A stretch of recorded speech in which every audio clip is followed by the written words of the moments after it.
of the void, where darkness reigns, stands the Mordian 50th, where courage remains. With last guns gleaming, hearts of steel, they march into battle, with grim resolve to deal, for Mordian's honor, for Mordian's honor. They raise their cry against the dark fury, they'll never die. With discipline and valor, they'll stand tall. The Mordian 50th, answering the Emperor's call. The first dawn's all. The Mordian 50th, answering the Emperor's call. Through the fire and smoke they press on, facing the Seagulls horde until the dawn. With every volley they hold the line, their determination, unbreakable sign. Unbreakable sign.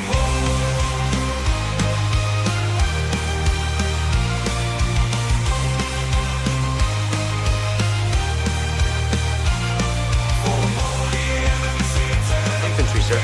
Good for you. Mobile infantry made me the man I am today. Will never be silenced.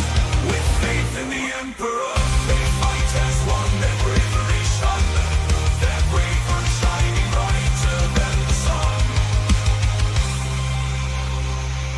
The night shining Infantry, sir. Good for you. than the sun. Mobile infantry made me the man I am today.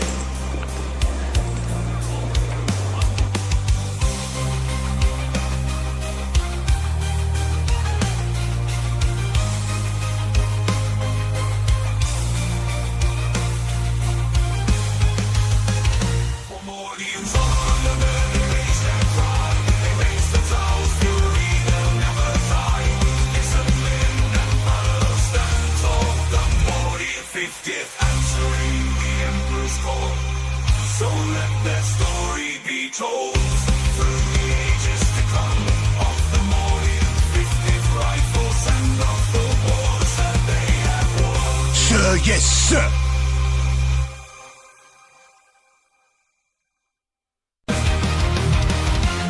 In the shadows of the void, where darkness reigns, stands the Mordian 50th, where courage remains.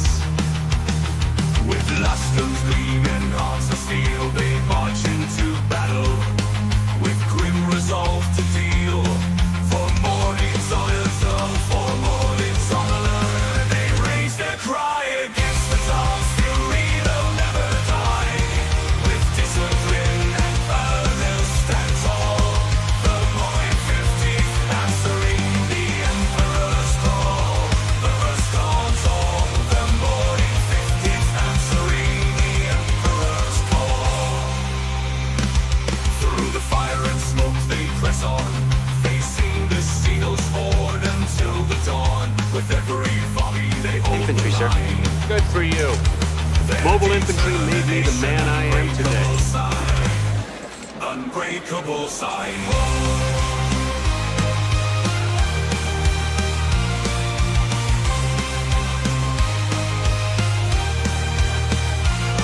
For Mordian and City, they raise, he may be advanced. The Mordian spirit will never be silenced. With faith in the Emperor, they fight as one. Their bravery shone, their bravery shining brighter than the sun. The night shining brighter than the sun.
Hello again and welcome to another Mordian Glory live stream. It's an ugly stream because my face is on it. A bug stream because I need a new PC. A stream hostile to professional content creation as we know it.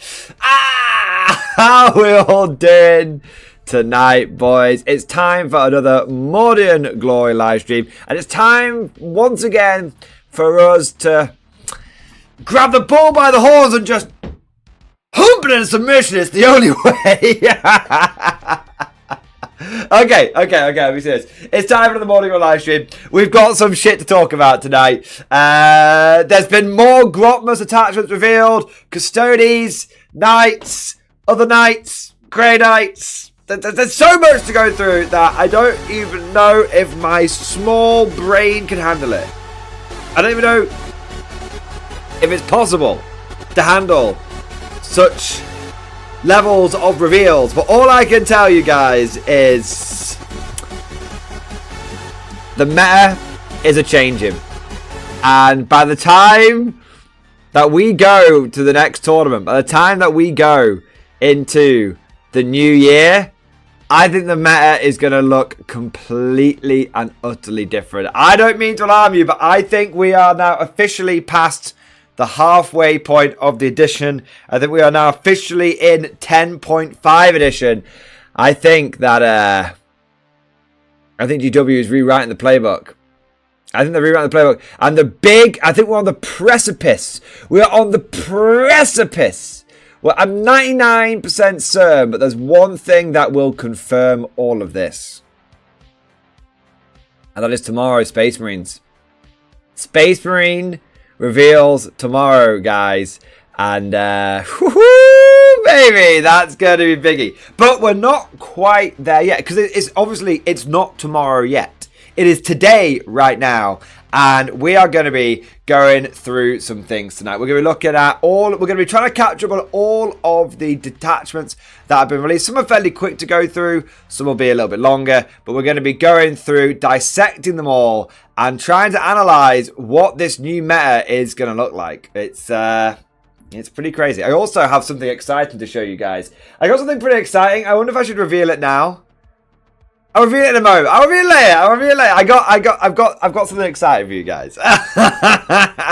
But without further ado, let's start getting into stream proper. As always, guys, it is a Mordian Glory stream, so anything goes. You want to talk about old world 40k bolt action, all that's good. You want to talk about hobbying, armorless, all that's good. You want to contemplate the follies of mankind, we can give it a go. Probably won't find any answers, we can give it a go. And of course, in a Mordian Glory stream, there's one way that we need to start. The traditional way. Because traditions are very important on the Mordian Glory channel. Traditions are what separate us from the renegades, the heretics, the Xenos, and the worst people of all, Tau players. Stand up and be counted. It's time for roll call, baby!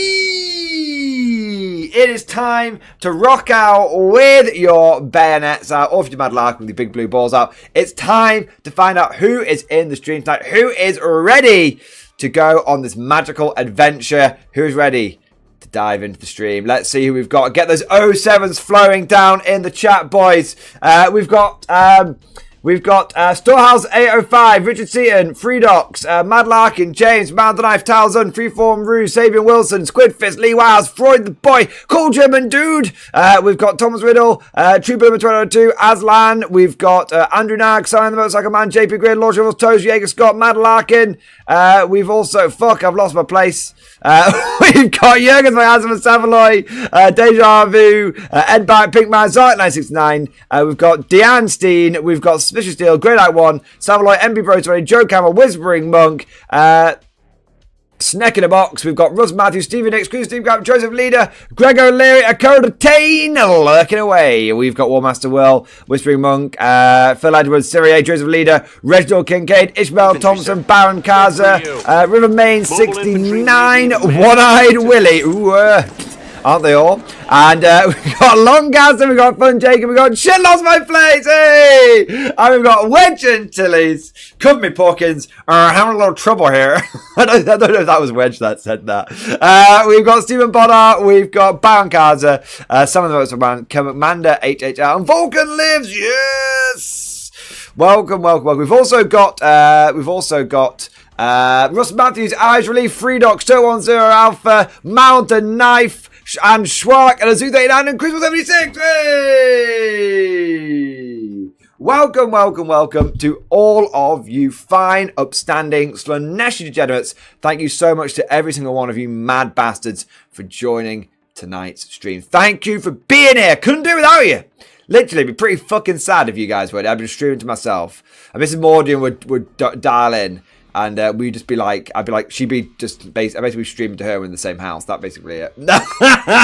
So thank you so much. Genuinely, thank you so much, all of you guys, for being here. I also want to say a big thank you to every single one of you that's gone ahead and smashed that like button like it's your steps to trap to the washing machine. And also gone ahead and subscribed like it's an OnlyFans. I want to say a big thank you if you are over on Twitch and you are following, like I like to follow you home. And I also would like to say a big thank you to anyone over on Twitch who chucks the cheeky Prime sub my way. I will put your Bezos bucks to good use. And I actually have proof that I will do that. It's right here off screen. I'm going to show it later in the stream. It's very, very good. I also want to say a big thank you to everyone that's got the stream. Pop it up, baby! Everyone who is coming in with the super chats and the gifted memberships and the bits and the bobs and all that amazing stuff. And let's take a moment now to go through and say thank you and aggressively wank those people off that have gone above and beyond the Call of Duty. Starting off, we have got the Whispering Monk, yes! Come on, our spiritual leech, the man who keeps our souls pure and our ears clean, yes. Thank you very much, Whispering Monk, for the gifted membership. Thank you for doing your part. Also want to say a big thank you to Savaloy! Savaloy, thank you so much for the super chat. Good sir, kind sir. Thank you for the gifted membership. I should say, Savaloy, thank you for going above and beyond the Call of Duty and for keeping us fresh stocked with new conscripts. 07, thank you, mate, for doing your part. I also want to say a big thank you to Fun Jacob! Fun Jacob, thank you so much for the super chat. Good sir, kind sir. Can expert bombardiers let artillery hit on threes? My instinct is going to be no. That's what my instinct is going to be, but I'll find out for you. I'll find out. I mean, I think I'll find out. I'm sure I've got the stratagems here somewhere. If I have to look on the bloody app, I will do, but I thought I had... I've got my data cards right next to me here. Just happen to have them here. Oh, no. My instinct is going to be no, because the whole point of the indirect fire nerf is to stop you from doing shit like that. And like, if you're trying, you know what the rules are. You know the rules, and so do I. Okay, yeah, I haven't got them. No, that's something around it. I've not got them. I've lost my stratagem card. But my instinct is going to be no. And the reason my instinct is going to be no, it's kind of like what we said in the Death Watch thing yesterday. Like, what is the intention behind the indirect fire nerf? That you only hit on 4s. Right? That's the intention. So anything that goes around that is going against the intention. And it's gaming the system. So without even looking it up, I'm going to say no. No. I'm going to say... No matter if you fire indirect, a 1 to 3 always misses regardless of modifiers. There we go. There we are. The cards we lost. Yeah, I've lost the stratagem card from here. Not that I need to worry too much because I only ever use smoke, and that's not in here. There we are. So yeah, that would be my take, Fun Jacob. Anytime someone would try and do indirect fire and try and hit on better than a 4+, I would just be like, nah, you game the system. Nah, not okay. So there you go. That's my answer. May not be the answer that you want, but it is my hot take. I want to say a big thank you to Marald the Knife. Marald the Knife. Good old Marald. Thank you so much for the gifted membership, baby. Marald, as always, I want to thank you for keeping us fresh stock with new conscripts. I want to thank you for your customary gifted membership. Always gratefully accepted, never greedily expected. Thank you, Marald, for doing your part, sir. There we are. I also want to say a big thank you to Commander HHL, the commander of the HHL. Thank you so much for not 1, not 2, but 5 gifted memberships. Yes! Mate, thank you for the whole goddamn fire team. Thank you for the extra squad of Scions dropping down, doing secondaries, all that good stuff. Thank you for supporting the channel and the community. 07, buddy. Thank you, mate. I also want to say a big thank you to Russ Matthews. Russ Matthews is coming with 500 bits. The gigabits. Oh, matron. Russ Matthews, thank you for your 500 bits. Thank you for keeping our bits box nice and full. And thank you for representing Twitch Gang. Riot! Riot! Riot! There we go. I also want to say a big thank you to who we got next. We've got Baron Kaza. Baron Kaza, thank you so much for the gifted memberships. Thank you for keeping us fresh stocked with new channel members. Thank you, as always, for doing your part. Bankaza, thank you, buddy. 07, mate, you magnificent bastard. And I think we've got some more support going here. It's popping off. It's popping off tonight, boys. It's popping off. You guys are getting the stream started off strong. I want to say, Commander HHL again. He's only gone and bloody done it. He's done it again. Commander HHL coming in with another 5. That's not 5, that's 2. Another 5, I can count. Another 5 gifted memberships, baby. Yeah, buddy. Yeah, buddy. Thank you very, very much, Commander HHL, for your generous support. That's 2 fire teams. That's 2. That's a whole goddamn squad. Thank you, Commander HHL, for your incredible support. Thank you. Support the channel, support the community, and for going above and beyond the Call of Duty. Thank you, mate. Appreciate it. And then we've got Medic Mark. Medic Mark, thank you for the super chat, sir. Add me to the Discord. Yes, I can see you are a channel member here. For some reason, it's not come up on my members list, but that's fine. I can see you're a channel member there, mate. You're in. Oh my god. Oh my god. It's in. Is it in? Yeah. Medic Mark, you're in the Discord right now, buddy. Thank you very much for your support. And thank you for being a channel member. Amazing. We've also got Tech Priest Gabriel. Tech Priest Gabriel, thank you for the super chat, sir. I have come. Let thy stream and face be blessed.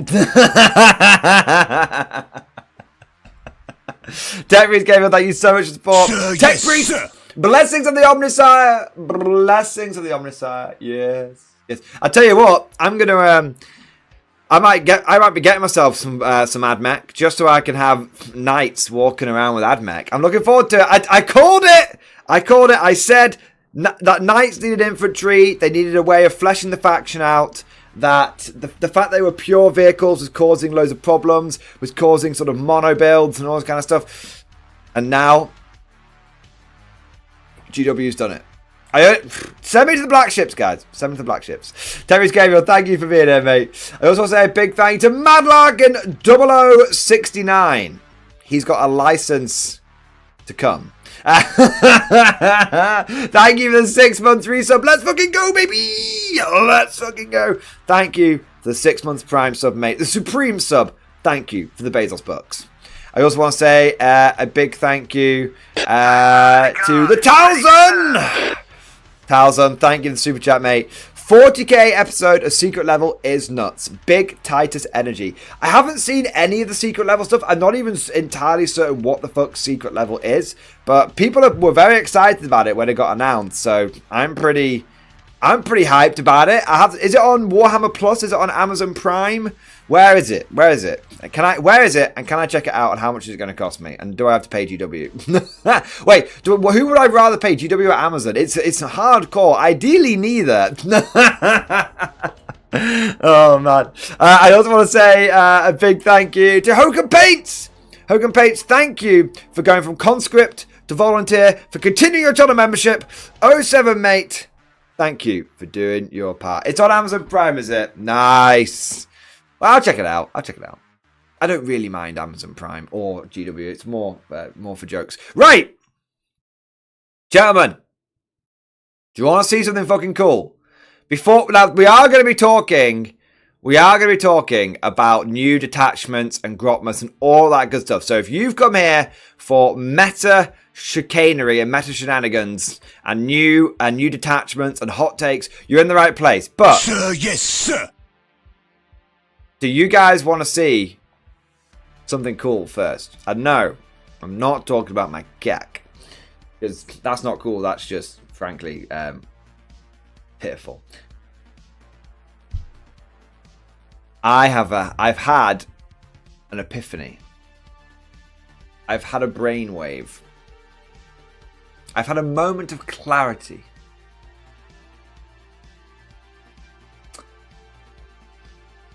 Over the last few months, I have been, not even a few months, few weeks, I have been thinking. I've been thinking about the battle reports on this channel. And I think that the bolt action ones are really good. And people really, really enjoy them. And the older ones that I've done, people really enjoy those. But the 40k ones, I don't think they're up to scratch. I think that the terrain is very similar every single time, and they're sort of semi-competitive. You know, they try and be competitive, but we don't have the right terrain. And there are other people out there doing better competitive battle reports, going into tactics and stuff like that. That's just not. You know, they're just doing better than me. So I have decided to up my game. I have decided to take things to the next level, but also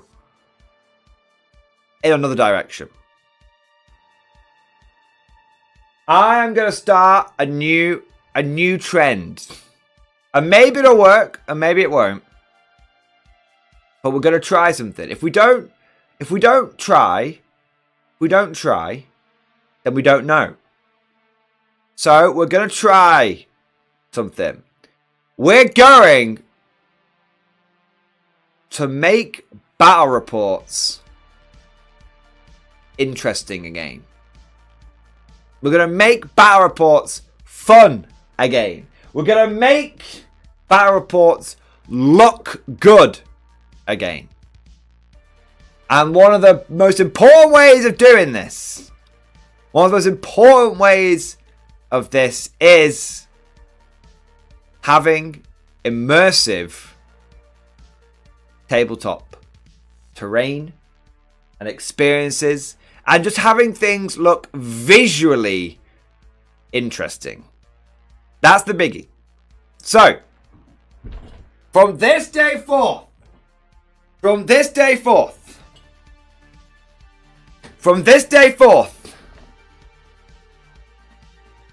no more L-shaped ruins in Mordian Glory battle reports. Okay, I never say never, but from this day forth, almost no L-shaped ruins in Mordian Glory battle reports. From this day forth, interesting missions, interesting battles, interesting terrain. And I have already gone forth and put my money where my mouth is. And I want to give you guys a little sneak preview. Of what you can expect to see. I've got some examples of the terrain. Is my gown tucked into my jeans? It is brilliant. I've got some examples of the terrain right here. I think it's some examples that some of you may be familiar with if you've played, Sir, yes, sir. a certain very, very well-known Warhammer strategy game. We'll start off small, shall we? What's this? What's this crazy little thing? What's this crazy little thing? Where's this from? Where's this one? What's this thing? Oh, that's interesting. Sir, What's yes, this sir. thing? Oh man! What's this? Cheeky little fella. Ooh, looks like some sort of relay. Ooh, some sort of relay kind of thing. Man, no battle report is complete without vehicles. But where can we get the vehicles from? Maybe this will help. Oh, blessed be the Omnisire. There you go. There you go.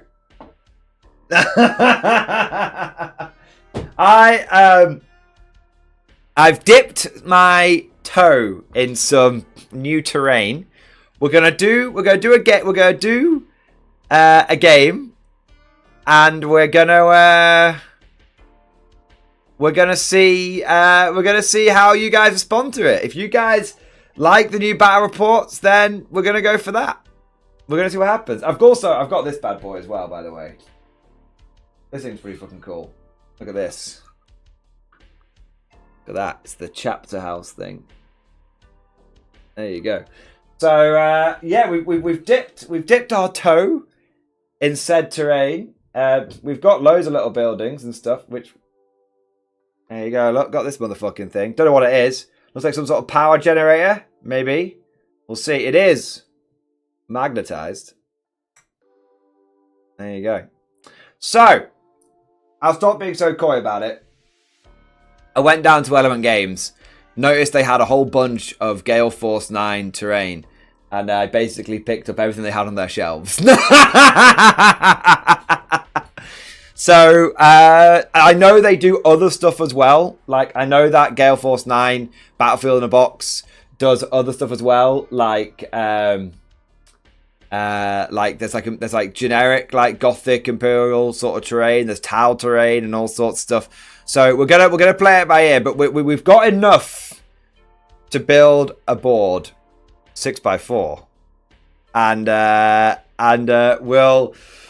we're gonna see how it feels to play on good immersive terrain. We're gonna do. We might make some cool custom missions as well, and we're just gonna make things fun. You know, we're gonna make things fun, but we're not gonna go. We're gonna start off with visual improvements, and then see if we can make some interesting gameplay things as well. So there we go. There you go. Hopefully, you guys are hyped for that. Thumbs up, thumbs down. Good? Or are you guys like, no, I need more L shapes, Mordian. Ah, no L shapes. No L shapes. Remember, no L shapes. Oh, man. There we go. We'll see what... Rising Relay, Zorb's up to the Dawn of War series. That game was huge. Yeah, he did do a big... He did it. But he built, like, all his own terrain, I think it was. Yeah. Whereas this stuff... By the way, I'm not sponsored by them or anything. If this stuff turns out to be pretty good, I might reach out and see if they want to send me anything. But yeah, this stuff is all it all came pre-painted, which was amazing for me because I fucking hate painting terrain. Let's have a look. Squidfist, Black Hawk down, Whiskey Outpost. Yeah, mate. Yeah. All that good stuff. Zark, L shapes take the fun out of the game. I mean, I agree. I mean, the thing is, like, I'm still going to be doing loads of like competitive content, but that's what the after action reports are going to be about. I think that's what the after action reports are going to be about. I think there's a whole, I've got a theory that there's a whole massive community of casual and narrative gamers that are basically being left behind in 10th edition, and like I don't think they should be left behind. So I want to have my battle reports focused towards those people that like, you know, immersive shit and like narrative shit, and then have my my after action reports be focused for the competitive crowd, and that way we bring everyone together. We bring everyone together in the community. There we go. Joseph Wrigley, I think everyone could do a lot better with 40k battle reports. I mean, I think so. It depends on what you. It depends on what you want to get out. It depends on how you want to do your battle reports. But there's definitely a big drive to like have the like L shapes and standard terrain maps, stuff like that. And I just want to. I think there are people out there which do better competitive battle ports, which are just so far ahead of what I can do. It's like a one-man band. So basically, I'm gonna try and embrace that Thanatos vibe, which has been very, very well received. Basically, embrace Thanatos and put it onto the tabletop. Distill it down into like tabletop battle reports. Yeah. That's kind of the way I'm going with it. Let's have a look. We've got some super chats coming in here. I want to say a big thank you to firstly to Azuma Kazuma. Thank you for the super chat, mate. Rumors that the balance shite is tomorrow. Thoughts? If it is, it is. Yes. If it is, it is. If it is, it is, and nothing wrong with it. Hopefully, if it does drop, it'll be a really big hint of what we can expect certain detachments to focus on. Yeah, 100%, mate. It'll be like, my thoughts are, if the balance data state drops tomorrow, it'll be like a sneak preview for what to expect for the rest of Grotmas. If there's been some coordination between the Grotmas team and the balance team. Hopefully there has been.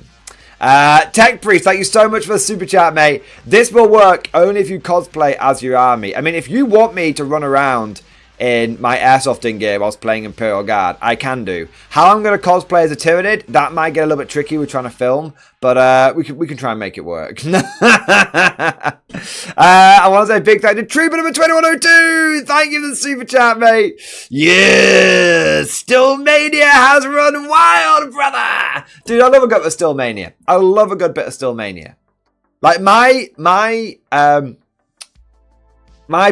approach to bot action, my approach to old world is full Stillmania. You just you get the models that you want, you build them, you paint them, and then you just have that as the army that it is, and you never add anything to it unless you need to for like what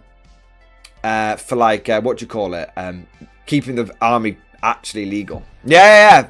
It's 40k. I chase the meta, but with my guard, with everything else, I like to embrace the Stillmania a little bit. Yeah. Next, we'll say a big thank you to Alex Wargamer. Alex, my boy. Thank you so much for the Giga Chat. Yes, thank you, mate. How would this terrain work with 10th edition terrain rules? Looks awesome, by the way, dude. Hey, dude. Honestly, I'd probably just use 10th edition terrain rules, but I was probably going to have things like, if you capture so you've got like the old listening post here. So I figured if you could like capture the listening posts, and the listening posts would just like give you basically like a free assault cannon. Basically hitting on like a free assault cannon that would just that you could, if the unit's in like 3 inches of it, whoever's got objective control basically gets an assault cannon hitting on like 4s added to the weapons that they can fire, and then if they move away, it just sort of shuts back down again. Like, I was thinking of having, that's something that I think is missing from 40k. Basically, having interactive terrain. So like, I don't want to get too crazy with it. Like, I'm not saying you take the machine cult and you can repair, you can get like free vehicles, or you can start producing more units. I think that would be too powerful. But how we've done this kind of stuff at like Thanatos is like, someone's come up to me and said, "Oh, there's like a bunker there. Can I like investigate the bunker?" And I've been like, I never even thought about it. Sure, go for it. And they're like, okay. I would like roll to, like kind of like D&D. They're like which that would be roll a D20, but I'm like roll 2d6. And if they're all really high, I'm like, sweet, you found like a comms relay in the bunker. You can now use that to, or sweet, you found like a teleport to the bunker. You can now teleport from site to site around the map. I wouldn't go quite, that's Thanatos, so you could be a bit bigger with it. But you could definitely have it where it's like, do you control the machine, the cult of the machine?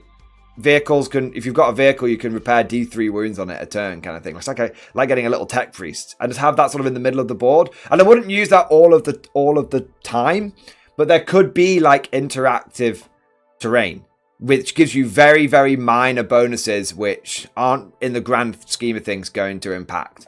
Like, you know, this one is like, would you like a free heavy bolter? That we could say like it's like hits on like 5s because it's like servo operated, so it hits on 5s, and then it's just a regular heavy bolter. Do you know what I mean?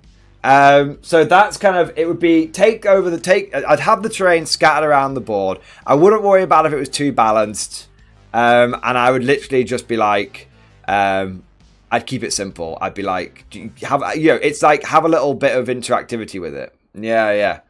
Like that's kind of the vibe that I'm sort of playing with at the moment.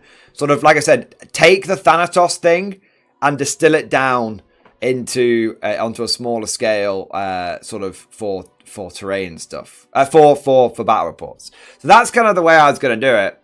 Just and yeah, that sounds kind of crazy, and some people might like it, and some people might get completely turned off it. But at the end of the day, if people, we're gonna try some things out. We're gonna try some things out. That's it. We're going to try some things out. If people respond well to it, great. If they don't, we can leave those ideas on the cutting room floor. But until you try things, you don't know what's going to work and what's not going to work. And there's, in my opinion, there's a bit of a trap I think it's a trap in many walks of life, but it's definitely, I would say, a trap in being like a content creator. There's a trap of you just do what you know works, and you don't try and you sort of get familiar and you get comfy and you just keep doing what always works, and you don't try and like push the boundaries at all. And I think that actually that's a bit of a trap. And whenever you say to someone like, oh, I'll just do a normal battle report because that's fucking easier. Oh, I'll just fucking chuck some terrain down to 2,000 points, you know, and it's just the same shit week in, week out.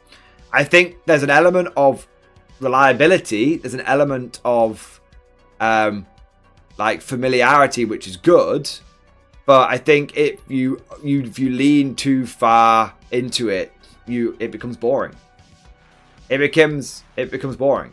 So my plan basically with this whole thing is just, if at the end of it I end up with a bunch of cool new terrain, ready to serve.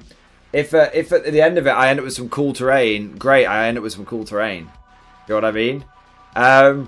If it ends up being a bit different, I'm pushing the boundaries and carving out a bit of a niche and being a bit different, then that's good.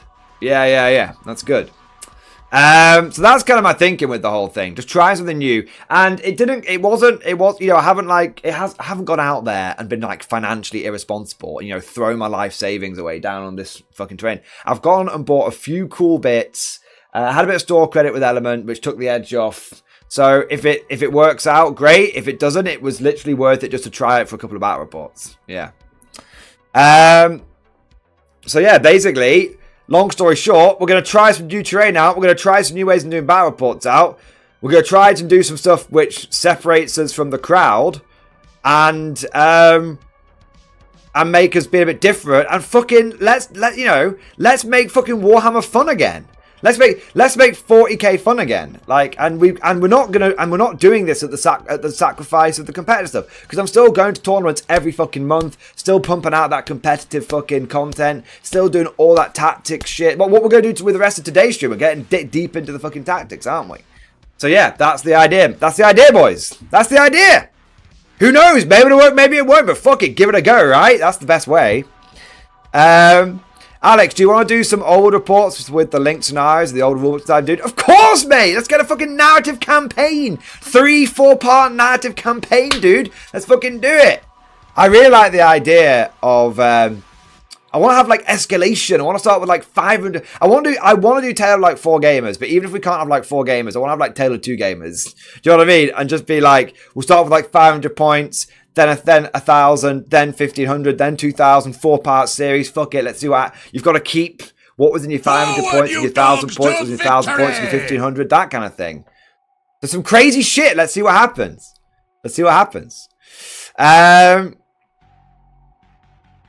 That's my kind of plan. I'm answering sort of Alex's super chat there, but at the same time, I'm sort of talking to the wider audience and saying this is kind of the vibe that we're going to try. And if it works, it works. If it doesn't, it doesn't. But at least we tried something. Better to try and fail than not try at all. All right. Next, we'll say a big thank you to the Red Scout, my boy. Red Scout, thank you so much for the 25-month member flex, baby. Double X-Force, man. Mordian approved. Thank you so much for supporting for over 2 years, you absolute giga chad. Thank you, mate. That's incredible. 25 months of holding the line. 07, you magnificent bastard. Thank you for all of your support over the last 2 and a bit years, man. Amazing. I also want to say a big thank you to Mad Larkin. Mad Larkin is big blue bollocks. Slipped into your DMs. Matron. Use that site out for more. Let's have a look. Let's have a look here, mate. Larkin slipping into the DMs, eh? Let's have a look.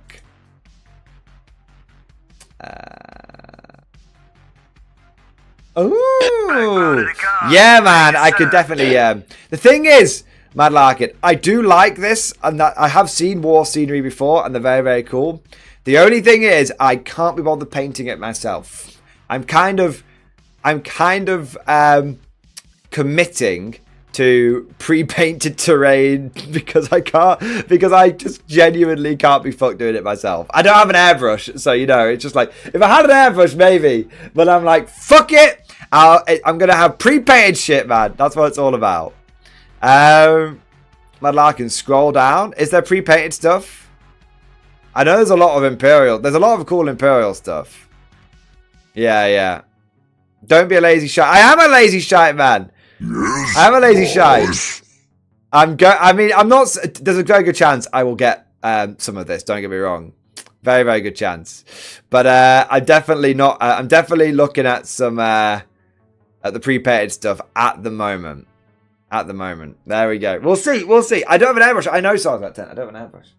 We'll play it by ear. But no, Mad Larkin, seriously, I do appreciate. I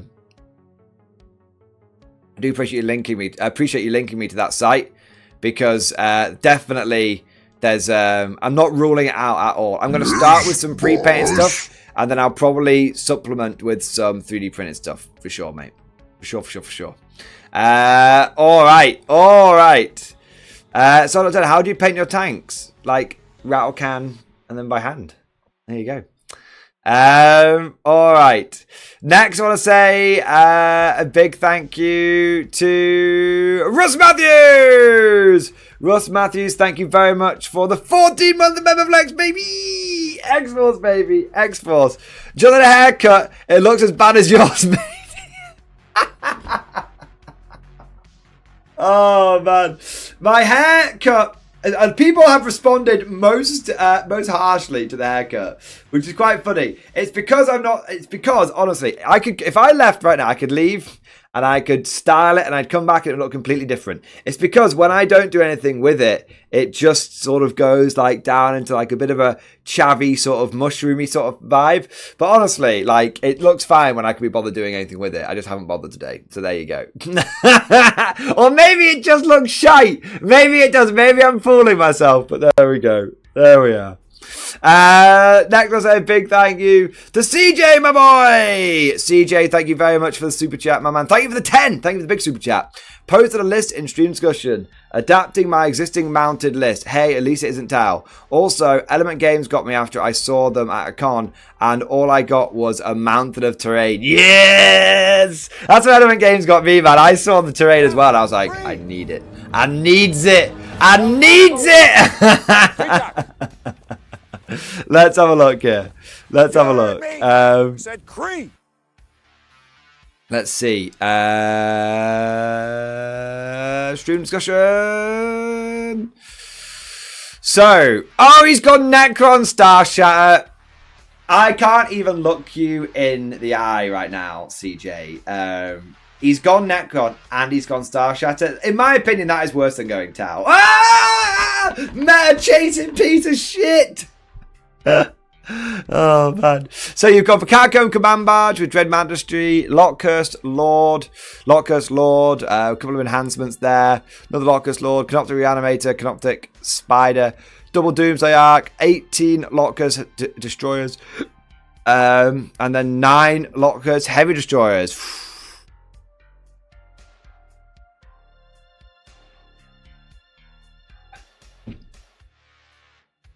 That is officially a spicy boy. Oh man, that is a spicy boy. I would that's list got some chest hair. I'm not gonna lie. It's got some chest hair. Fuck me. Boss. I mean, I don't know if it's good or bad yet, obviously, because I haven't played against Star Shatter yet. But my thinking is, gut instinct that certainly that could go to an event, and I think it could get some wins. There you go. I think it could get some wins. It looks fucking filthy, mate. Oh my god, the Friend Destroyer 9000 has just been activated. Next, I'll say a big thank you to Trooper number 2102. Thank you for the Giga Chat. Does this mean we will see the continuation of the adventures of Father Grigori and his bride? Yes! I have actually filmed a battle report with that rat bastard. It was this Saturday, and we had Father Grigori, and Father Grigori almost got his hands on the twins. He nearly got his hands on the twins. Father Grigori, he's very, very ravenous, and he's going to be back you're going to see him in action in a week or so. There we go. There we go. All right. Also, I think I used him in a game against some orcs as well, which is coming out this weekend. So, yeah, you've got a lot of Father Grigori to look forward to. Trooper 22, I love that you've been enjoying the old world battle reports, mate. Amazing. Amazing. I want to say a big thank you to Dean. Dean, thank you so much for the 5-month member flex. Thank you, mate, for supporting for the last 5 months. 5 months flew by, broski. Sheesh, dude, it does fly.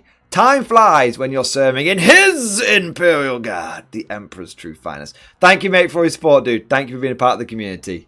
Also, say a big thank you to Battle Brothers. Battle Brothers, thank you so much for the Giga Chat. My brother and I have had so much fun with our narrative campaign. I would love to see that on Mordian Glory 07. Dude, that's the plan. Master plan. Me and Simon, we're gonna try out some interesting, new, different terrain. We're gonna try and make the game. We're just gonna see how you guys react to this initial sort of game that we're gonna launch, and then we'll see. And then hopefully, if the reaction is positive and big, and people are like, "This is what I want. I want to see more of this shit," then we'll do more of it. Then we'll do more of it, and we can go for a bit of a narrative campaign.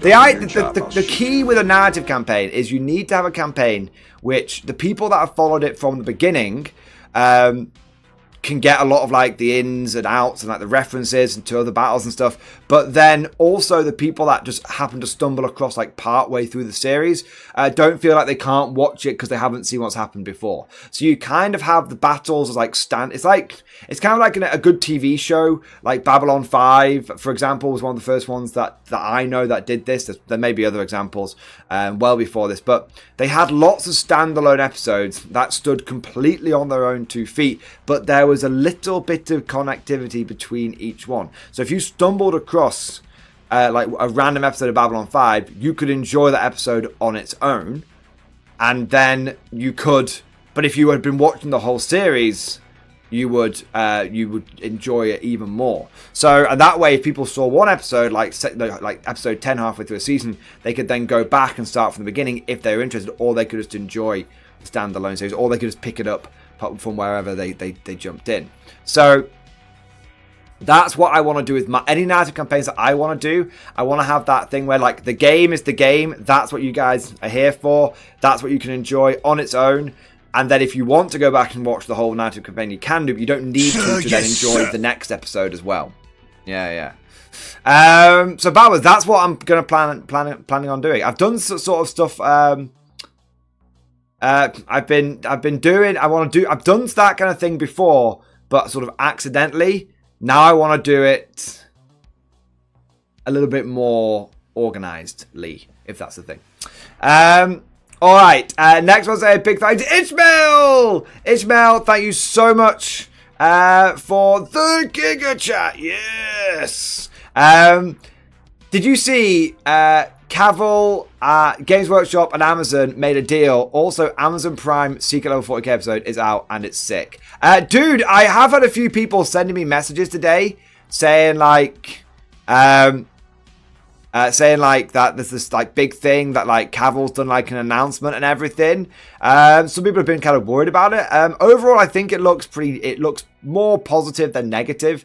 It feels like, I haven't seen the Secret Level episode, by the way, but I know that some people were worried because they thought like GW like signed over the intellectual rights to like 40k to like Amazon, which I don't think that's happened at all. Basically, they've just finally agreed on what can be used and like what basically they've agreed on like the creative direction for the 40k series, and it's been revealed that if the 40k series is successful, that GW would be interested in making shows or allowing Amazon to make shows in the fantasy setting. Now, to me, that second one is really interesting because when they say fantasy setting, do they mean Age of Sigmar or do they mean Old World? Now, if they were clever, they would say Old World, because I think it's much easier to get the everyman on board with a gritty Old World setting than a high fantasy setting. I think GW, if they released that sort of Age of Sigmar like Company of Heroes style game and it completely flopped because just no one gave a shit and everyone was like, we don't want to play Sigmar, we want more Old World stuff, we want more like Warhammer Total War kind of stuff. So hopefully GW's kind of learned from that and gone, okay, we're going to have Sigmar as like a tabletop game, but when it comes to like digital content, whether that's games or TV shows, people like things which were a bit more grounded. Let's go down the Warhammer Fantasy route. I would love for them to have a... I mean, Gotrek and Felix is the obvious one, right? Just, they don't need to do anything other than just just literally work through like the first sort of 4 or 5 Gotrek and Felix books. That's all they need to do. Don't rewrite the wheel. Don't reinvent the wheel at any point. You know, just... Yeah, obviously there's going to be some adaptations to make it possible for TV. But, like, we want to have episode 1 as Geheimnisnacht and all that kind of stuff. You know, that's what we want. Episode 1 is going to have to feature fucking, like, orgies and, like, Slaneshi demons and all this kind of stuff. Like, don't fuck with it in any way, shape, or form. Do you know what I mean? Yeah. Let's have a look here. Croatum. I'm sick and tired of this AOS hate. Some of the most gruesome shit I've read was from AOS vampires, and people still say it's for kids. No, I don't think AOS is for kids. I want to make something, clear. I'm not, some people like AOS, some people don't. Some people rag on AOS, some people rag on Warhammer Fantasy. I've seen plenty of people from Sigmar ragging on Fantasy for like older models, all charging 50 quid for like 30-year-old models. I've seen plenty of shit go back towards AOS. Well, probably started going towards AOS from the Fantasy crowd, don't get me wrong. What I'm saying is, to make my own position clear, is I think it is genuinely easier to get the everyman on board, maybe people who aren't as familiar with AOS and the lore and everything. I think it's much easier to get people to connect with an old world TV program than it would be a high fantasy TV program, which is what AOS could be. So we're not hating on AOS saying it's for kids or anything like that. I was literally saying AOS is high fantasy, and there you go. But people are going to hate. Some people hate Age of Sigmar. Some people hate Warhammer Fantasy. Some people hate Warhammer 40k. Some people hate Horus Heresy. That's it. There you go. But I think it's important because I think you kind of have to. There's always going to be things you're not going to enjoy with and interact with. There's always going to be other things that you like that other people don't like and all that kind of stuff. It's just kind of what you have to. That goes for, like I said, both ways. I've seen lots of shit thrown from AOS towards Fantasy recently, but I saw fucking 7 years of shit getting thrown at AOS, so there you go. Alright, what do we got next? What we've got Commander HHL. Commander HHL, thank you so much for the Giga Chat. Yes. They are all great ideas, Mordian. But have you run all this past your 2IC Mad Larkin yet? I am in command here. Mad Larkin doesn't... Mad Larkin. He is a low-down, dirty deceiver. He will lead you astray. He will lead you away from the promised lands. He will lead you towards the ruination of L-shaped ruins. The L-shaped ruination. From this day on, I am in command here. From this day on, you put your faith in me. But Mountain, thank you so much for the Giga Chat. When is the one-page rules battle report? Unfortunately, it was meant to be recorded this weekend. It didn't happen due to some stupid logistical errors, essentially. But I'm hoping to reorganize it and do it soon. Yeah. It was a little bit of a fuck up, but one-page rules is on the agenda, and I do want to apologise to everyone that was hyped up for it. Don't worry, you've not been bamboozled, you've not been jibbed or anything like that. It is coming. It was a fuck up, but it is coming. There you go. I've been a complete open book. I've been a complete open book on that. I've not hidden anything from you guys. Next, I'll say a big thank you to Dean. Dean, thank you so much for the 10 gifted memberships, baby. Yes. Thank you for the 10 gifted membership, Dean. Thank you for the whole goddamn squad of new recruits. Thank you for supporting the channel and the community. 07, mate. Thank you, buddy, for doing your part. And then I want to say a big thank you to Harem King. Harem King, thank you for the super chat, dude. Is Horus Heresy worth playing? They got cool models. If you have a Horus Heresy group that is nearby that you can play with, then I've only heard good things about that game. It's apparently unbalanced as fuck. It's like you like playing old Warhammer. Here it is with warts and all. But I have heard overall good things about Horus Heresy, and it's definitely a game that I myself am also somewhat interested in playing. I've got a massive Horus Heresy army. I just use it for 40k, but I actually do want to play a bit of Heresy. I want to try it out. Okay, but yeah, overall, I've heard good stuff, mate. Definitely, if you've got the people around you to play it, definitely worth it. I want to say a big thank you to Cogsy Blue. So, Cogsy, thank you for the Giga Chip. Well, first of all, from the Penis Legion. I think that's meant to say Penal Legion. I think text-to-speech just jibbed you in there, Cogsy Blue. Is finished. Pictures introduced discussion. I, Cosmic, complete the first vow for the Penal Legion, and it's time for the 40k narrative battle ports and Graves and the Krieg versus Korgoth and the Flare with the Bloodbath. It's all happening!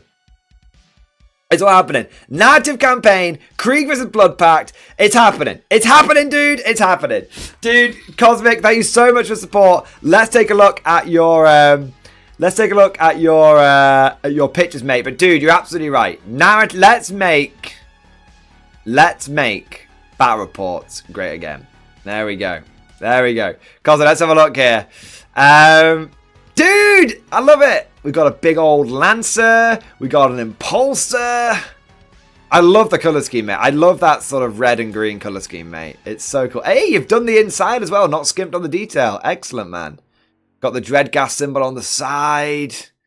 Got a little cheeky boy poking at the top. Nice. Very cool. Cosmic, I can't wait for you to play a few games with this army. I've been seeing it like coming together bit by bit over the last few months. And I can't wait to see it actually all out on the tabletop. I think it's going to look really fucking cool, mate. I think it's going to look really cool. Hey! The octopus. I mean, have you seen I've got both of my octopuses in the side there, mate? Double octopus is back where it belongs.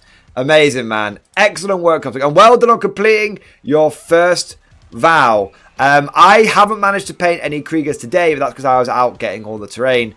Fingers crossed, Kriegers will be... I'll be filming tomorrow, so I might not have time to really paint tomorrow, but I'm hoping to have the vow basically finished by either the end of the week at the latest, Hopefully I can get it finished on Thursday. If I can do lots of painting during the day and then painting during the stream, hopefully we can get it done by Thursday. There we go. Alright, we shall be Val Brothers Cosmic. Val Brothers! Okie croaky. Now, gentlemen, I don't mean to alarm you, but we have caught up on all of the super chats and that good stuff.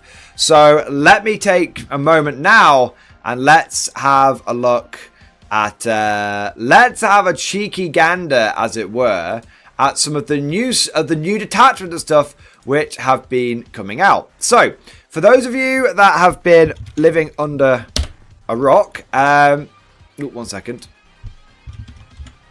GW has been releasing new detachments for Warhammer 40k every single day this week, and every single day this month. And we covered the Deathwatch Index yesterday, but now we want to have a look at the at some of the other ones that have been coming out, because we've got a few to catch up on.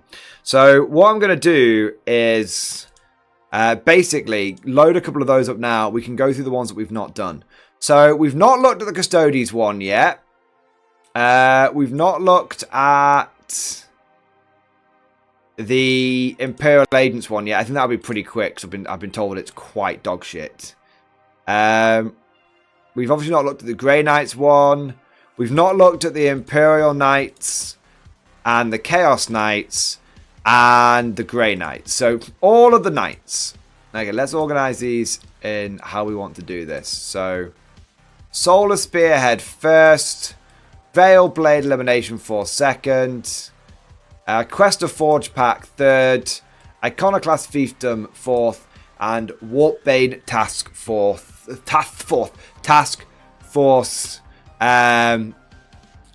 fifth. Yeah, we only got through Deathwatch. We deep dived Deathwatch. We went through it in like minute detail. So yeah, it's definitely, which was useful. But by the end of it, even I was like, fuck me, I don't think I can talk about Deathwatch anymore. Alright, so let's get some of these up on screen, shall we? Let's have a look on screen. Let's have a look.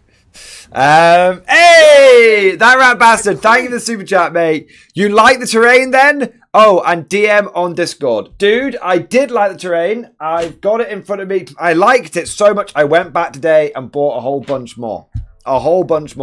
And I've looked on their website, on the Gale Force 9 website, and they've got even more available there. So there's a very, very, very strong chance that I've bought a whole bunch of this stuff from Element, and there's a very strong chance that I'll be picking up a whole bunch more of it as well. Yeah, because it's just cool as fuck. It's really, really cool. Well, I'm going to see how the community responds to what we've got now, and then if people respond to it really well, then we'll probably end up getting some diving into it a little bit more. But yeah, it's definitely good shit. It's perfect. It's perfectly well painted for some good battle reports. Do you know what I mean? Yeah. Definitely, it's probably better paint than I could be asked doing. Put it that way. It's simple yet effective. Yeah, the hazard stripes are really good. It was really good, mate. Let me check the DM quickly before we dive into this. Stuff. It's very nostalgic. It's very good, mate. Yes. Dude, thank you for the DM. Yes, I've got the audiobook. I'll be checking that out. And Old World, Empire of Man. Yeah, there's rumours going around at the moment that you'll be able to pre-order the Empire of Man stuff from the 28th of December and will be released on the 11th of January. That's really cool.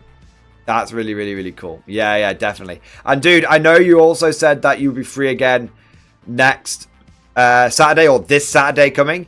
Let me check where I'm at and if I've got anything else going on. Otherwise, I'll definitely take you up on that, because I'm always up for doing more battle reports. For sure.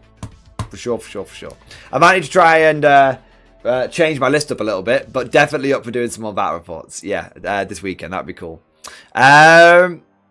Okay, okie croaky. I might go for like a bit of a militia style force, you know, because I've got loads of free company and stuff, so it'd be cool to have a slightly like an irregular force. That would be kind of cool.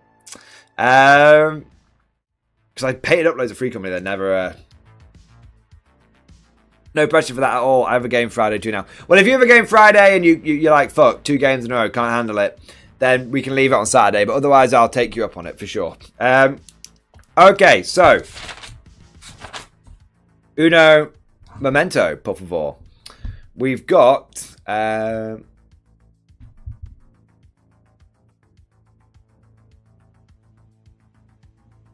cool.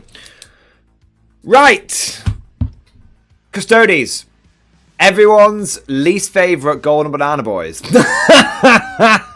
Now, before we get into this attachment, let's very, very briefly talk about what Custodes have been like in 10th edition so far. Honestly,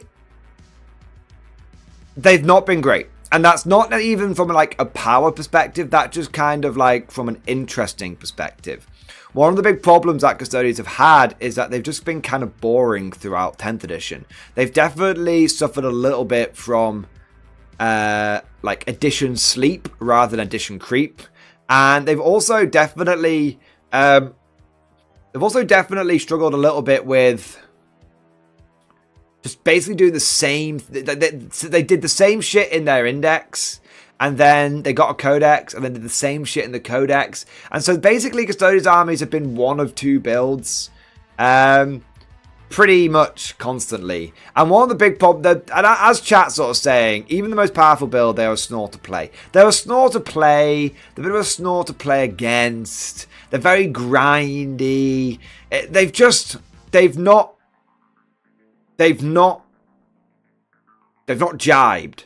They've not jibed well with the edition. It's just not been their edition. And this has been really well demonstrated by the fact that over the course of the edition, their player numbers have plummeted. Even when they've had like viable builds that have been like good, they still haven't recovered their player numbers, which is a really damning sign because Custodes were normally, even when they weren't that good, they were normally one of the most popular armies on the tournament scene. And the fact that they've been unpopular even when they've had some totally viable tournament winning builds kind of goes to show like they've been fucked this edition. So there's definitely been some hope pinned on this detachment. Now I've only had a quick look through it, but I think that overall this attachment is good. I think that not only is it good from like a power point of view, I think it's good from a, is it going to actually introduce some variety into Custodes armies? And I think the answer to both of those is yes. I think now, at the very least, there's going to be a 3rd or 4th way you're going to see Custodes played. You're going to have the usual infantry spam, which was something they were always doing. You're going to have the double Caladius tanks, which is something they've been doing as well on and off since the beginning of the edition. And now I think we see the march of the Ancients. I think we're going to see a lot of Dreadnoughts. And that's cool because I really feel like I really feel like Custodes were always like from a vehicular standpoint, they were kind of meant to be defined by the fact they had more Dreadnoughts than everyone else, like more variety than everyone else, and not seeing Custodes Dreadnoughts on the table has felt wrong.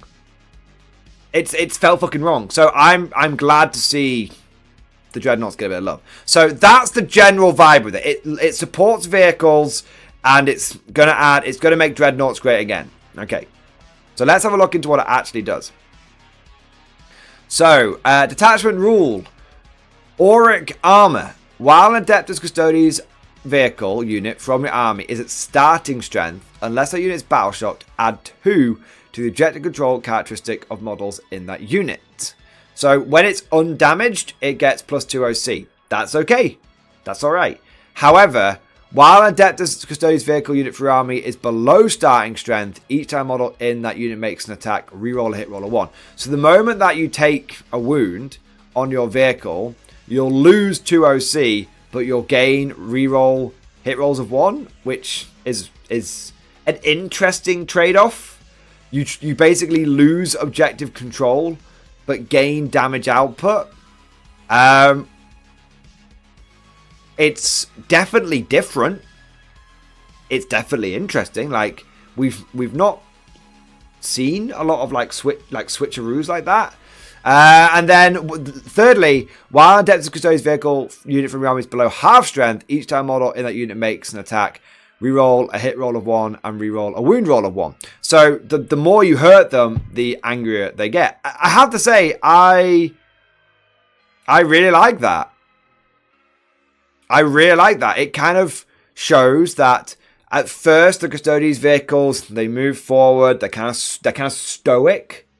They're stoic. They're going to hold the objectives, and then as they get injured, they get angry. It's kind of like Berserker Custodes. The more you hurt them, the more the less they become focused on objectives, and the more they become focused on filling you in. So yeah, I like that. I think that is interesting. I'm going to keep saying that word because Custodes is the most important thing to me when it comes to Custodes.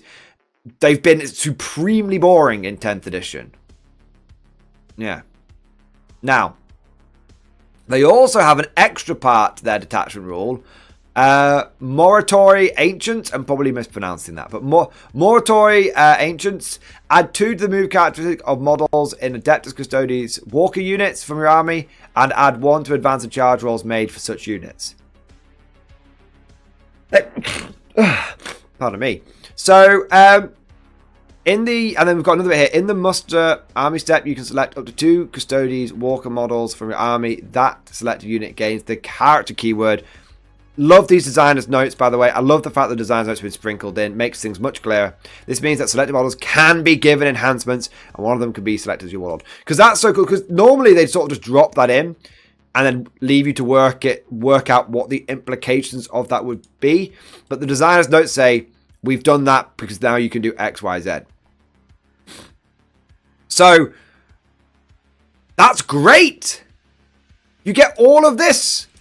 So, all of your if you add all of this up, you're going to have Dreadnoughts, which are going to be +2 OC at the beginning of the game.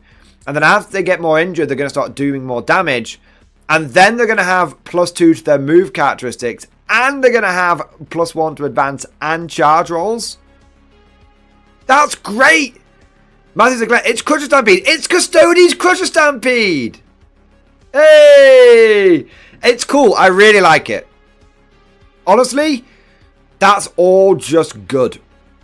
And yeah, you could definitely boost other vehicles like the Caladius tanks and stuff like that here. You could definitely boost those things. But for me, I feel what I would suspect is going down the full Dreadnought route probably won't be as effective as basically just boosting some of the already existingly sort of good Custodes vehicles. I suspect that's going to be the case. But let's be honest for a moment here. Like, it's definitely going to encourage some people to use Dreadnoughts.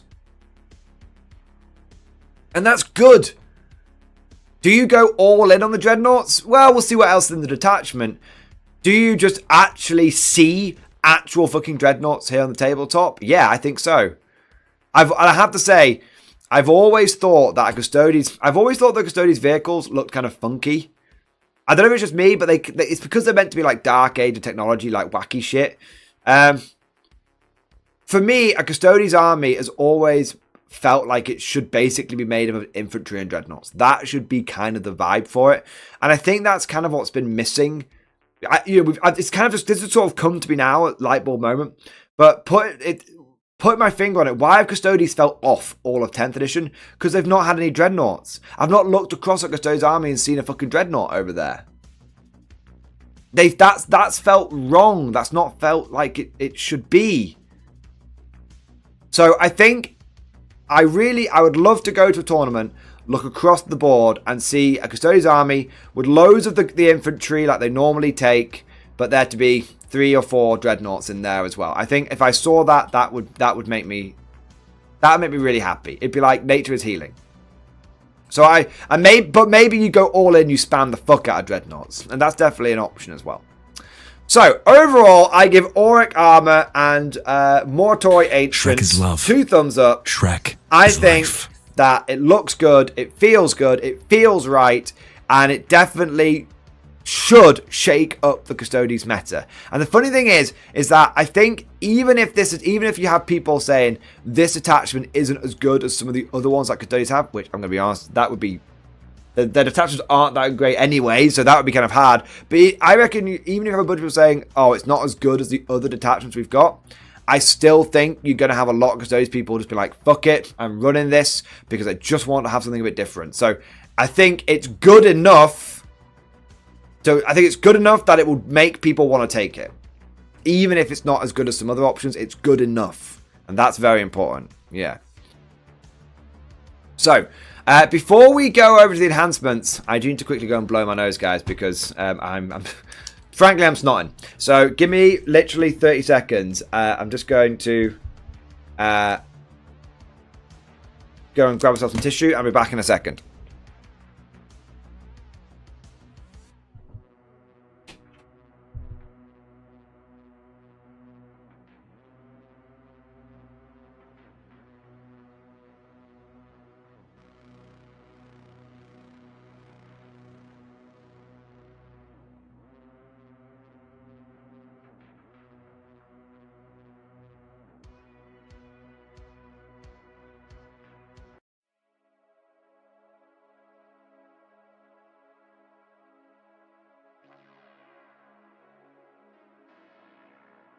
Alright, I'm back. So, praise be the chair, praise be the chair.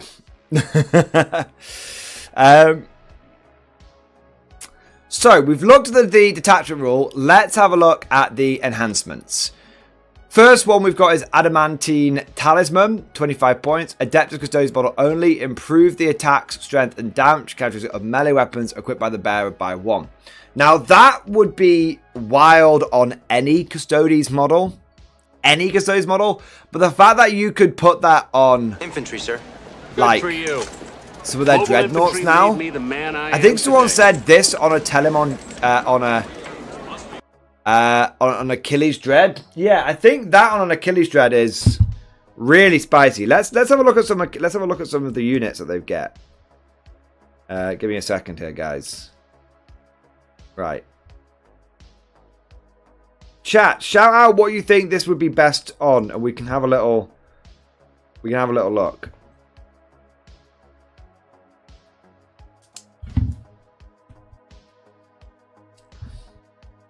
Let's go.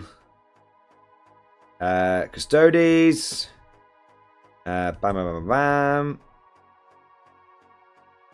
Okay. So.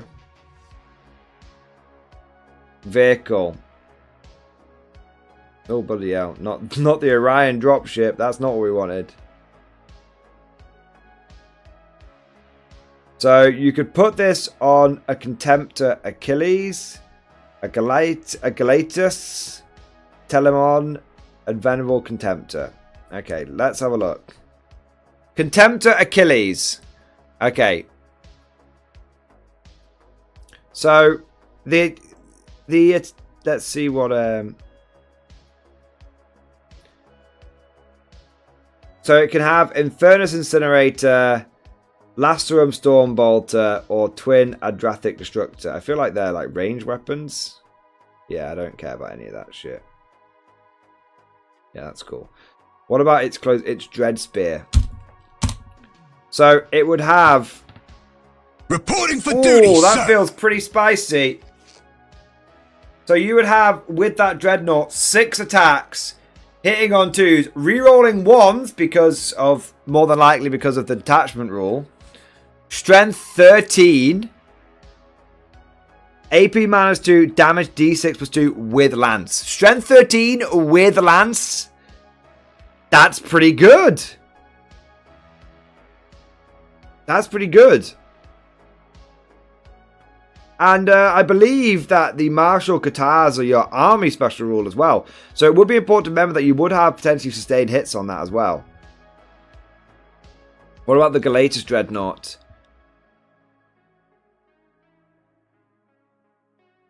Does it have any weapon options? No. The Galatus Dreadnought does have more attacks. It'd be strength. It'd be 9 attacks, hitting on 2, strength 9, AP -3, damage 4.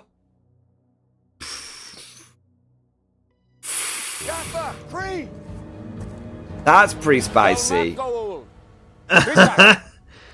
That's a bit of a blender right there. Oh, I've got a shield. I've got a shield, so you can't kill me in one go with your damage 3 weapons. How about fuck off? Yeah, that's kind of cool. Yeah, I think though I have to say, I do think the Contemptor Achilles feels better. The Telemon Dreadnought, I'm pretty certain, is just that's the shooty one, so we don't care about him. And then the Venerable Contemptor. The Venerable Contemptor seems pretty decent.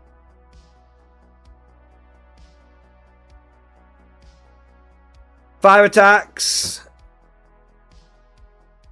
So that would go to 6 attacks, strength 13, -2, damage 3. But I guess you probably would want... Yeah, you still... Yeah, I still think you want... Yeah, I think you're right. I think this... Telemon with 2 fists? Let's have a look. Can the Telemon get 2 fists?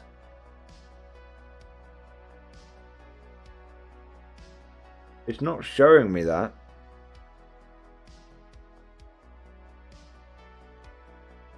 We've already got armoured feet as an option.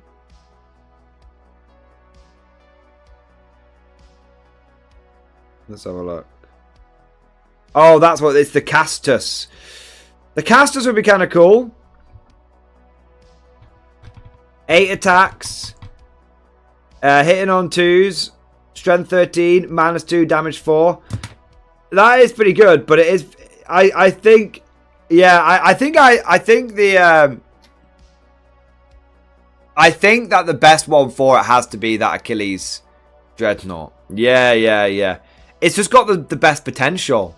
You know, minimum damage 3. Potential damage 8. With Lance. With Strength 13.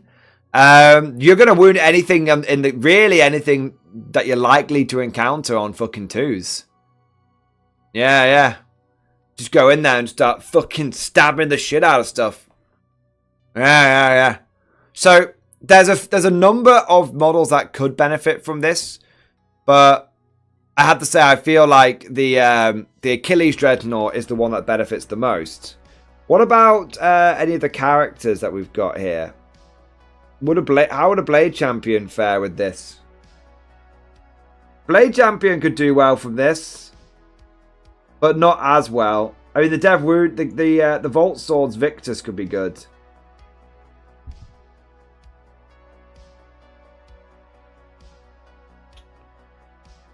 The Blade Champion could benefit from it. And he's a bit cheaper. Shield Captain. Nah, nowhere near as much. Yeah, I feel like the Achilles Dreadnought is...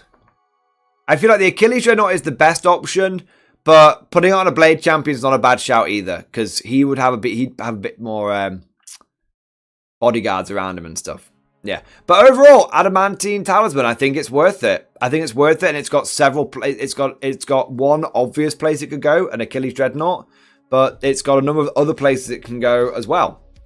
Next, we've got the Augury uplink, 25 points. The Bearer has the Feel No Pain, 5+ ability. That seems fucking insane.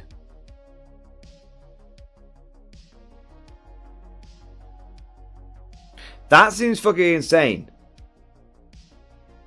Like, Custodies are already very durable. Backbone of the guard, ready to serve. Them being able... Wow. Okay, yeah, that's pretty powerful. Put that on a fucking Telemon Dreadnought. And your T10, 2-up save, 12 wounds. Probably some sort of invulnerable save, right? Maybe. 4 plus invulnerable save, 5 plus feel no pain. -1 damage. Yeah, you put that on a fucking Telemon, boys. Telemon is... Does it have smoke keywords? No. Okay, fair enough.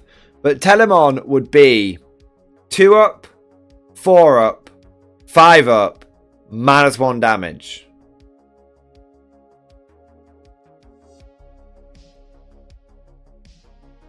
That's pretty spicy. That's pretty spicy. Yeah, that definitely goes on a chonk, on a telechonk. That's what we're calling it. It's the telechonk. That's what it is. There you go. All right. And then we've got Honored Fallen Aura.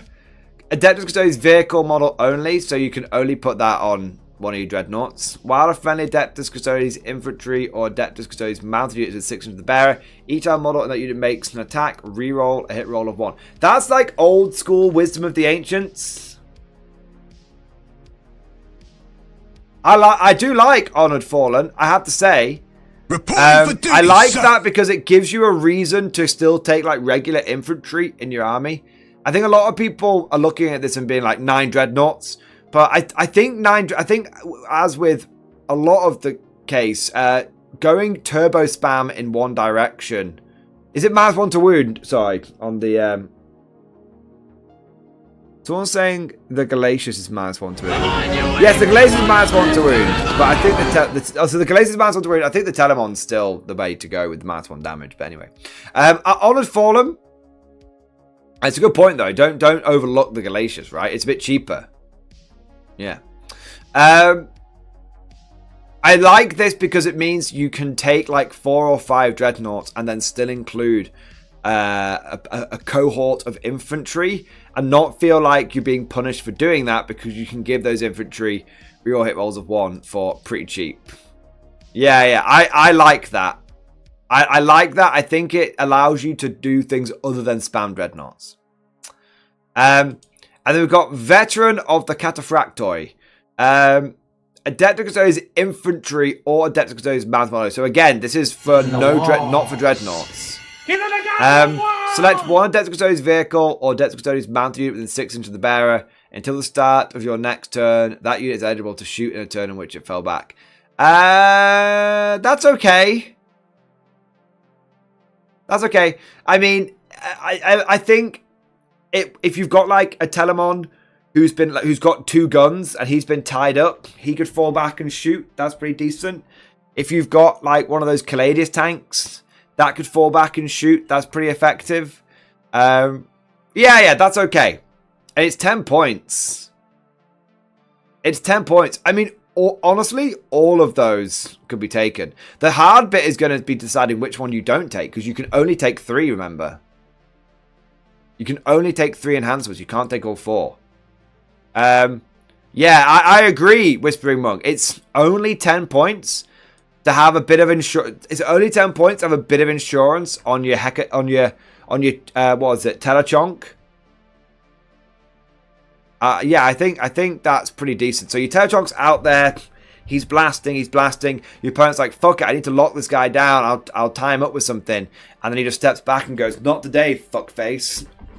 And fucking shoots them. Yeah. I think that's pretty decent. Man, like it. I think you still take Caladius Grav Tanks, like 3 of them.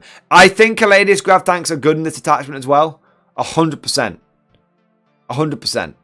I think Caladius, like I said, I think the way that this detachment gets probably abused is by taking Caladius's. But I think that there'll be enough incentive for people. I think there'll be enough Custodians players out there with some fucking Forge World Dreadnoughts they've not been able to use for 18 months. That at least for a few games, or bust out the Forge World Dreadnoughts just to have them on the table and feel decent again. Yeah. I think, absolutely bad larging. I think you can use this attachment in ways it's not intended for and get more juice out of it, but you can use this attachment the way it is intended and still do okay. Overall, I think all of those enhancements are solid. All of those enhancements are good and above. Good and above. Yeah. And they go from good to great. They go from good to great. Ironically, this is the one that I fear the most because I'm just so sick of how grindy it is to try and kill custodies. yeah, that definitely. I'm looking at that and I'm like, fuck, man, that's going to be a hell of a chore to grind through, but it is what it is. Okay. Right, before we get into the stratagems, let's have a look at some of the super chat stuff that's coming in here. So I want to say a big thank you to Tiki, my boy! Banzai! Banzai! Banzai! Tiki, thank you so much for the gifted membership, baby! Thank you for the gifted membership, man. This is not like bot action. Sadly, it's not bot action. Sadly not. But it does look like some interesting things for 40k, which is good. Also, Tiki, I want to say a big thank to you for the super comment that you left on Monday's battle report, mate. Appreciate it, dude. Thank you for supporting on the videos, and thank you for supporting in the streams, man. Amazing. Double banzai! Triple banzai! Because Tiki's coming with the super chat as well. Banzai! There we go, man. Thank you, Tiki, for the triple banzai. Poke the like button with your bamboo spear. Banzai! I love it, mate. I love it. Tiki, thank you very much for the support, dude. Thank you. And also thank you for reminding me. Yes, don't forget, guys, go ahead and like the stream. It does very much help and make a big difference. Thank you, Tiki. Thank you, mate. I want to say a big thank you to Northern Gent. Northern Gent, thank you for the 26-month member flex. Double X Force, baby. Reporting in after training cadets, still on for Friday. Dude, I actually thought we were on for the 20th of December, but yes, I can do Friday, no problem whatsoever. Friday is great. Friday at Element works for me, man, 100%, dude. I need to decide what I'm going to bring now. What do you want to face, Northern Gent? What do you want to face?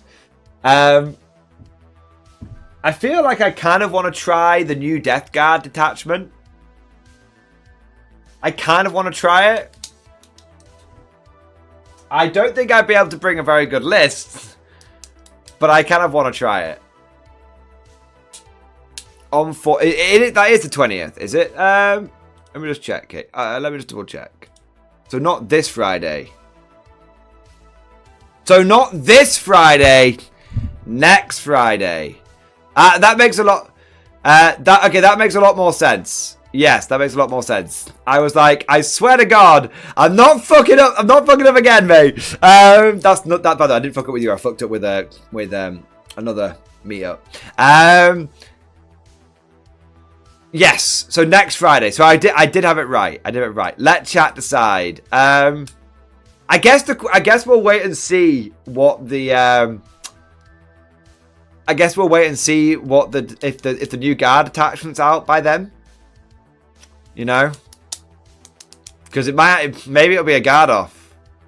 Maybe it'll be a guard off. Maybe I'll need or maybe I'll bring I do want to see what the Death Guard have got. You know, I might have my new Death Watch army by then. Just saying. Maybe have a game with cheeky game with the Death Watch, perhaps.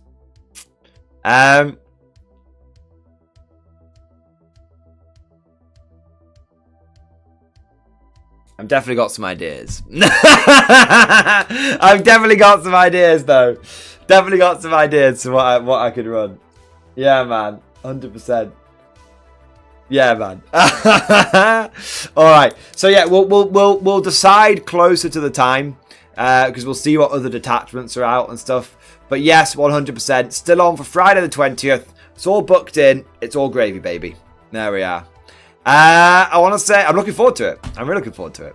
I want to say next a big thank you to Nick the Salamander. Yes. Thank you, Nick, for the 5 gifted memberships, baby. Thank you for the 5 gifted memberships. Thank you to the Salamander for keeping us fresh stocked with new conscripts. You absolute mega boss. You absolute giga chad. I raise my glass to you, sir. You're an officer, a gentleman and a scholar. A good sir. A kind sir. And then I also want to say a big thank you to Thomas Lupton for subscribing. And a big thank you to Elden Lean. Elden Lean, thank you for the 100 bits, baby. Thank you for the 100 bits, mate. Thank you for keeping our bits box nice and full. I love the detachment. Sadly, I have spent a lot of money on that forged resin. Or do I? Well, Elden Lean, you could go to Forgery World and get yourself that sweet, sweet Chinese resin, although it is a bit dodgy sometimes. Or you could just 3D print all of them. I mean, you definitely don't need to... there's definitely ways of getting all of it. Or you just convert them. I mean, it really isn't that hard to take a Custodes, a plastic Contemptor Dreadnought, and put a spear in its hand. Do you know what I mean? It's not that it's definitely easy. It's easy conversions, boys. Easy conversions. Only but Mordian, that would be illegal. I would never. It's not illegal to 3D print models. It's not illegal to 3D print them. I genuinely don't know the legality around recasts. But I know it's not illegal to 3D print them. There you go. There you go. It's not illegal to buy third-party models at the end of the day. There you are. All right. And then I want to say a big thank you to Nick the Salamander. Nick Salamander, thank you for the Giga Chat. Yes. On a lot of these models, Forge World, GW trying to get rid of all their stock before 11th. I think GW is self-aware enough to know that if they got rid of the Forge World Custodes stuff, that they'd have another getting rid of Deathwatch kind of vibe on their hands, because the faction would basically implode. Like, GW has essentially for the last 18 months tried to make people not use their Forge World Dreadnoughts and stuff, and it's been incredibly boring, and everyone's been like, I'm fucking sick of these fucking infantry spam Custodes armies because they just feel boring and shit. And no one's bought a Custodes Land Raider. You know what I mean? So GW, I think, has finally gone, fuck it, fine. We're gonna... I get a sense like GW is definitely walking back a few things recently. Yeah. Definitely feel like they're walking back a few things. Who knows? Thing is with... you could definitely get the Forge World stuff. You could definitely 3D print the Forge World, or you could definitely just convert. It'd be super easy. Yeah, Rat Bastard, that spear from AOS terrain would work brilliant for the scale for a Dread. Exactly. So I think, and if I was playing against someone and they had a Dreadnought with a spear and they were like, that's just a regular Contemptor, it's just I used to use it as an Achilles, as an Achilles Dreadnought, I'd be like, yeah, that's okay, because the same size, right? It's like, what does the spear Dread have? Oh, he's got a multi-melter today. Oh, okay, that's fine. Just shooting fucking melter rounds at the end of his spear. Yeah. So, yeah, Nick, I think this is definitely... Maybe, I don't think they're going to get rid of a bunch of stuff before 11th edition, but I could be wrong. I don't know what it is. I could just sense some change in the air. Maybe it's the Deathwatch Index. Maybe it's this detachment. But I'm getting a feeling like GW is starting to walk back a few of these shitty policies they've had in place for a while, like binning off Forge World a bit and squatting stuff. Yeah, I don't know. 10th edition has been the edition of loss, and that's not been good. Yeah, I don't know. Maybe I'm naive. I just gotta. My psychic premonition. You guys know I'm there for the black ships. You know, my psychic premonition is saying there's some change in the air. Yeah. We'll see. I could be wrong though. Nick Salamander, it would be nice. I would like Trusty W again. Yeah, me too. I want the Trusty W. I want the Lighty W. Yeah. Alan Link, Custodes resin should be safe. If they remove it from Forge World, it's probably going to be printed in plastic, so you'll be able to proxy just like what would happen with Krieg. Exactly. Elden Link. Good way of putting it. Squiddy, we're going to lose so many Forge World and our Guard Codex. They've already confirmed how many data sheets. True. But they do. Yes, they always used to have codexes and then Imperial armor. What a turnaround that would be. if they brought back the old Imperial Armor books.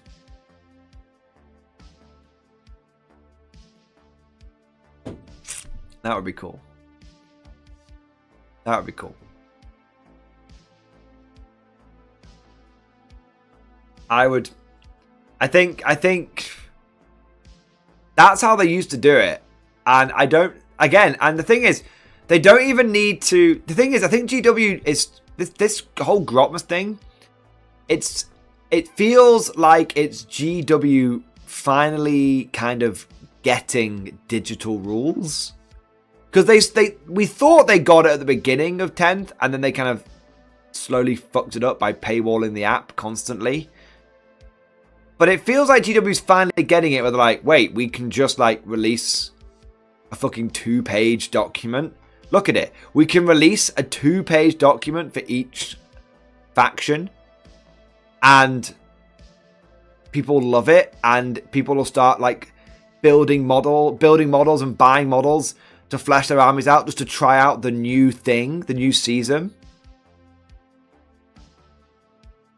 Fuck it, let's do that. I mean, this definitely feels like GW is flexing the idea, testing the waters of the idea of making the game feel even more like a live service game, like all digital rules. I mean, imagine if we got a new detachment for each faction, each balanced data slate.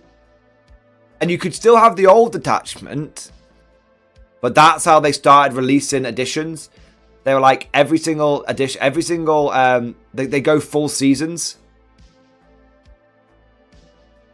It's like, and they're like, they use the rules and the seasons. They have free rules that come out digitally, which drive, and those free rules drive customers in certain directions without punishing those that like another direction. Yeah. I don't know. Maybe.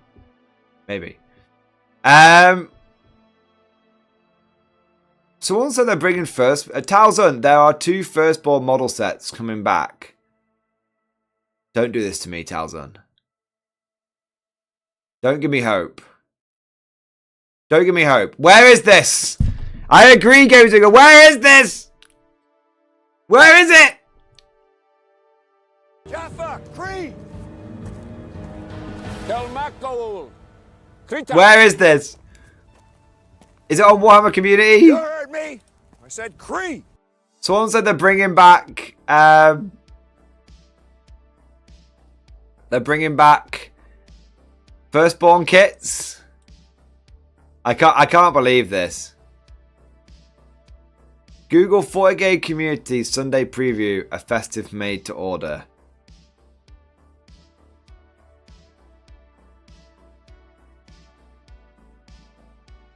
Surely that would be under here.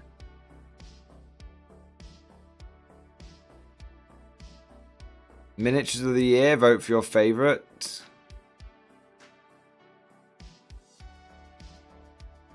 It's made to order like the Steel Legion set. It must be under here, right?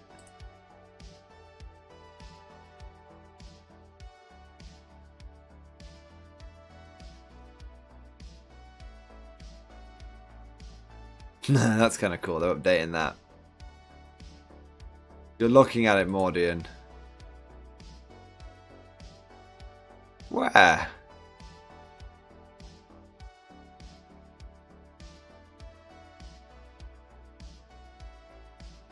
I don't see it.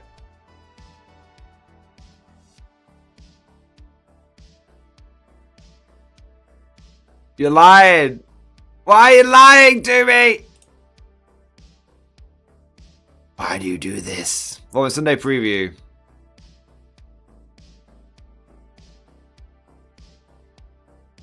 I'll send the link in stream discussion. I needs it.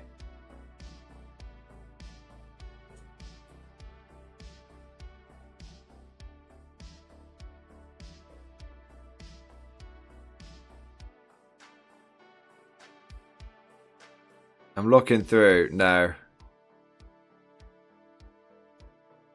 Links to discussion. Let's have a look. Let's have a look. I'm ready. Okay. A Sunday preview, a festive made to order. Space Marine Company Command, cool. Space Marine Heroes of the First Company. Wow, that's a lot of Terminators. First Company are every chapter's honored veterans granted the honor of donning suits of tactical dreadnought armor of immense value. And wow, I think those are cool models. Are those the two that are coming back? Fair enough. I have to say, they look good. that Chaplain's really, really cool. I have that old company command set, yeah. So it's made to order, is it? Okay. Okay. That's alright. It's like Steel Legion stuff coming back. That's okay. Alright, next we'll say big thank you to Shagger Khan. Thank you for the super chat, mate. Let me in the Discord. Alright, dude. I'll let you in now. I can see that you are a channel member. So yeah, I can let you in. That's easy enough.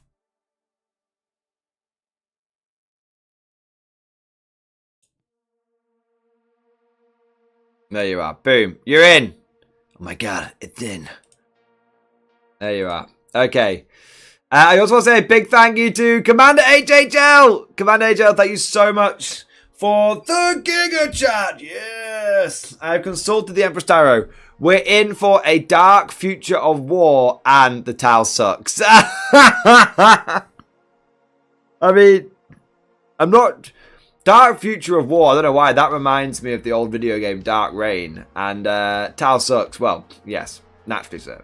Naturally. Why are you telling me things you already know? Oh man. Dude, come on, I love it. The Emperor's Tarot says the Tau sucks. Alright. Let's wrap up this Custodes blast through, shall we? Alright. So, I want to say a big thank you to all of you guys that supported Commander HHL, Shagger Khan, Nick Salamander, Eldon Lee, Nick Salamander, Northern Gent, and Tiki, and all of you bastards. Thank you for your support, guys. Shagger Khan, thank you for the super chat, dude. Thanks, man. No worries, dude. Sorry it took me a while to let you in. But, dude, thank you for your support and thank you for your patience, mate. Amazing. All right. Stratagems. Number 1. Flawless construction. Your opponent's shooting phase or fight phase. 1 Adept Custodian's vehicle. Until the end of the phase, each time an attack, the attack is greater than the toughness. Subtract 1 from the wound roll. Ooh. That's pretty good. That's like what the Silent King has got. Oh, damn. The Telechonk just got even chonkier. I mean, that thing's getting pretty unkillable at this point. 2 up, 4 up, 5 up. Reduce damage by 1. Yeah, 2+ armor save with cover. The 4+ invulnerable save. With a 5 up feel no pain. With -1 damage and -1 to wound. It's not unkillable. Because unlike the Silent King, it doesn't have the menhirs. Yeah. But that's a very, very, very, very good stratagem. Yeah. Basically means you'll be wounding most of their vehicles on 4s rather than 3s. Emperor's Vengeance. Fight phase. You do this on 1 Adept Custodian's unit from your army. Until the end of the phase, each time model in your unit is destroyed, if that model has not fought, roll a d6, adding 1 to the result if that unit has the war keyword. On a 4+, do not move it from play. The destroyed model can fight after the attacking unit has finished making its attacks, and then it's removed from play. You see, I like that. I think fight on death on a 4+ is much more reasonable than fights first. Because I think fights first is the stratagem, isn't it? In like shield host or whatever it is. So which is really annoying because it basically means I'm going to charge you. Oh, you're going to fuck me in the ass. Whereas at least Fight on Death, it's like, okay, I'm going to go in there. I'm going to do a whole bunch of damage to you. And I might even wipe you out.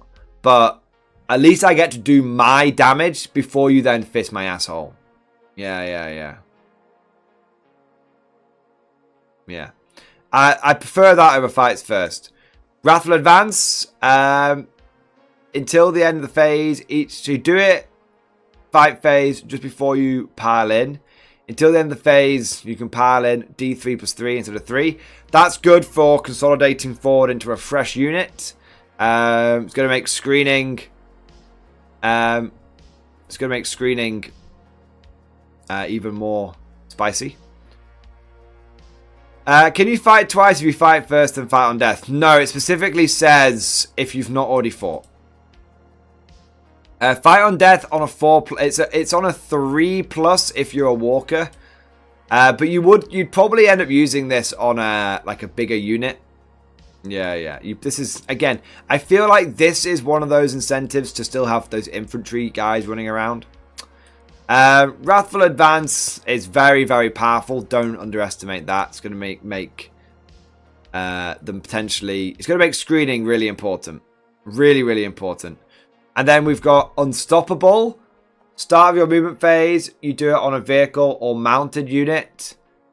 You can move through terrain features. Yeah, GW is just getting rid of terrain being a thing. They're getting rid of it. They're like, terrain. GW's like, if we're going to have terrain that's this dense, we're going to need to make it so it's not cuckolding fucking people's units and movement lanes. Yeah, I guarantee you, 11th edition, every unit will be able to move through terrain. I guarantee you, 100%. Like they're prepping us for that. They're prepping us for that for sure. Yeah, that's pretty powerful. I'm going to take an Achilles Dreadnought with the Adamantine Talisman. I'm going to stage him behind this wall, and then when it's time for me to go in, 1 CP, just... There you go. Yeah, that's pretty good. Relentless Persecution. Your movement phase just after Detachments Custodes vehicle unit from an army advances. Target that Detachments Custodes vehicle unit. Until the end of turn, your unit is eligible to shoot in which it advanced. Use the war keyword. Until the turn is able to shoot and declare a charge. Yeah, that's pretty good. Again, just running forward with those dreads. Because remember, you have got +2 to your move and +1 to advance and charge rolls. So a lot of your dreadnoughts are going to move 10 inches and then advance 4 to 5 inches. And that's like an average 14 to 15 inch move in a turn, and then they're going to charge you. Yeah. That's really strong. And then punishment inescapable. When your shooting phase, target a Detachments Custodes unit from your army. Until the end of the phase, range weapons ignore cover. And until the end of the phase, each time a model in your unit makes attack, you can ignore any or all modifiers to that attack's ballistic skill and or any or modifiers to the hit roll. That's big. So it's basically no modifiers, even if it's -1 to ballistic skill. That's really good because not only it is only for shooting, but it is good because it means that if your vehicle's degraded, it can still fight on pretty effectively. Yeah. Overall, all of these stratagems are good. There's not a single stratagem here which is a dud. This is possibly, in some people's eyes, would be considered the weakest, but all of these stratagems are good. Overall, there's nothing bad about this detachment. It is very clear what it's trying to get you to do. It's got some very obvious combos for the enhancements, and the stratagems are all powerful and clear on how they're meant to be used. I think this is a really good beginner detachment. I mean, I know some people might find that ironic because it's going to involve a lot of Forge World stuff, but let's not be naive for a moment here, guys. There's plenty of chances for you to get dreadnoughts from third-party places, Forgery World, 3D print them. You know, even if you're committing to GW, you can get yourself a few of those Contempt of Dreadnoughts at first, and then as you start getting more and more familiar with the game, this definitely feels like even though it seems like it's Forge World focused, which some people might say is the anti-beginner, I feel like if you're someone who's getting into 40k, you pick Custodes, and you want an attachment that is simple, straightforward, then I think this is very easy. Maybe this isn't a detachment for total beginners, for absolute beginners, but I feel like this is a detachment for people who already play 40k, maybe who want to go over to Custodes, or Custodes players who are already familiar enough with the faction, but maybe have gone away to something else and are coming back in, or people have gone away from 40k entirely and they get tempted back in because they can use all their Achilles and stuff again now. This feels like an attachment that is easy to understand and easy to pick up and easy to start getting wins and getting games with. Yeah, the combos are obvious, the direction is obvious. Yeah. Talzon, its attachment begins with a resin printer. Exactly. Yeah. It feels like a great. This feels like a great detachment to tempt Custodes back into the game. This detachment is GW saying, Custodes players, we want you and we need you. Here's the fucking check to get you back into our game. This is what it feels like. You want your fucking Forge World Dreads to be good? Here you fucking go, boys. You want your faction to be a bit more interested? Here you go. That's what it feels like. It feels like GW's apology to the Custodes community.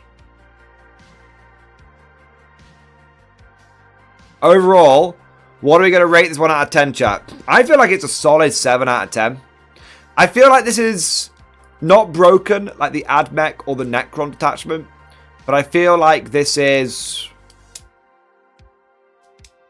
Squiddy, this is a blatant attempt to get Cavill back playing in 10. Yes! Totally true. This is the Cavill detachment, yeah. I feel like this is a solid 7 out of 10. I put this on the same level as... maybe 7.5. I'm going to give this 7.5. I feel it's better than the Tyrannid one. It's in between, like, the Tyrannid and Death Guard and, like, Dark Angels one, and the and the Admech one. It's in between those two. It's probably a little bit more powerful than the Death Guard one,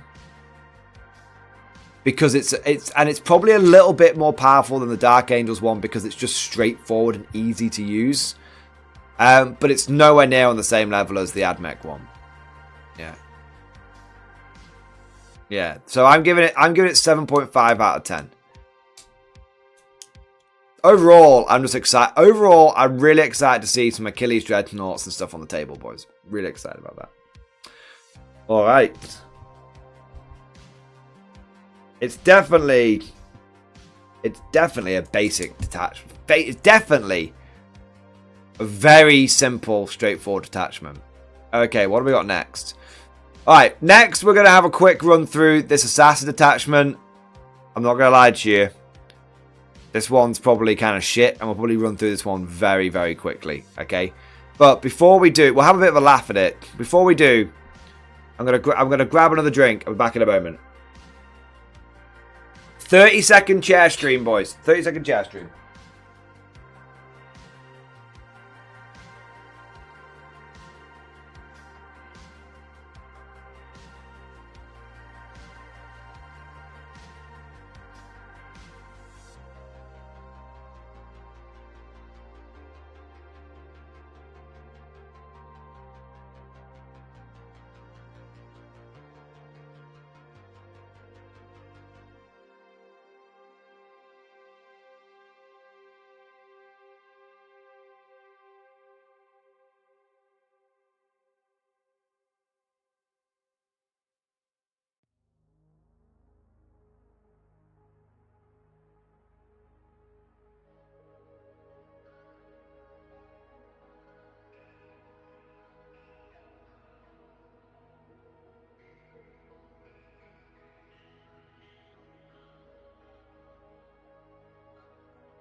Alright, I'm back.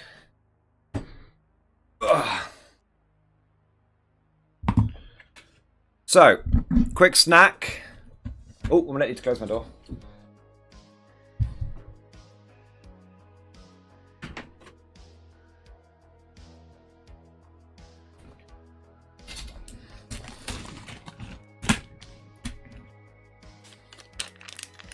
Got a yogurt today.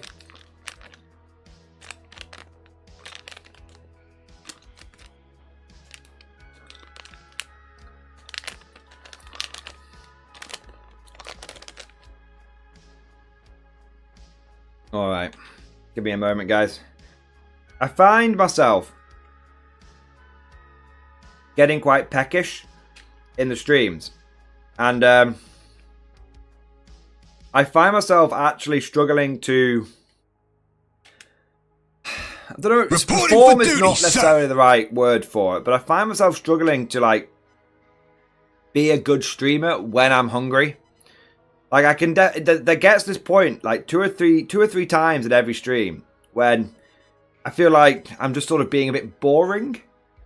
And I sort of take a step back, and when I've sort of reflected on it, it's definitely when I'm hungry, and then I have a quick snack, and I'm back in it again. So I just need to make, whenever I'm streaming, I just need to make sure, if I ever feel like there's a natural break, get a quick snack, get a quick drink, literally 30 seconds, and take the edge off being hungry, and then I'm just like, I'm back on it. Like, I think one of the reasons why I ended up going on about Deathwatch so much yesterday was like the last 2 hours of stream, I don't think I ate anything. So yeah. Darling 322, sir, you are many things, but boring is not one of them. Thousand, that's called diabetes. I got the beaters. They took my foot. They're coming for my other one. Low blood sugar. Probably.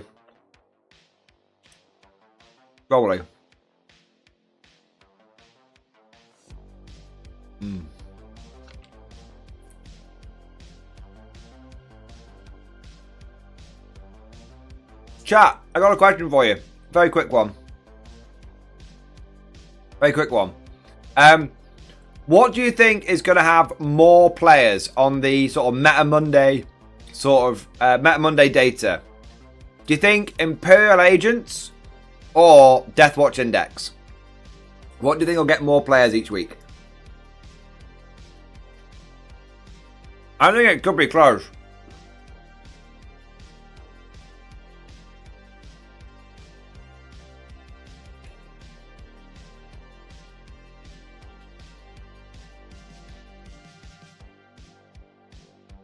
Because I think a lot of people like running their Deathwatch in the Imperial Fleet Detachment.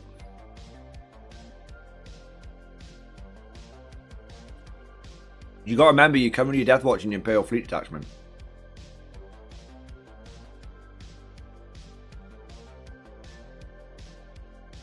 So, you guys say Deathwatch for sure, but I'm not saying... When you think about it, there's a lot of Deathwatch players right now running Imperial Fleet.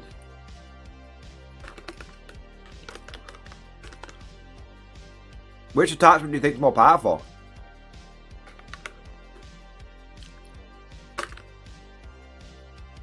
I guess with like the new Talon Strike things, it's fairly easy to argue that the Deathwatch Index is more powerful for just running Deathwatch.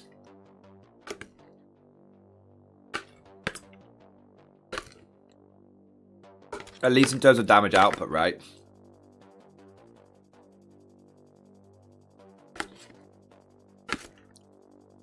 Okay.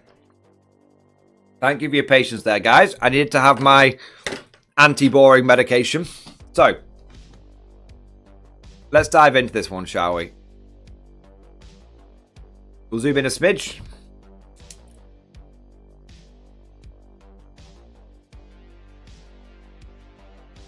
And give me a moment.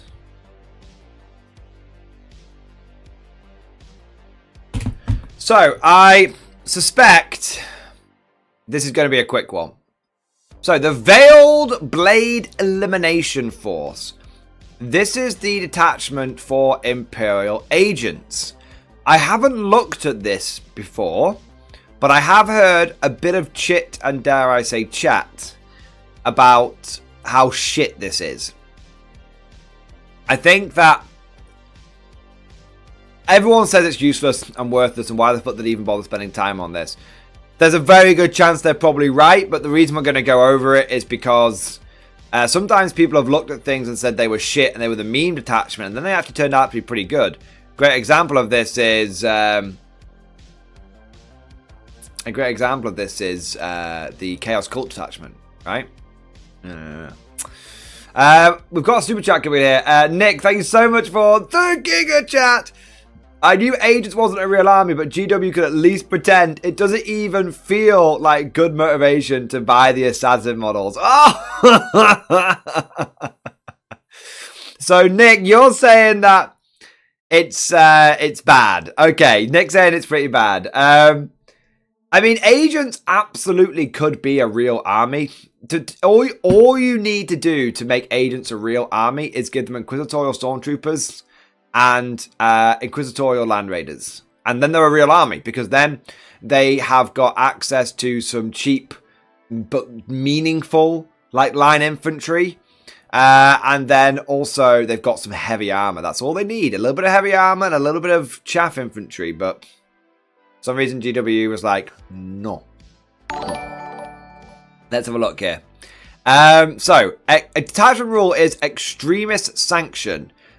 Officio Assassinorum units from your army can use the Overkill, Soulless Horror, and Shield Breaker abilities twice per battle instead of once per battle, but cannot use such an ability more than once in the same battle round. When mustering your army, each Officio Assassinorum unit from your army has the relevant Extremis ability shown on the right, and you must increase the points cost of each of those units by the amount shown. If this causes your army to exceed the points limit for the battle you're playing, you cannot include that unit in your army. Wait, what? So, your army rule is... What?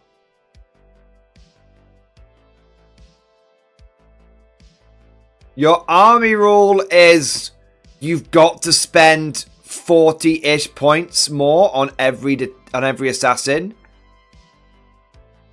What? What? Victory is assured. Like, you don't even have a choice? You don't even have a choice? What? Your army rule is you have to take enhancements. Oh, man. I mean, they're not cheap either. The thing is, like, Maziclair, it's upgrades. That doesn't seem weird. Yeah, but no one else pays for their fucking army rules, man. Like, you're not going back to Custodes and being like, oh, by the way, add like 30 points to the cost of each dreadnought. You don't have a choice if you want to do that or not. But you do get to add plus 2-inch move, +1 to the advance and charge. Everyone else gets their army rules for free. These guys, it's like, here are your army rules and you have to pay for them. That's fucking crazy, man. No one is ever going to run this, because it only affects 4 models in your army. Bear in mind, each assassin is an epic hero. So, each assassin is an epic hero, so you can only take 4. You can only take 1 of each. Alright, let's move on. So you get to use Shield Breaker twice. Overkill. I mean, fine. Fair enough. I mean, I don't think you're going to live long enough. I don't think you're going to live long enough to get Overkill off twice, but fine. Fair enough. Right. Decoy targets. The Agents of the Countless Temple are known to utilize VAT-grown doubles to confound their foes. Kaladas assassin model only. Twice per battle in your movement phase, you can select one of the friendly image model that is on the battlefield and not within engagement range of one or more enemy units. The selected model is destroyed, ignoring any rules that are triggered when a model is destroyed. And this model is removed from the battlefield and set up again as close as possible to where that destroyed model was not within engagement range of one or more enemy units. And where the destroyed model was, or not within engagement range, this ability can be used more than once in the same battle round. That's pretty good! So, okay, so like you basically, you like, when do you do it? In your movement phase. Okay, so you can move, I actually think that's quite good. So what happens, guys, is you take something, you take a unit, you run it or infiltrate. You run it or infiltrate it up the board, and then you go, you get it within like an inch away of an enemy model, and then you explode one of your own models, bring the Kaladas forward and a like guaranteed charge.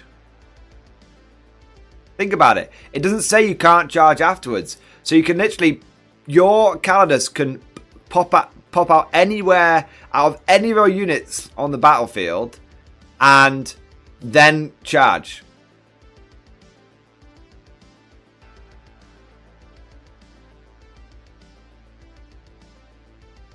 Oh, also, it doesn't say the Kaladas model can't move either.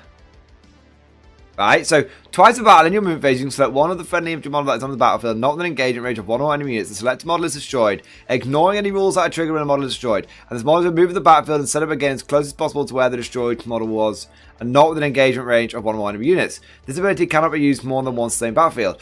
So it's not at the end of your movement phase. It's not in the reinforcement step of your movement phase.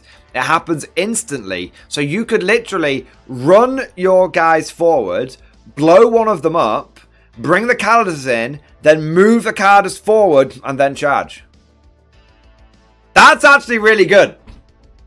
I mean, the Kaladas doesn't do a huge amount of damage. It's not like, woo! Do you know what I mean? But it's actually kind of cool. I like that one. And you can do it twice per battle. I like that one. Yeah. That's actually pretty good. Esoteric Explosives. Kalexus Assassin models only. Each time this model is targeted with the grenade stratagem, one more wounds inflicted for a d6 roll of a 3+ instead of for a 4+. I mean, it has the potential to spike a lot more, but the average is you get an extra mortal wound. Would you like to spend 40 points for an extra mortal wound? I didn't think so. Well, tough tits. Because you don't have a choice. You have to take that upgrade.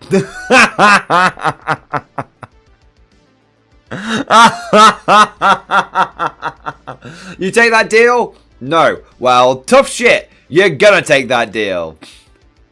40 points. And you still have to spend the CP. Oh, man. Oh, man. Yeah, that one's pretty trash. In reality, there's going to be one time when you roll like 6 3-ups and you give like sweet. You know, there's going to be stories around when it was good, but they're going to be few and far between. Intraneural biotech. The Avessa's agents' neurons have been surgically spliced to enhance awareness and speed of thought. Avessa assassin models. Why is it saying models? There's only one. There's only one. Once per battle round, you can target this model with a heroic intervention or counter-offensive action for 0 CP, and can do so even if you already used that stratagem on a different unit this phase. That's good. That is just straight up good, because both of those normally cost 2 CP.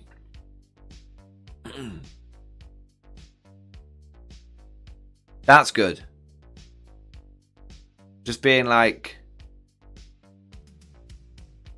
just heroic intervention. Yeah. I mean, it's shit because you're never gonna. It's kind of shit, but it's all right. It kind of fucks with your opponents a little bit. I mean, heroics won, fair enough. I kind of would have preferred it to. I kind of would have preferred it if they had made him so like he just gets like 20 attacks like once per game. Yeah, like the Avessa Assassin is all about being a blender. He's all about being like mad as shit. So I feel like Elden Lean, or give him fights first. Yeah, you could give him fights first. I feel like they could have given him fights first, or they could have just been like once per game. The Avessa Assassin gets like 20 attacks, something ridiculous, and then he explodes and dies.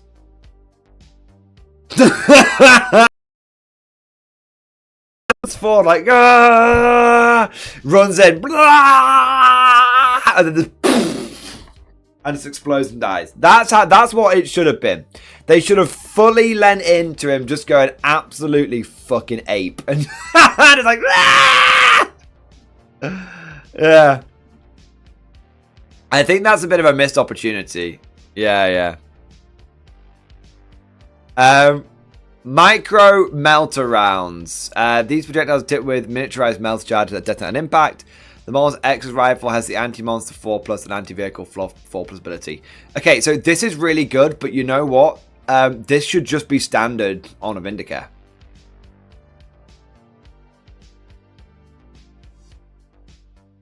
Like, this should just be standard.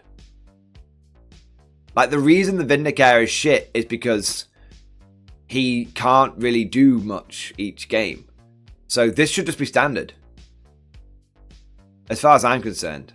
Like, and I know that might sound kind of crazy, but I think you honestly, this should just be standard. Yeah. I like dev wounds on a 4+, yep, I'm fine with that. I know it sounds crazy, but the Vindicare is terrible. No one fucking takes him. You need to make him you need to make it like yeah. Yeah, I know that means dev wounds on a 4+. I know. So I still think this should be fucking standard. You could increase the Vindicare's cost by 45 points and just have this as part of his standard set of abilities. But he's like 150 fucking points. Right? He's the same price as a fucking like Vanquisher. But he's just there like basically anything he shoots, he's doing like dev wounds. Yeah, that's what that would make him good. That would make him really fucking good. Remember, you'd be making him the same points as a fucking battle tank, but this should just be standard on him. Yeah, it pushed him to 155 points.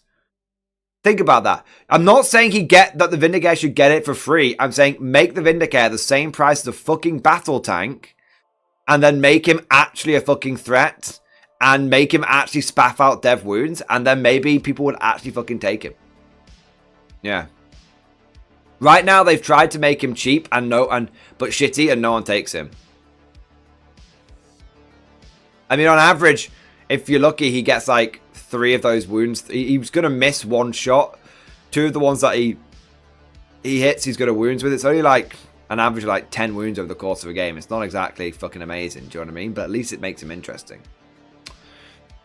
Honestly, this one is good. This one is kind of shit. This one is kind of shit. This one is good, but should be standard. Let's move on. Prime target stratagems. In fact, before we get to the stratagems, let's catch up. We've had a couple of super chat stuff coming here.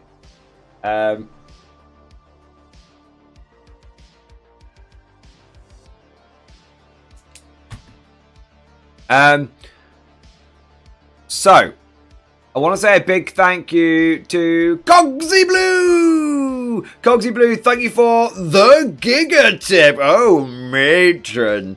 It is done. Every Space Marine model I own is painted and ready for war. The Hellfighter Space Marine chapter is ready to be fielded. The only model I want is a Tech Marine, but all models are finally done. The army is complete. Pictures in Discord. Dude, let's take a fucking look, man. I'm ready. I am ready. Hey, you got the Rhino done. Amazing. Can't go wrong with a cheeky Rhino. Nice. Very, very cool, dude. Simple yet effective color scheme. Which is exactly what you want on Rhinos, to be fair.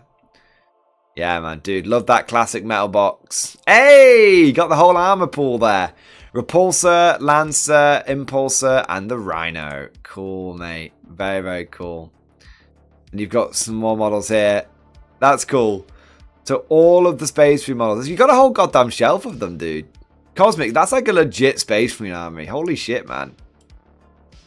Holy shit, dude. That's so cool. That's so cool. You got the Knights done. You got the Dreadnought done. You got all of the infantry done. That's cool as fuck, mate. And I love the conversion of the captain with the big knight head. Yeah, that's cool. That's cool as fuck. Dude, I love it. I love it.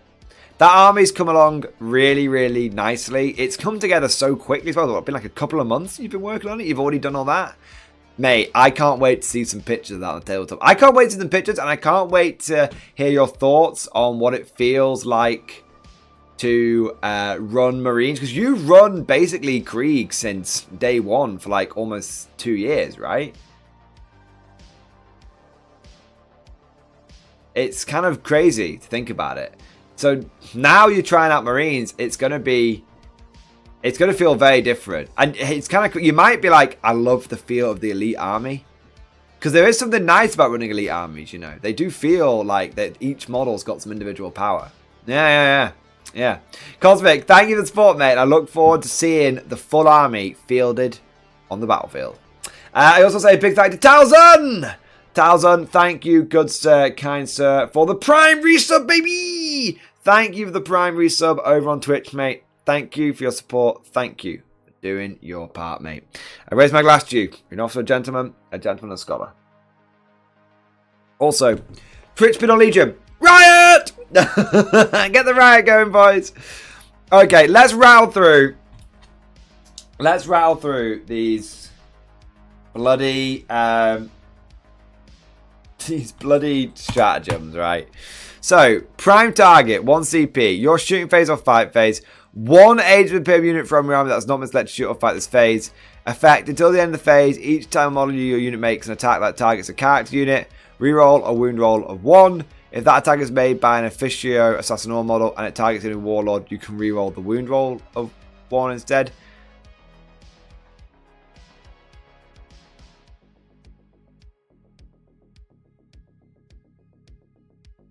You know, like, I guess if there's a character in a blob, then it affects the whole unit, right?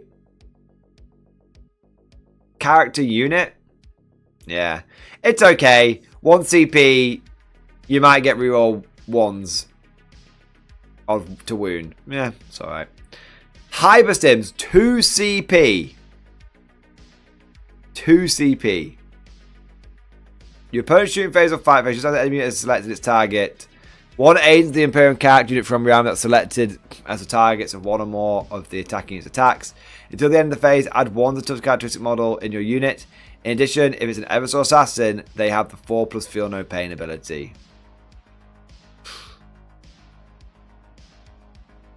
That is a lot. That is a lot to ask for.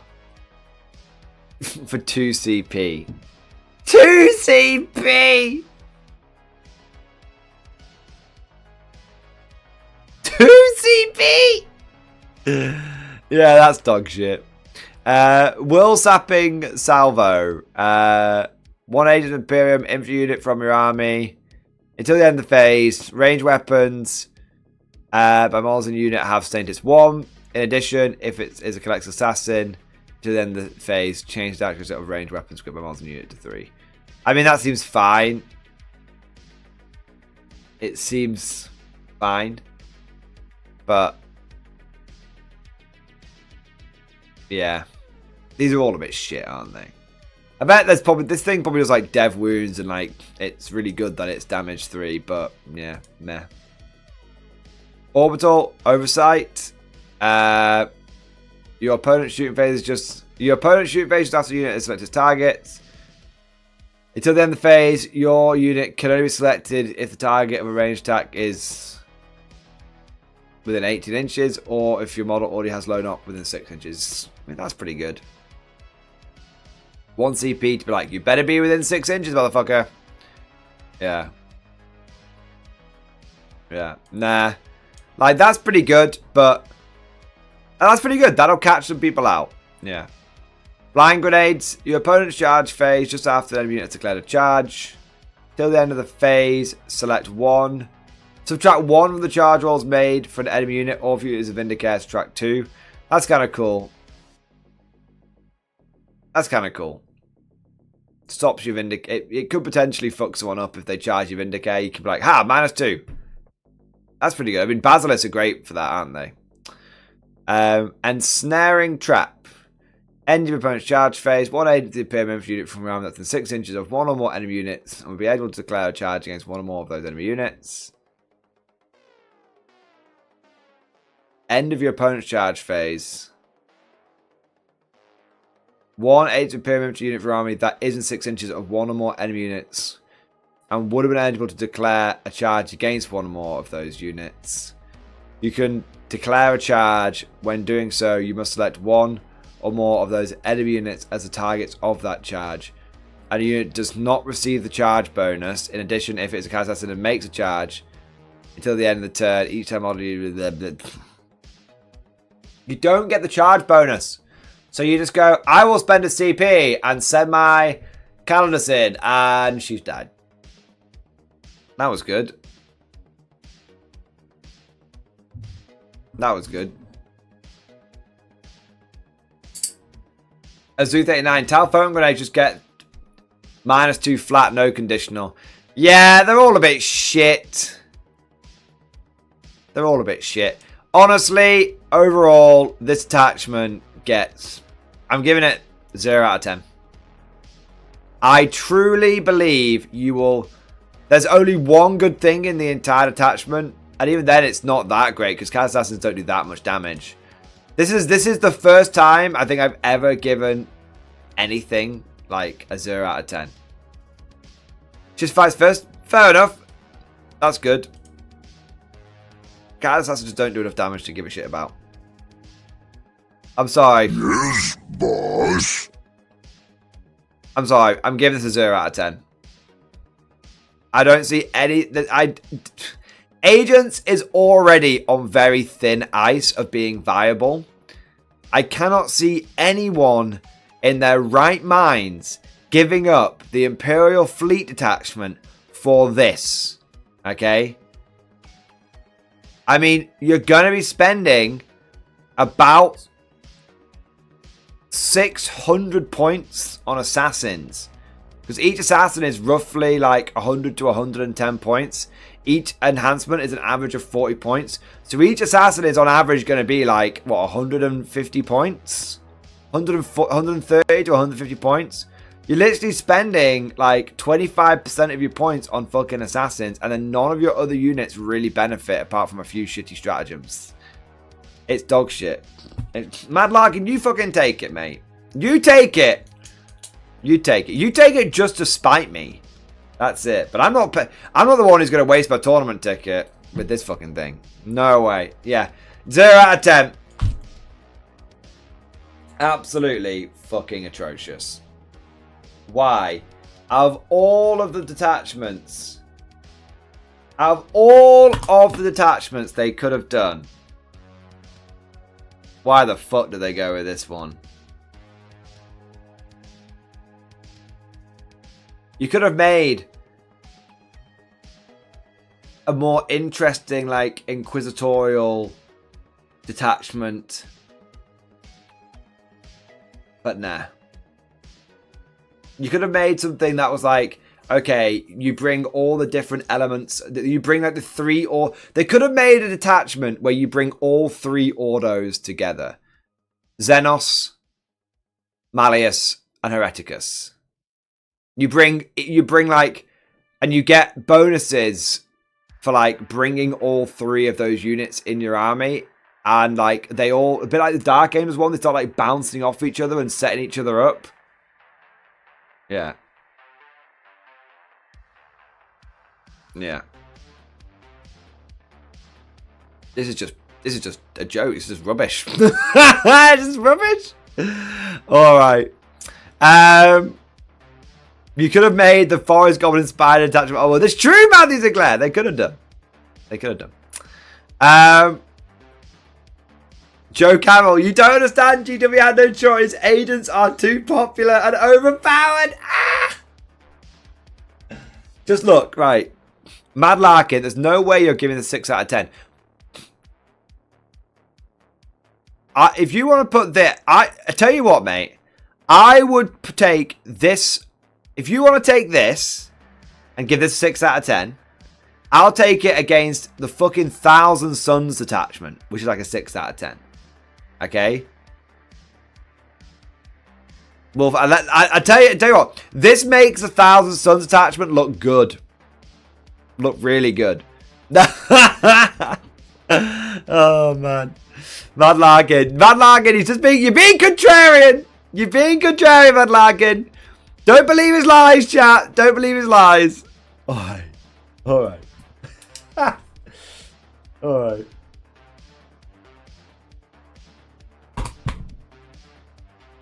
Yeah, it's not assassins, it's what you take with it. But you're going to take like 4 assassins and it's like 600 points. Yeah. Start of 10th Death Guard crushes this. Agreed. You can't get dick for 40. You're basically running like 1,400 points. Jesus. Right, moving swiftly on. Ooh, baby. We're going to get to something a bit more interesting now. We're working our way up the totem pole. We're working our way up. Mad Larkin, joking aside for a second, actually. I'm busting your balls for liking the detachment. I'm busting your balls. But, you know what? You could very well be right. We've been proven. We've been down this before, where it's like, you know, everyone said Chaos Cult was dog shit. It actually turned out to be good, right? So, genuinely, joking aside, go forth, try it out. Who fucking knows? Maybe it'll end up being decent. It takes a man of vision. Right? It takes a man of vision to see the connections that other people don't see. Maybe you're seeing something we're not seeing. There you go. Alright, what do we got next? We've got Questor Forge Pact. So this is the Imperial Knights attachment, and this is the one that I am really, really excited for, because it allows you to take knights and infantry together for like the first, feels like the first time in 10th edition, you know, and to keep the knight stuff. So I'm really, really excited. I'm so excited for this that I'm happy to. I've got a whole bunch of like Blood Pact guys that a lot of them look pretty like cybernetic. There's like there's some cyborgs in there, and I've also got some like lunar auxilia guys. I would love to run. I would love to get like I've been itching to get an excuse to get some knights for the channel anyway. As allies, I would be itching to try this out. Yeah. Let's have a look. Let's have a look here. So Questor Forge Pact. Let's have a look.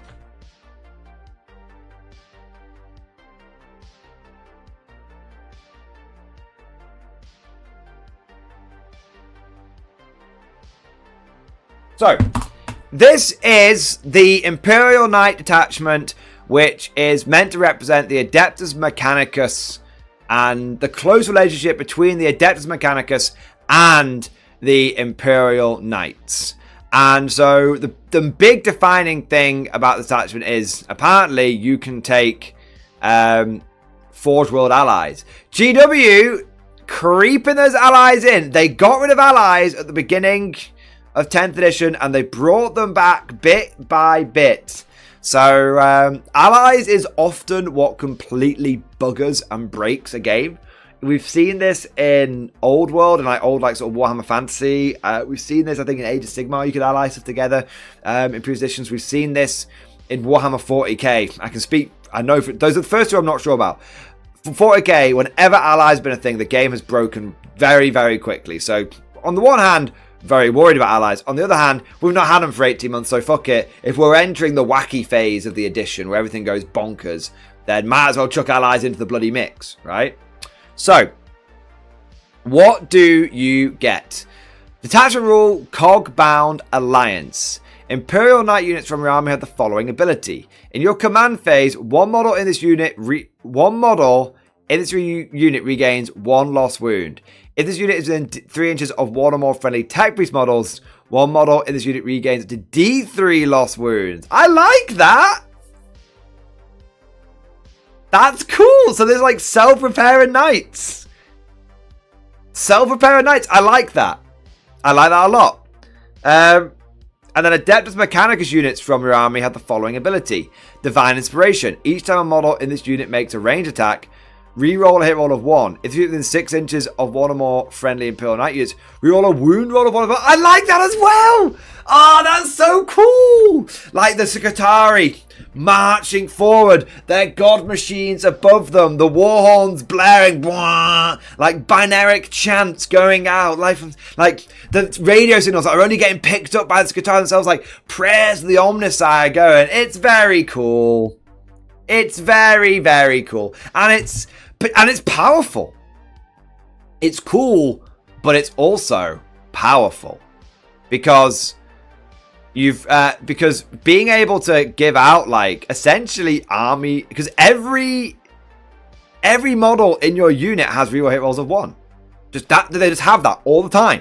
Remember they said they get rid of rerolls in 10th edition? Alright, I'll stop. But then if you're near Imperial Knights, it could be any knight. It doesn't have to be like the big ones. You could take your fucking your Armiger spam. You could take Armiger spam and bulk it out with some of these motherfuckers. I mean, that sounds kind of wanky though. I'm going to be honest.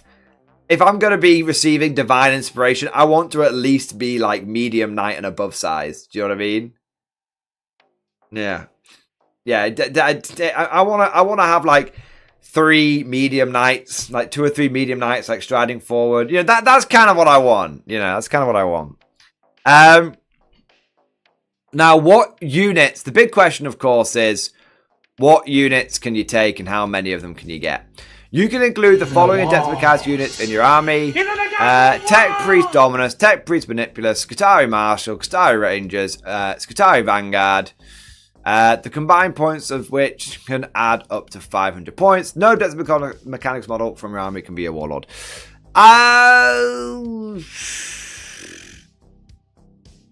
I think they've lowballed it on the allies there.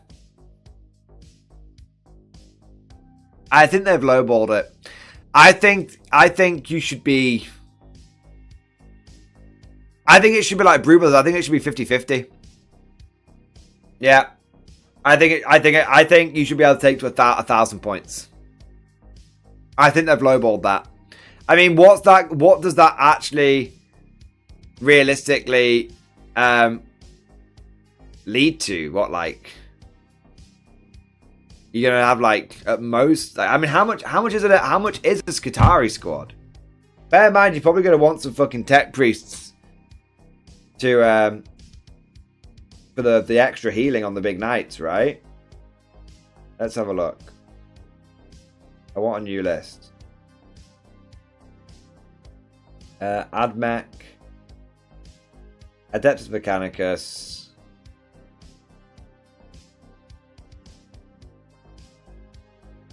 Skitarii. The walls. Into the goddamn walls. Sorry. I guess Skitarii Rangers are already 85 points. What can they get?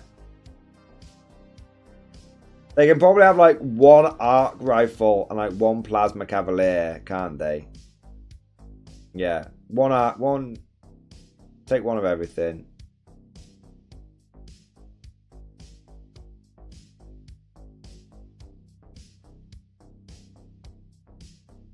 What does Skitarii Rangers do?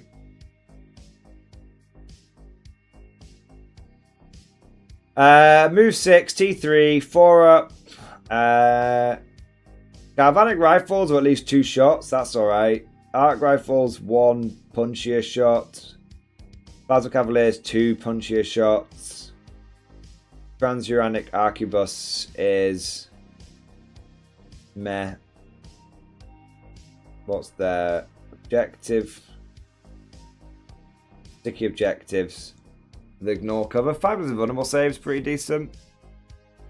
Do you still get Doctrina imperatives with this? I guess not, because it's not your army rule, is it? No, so no Doctrinas. What about Skitarii Vanguard?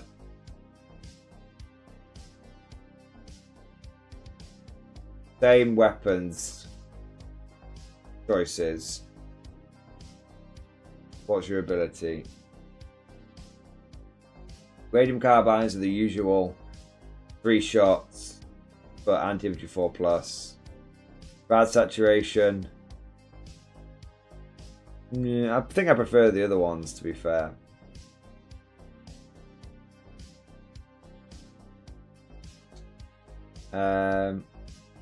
If I took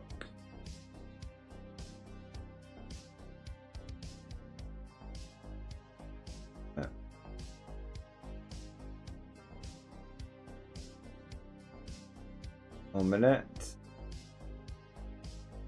You don't care about what does the Qatari Marshal do actually?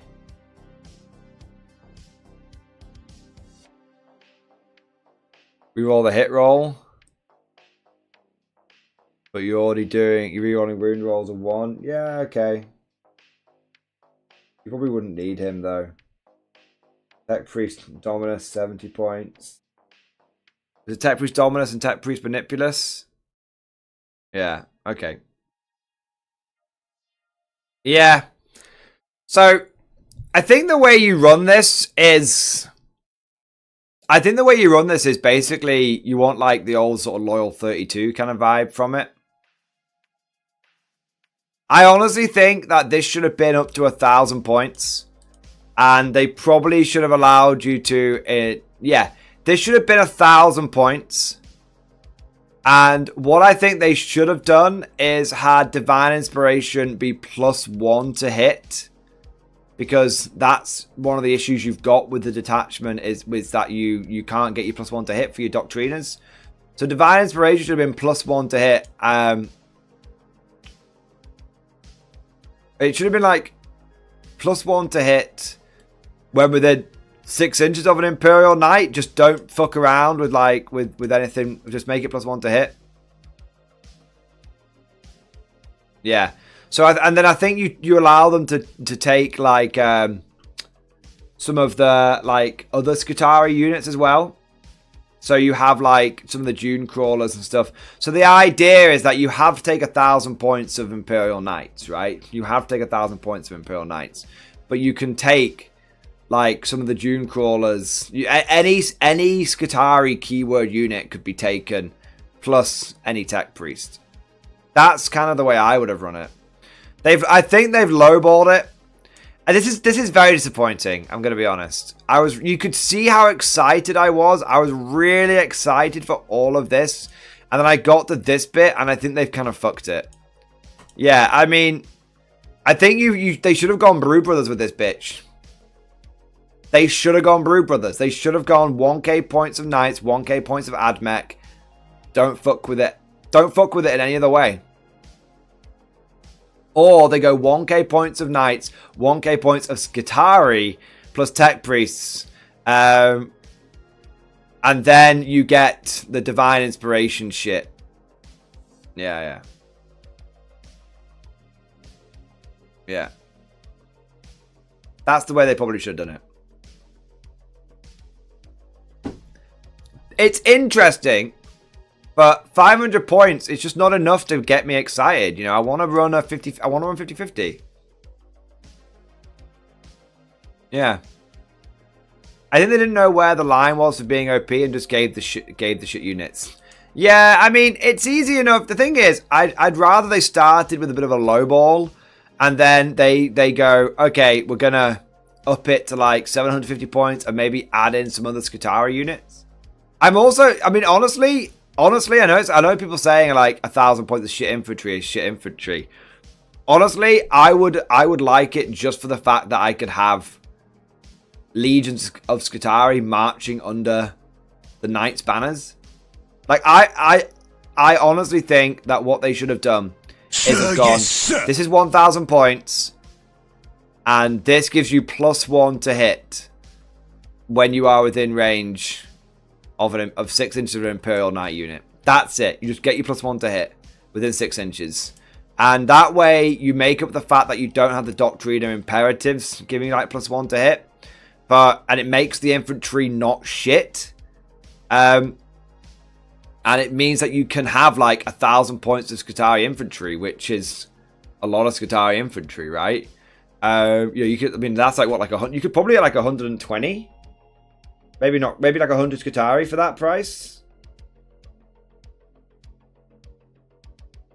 I mean, you probably wouldn't go that deep, but you could have between 80 and 100 Skitarii if you wanted to. And that's really cool. That's the idea of like legions of Skitarii march forward. But this isn't a legion. This is just like a little fucking pissant amount. Yeah. Yeah. Big sad. Big sad. Let's see what else we get. Okay, before we actually go there, we do have a few super chats and stuff coming in here. So yeah, it started off very excitingly. It's definitely taken a bit of a hit though. What do we got? Got some super chats coming in here. Want to say a big thank you to Hexing Gaming! Hexing Gaming, thank you for the Giga Chat. Yes! Bought a ticket off someone for Thanatos. I was told to message you on Discord the details to get a ticket transferred to me. So excited to attend. So, Hexing Gaming, you've bought your ticket off that person. That's fine. They just need to send you their screenshot, their email they got from Element, basically. So when they bought a ticket, Element Games would have said, here's your digital ticket. They need to forward that on to you so that you've then get. And then what I'm going to do closer to the... You just hold on to it at that point. You just hold on to it at that point. And then what I'm going to do closer to the time... probably like a month to a couple of weeks before we actually do the event. I'm gonna set up an attendees list, and that way, basically, I'm gonna add everyone on the Discord. I'll be doing a video. I'll be doing loads of videos running up to the event. I'm gonna add everyone on the Discord. I'll be doing videos running up to the event. I'll say, look, I know that tickets will have been bought and sold, transferred across the lines and everything. So Element's going to send me the list of people who have bought the tickets. And then what I will basically do is go, this is the list of people which have got tickets. You basically now need to, basically say if you still are coming and you still have your ticket, or if you transferred it to someone.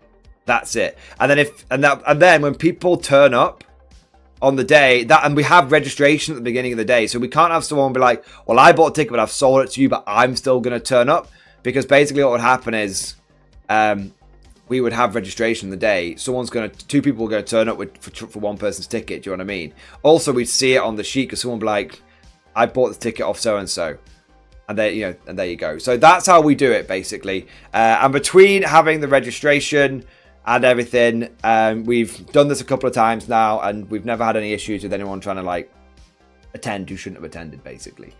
So we make sure that we that's all equals and above board. Yeah, you've got a ticket. So you've got a ticket, mate. You've got a ticket confirmation. You just hold on to that, dude.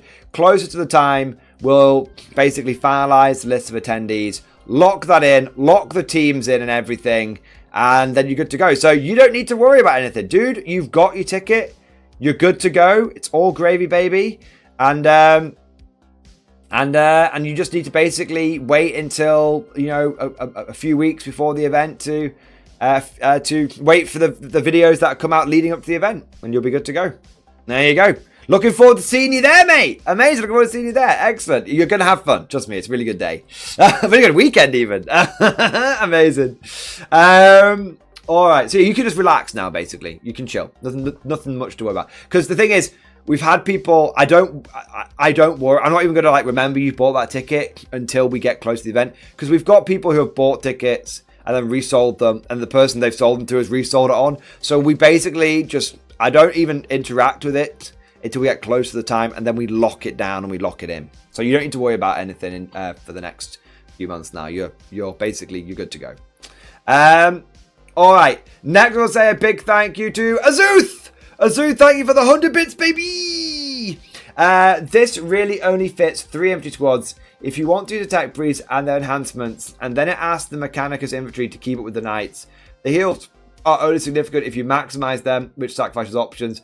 It also gives up on Squire's duty a 6 up feel no pain, 5+ if honoured. Squire's duty, Valiant, Last Stand, and Rotate Iron Shields. We also already get some free rerolls, so the ones thing is a muted gain. And then Azuthi coming with another 100 bits. Thank you for another 100 bits, mate. It's just not enough to soup the two properly. What we really want is our sacristans in our faction list. They are AdMech adjacent, like Tech Marines. They are the super troops that actually deploy with knights off-world to handle repairs, electronic warfare, manage the heavenly host, all that.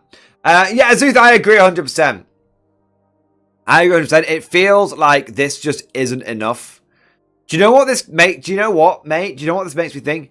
This makes me think you don't even bother with any of the Skitarii shit, and you basically just take 1,900 or whatever it is, like 1,800, 1,700 points with the knights, and then just stick a bunch of fucking tech priests in there to get some fucking extra heals. Like, that's it. That's it. That's what I think. That's what you do.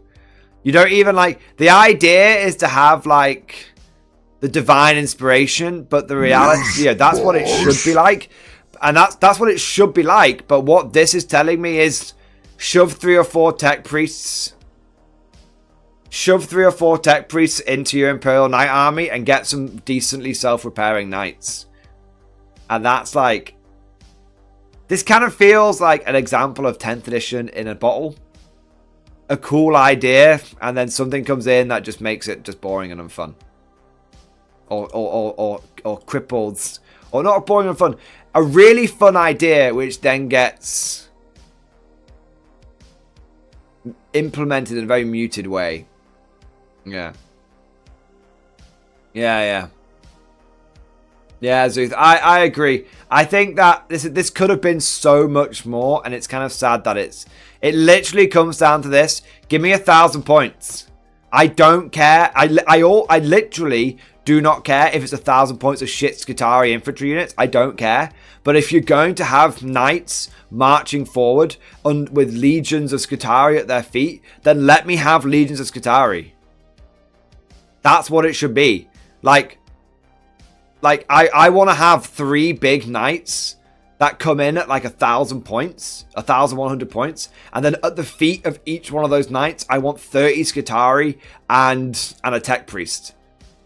Like, that's like, do you know what I mean? Like, it's each knight having its attendant like platoon, its attendant like maniple as Skitarii, or like chanting. That's, you know, visually, I want to see that on the tabletop and be like, yes. Because even if the detachment, because that's how you make a detachment popular, even if it's not very good. Do you know what I mean?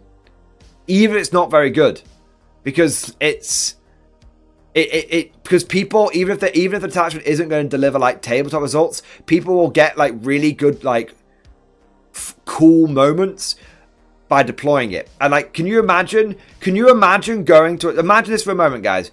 You're at a tournament, maybe you're 2 or 3 games deep, you've played against a couple of sweaty lists, and then, you know, you've won some, you've lost them. You get to like maybe game 3, maybe even you get to like game 5, like end of the tournament, and this motherfucker like turns up with his like triple big knight, each painted in like the classic red and white of Mars, and then at the feet are like 30 Skitarii.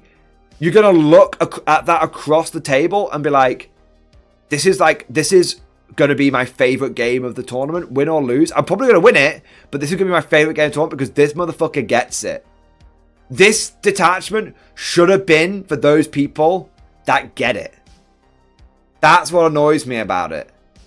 It should have been, this attachment should have been for like the people with my kind of brain, which put like spectacle over function a lot of the time. Yeah.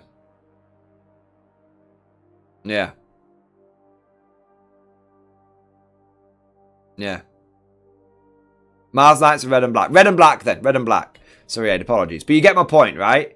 You look across the table, you see the 3 knights, you see the 90s Qatari, and you go, yes. Yeah. But sadly, we didn't get that. I want to see what we got next. We've got Tiki, my boy! Banzai! Tiki, thank you for the super chat, dude. Best picture of best Warhammer 40k supplement in stream discussion. Fight me. Let me have a look here. Let me have a look.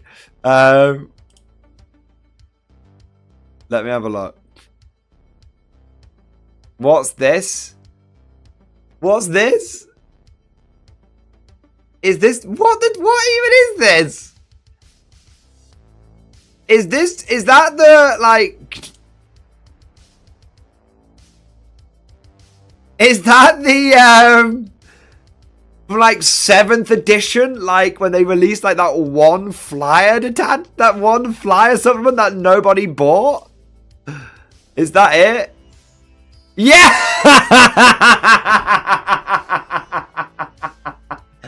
Dude, you're like the only person in the world that bought that. Oh, man. Oh, man. Oh, man. Death from the skies. Yeah. Fight me. I won't fight you because apparently it's frowned upon to beat up the mentally deficient. So,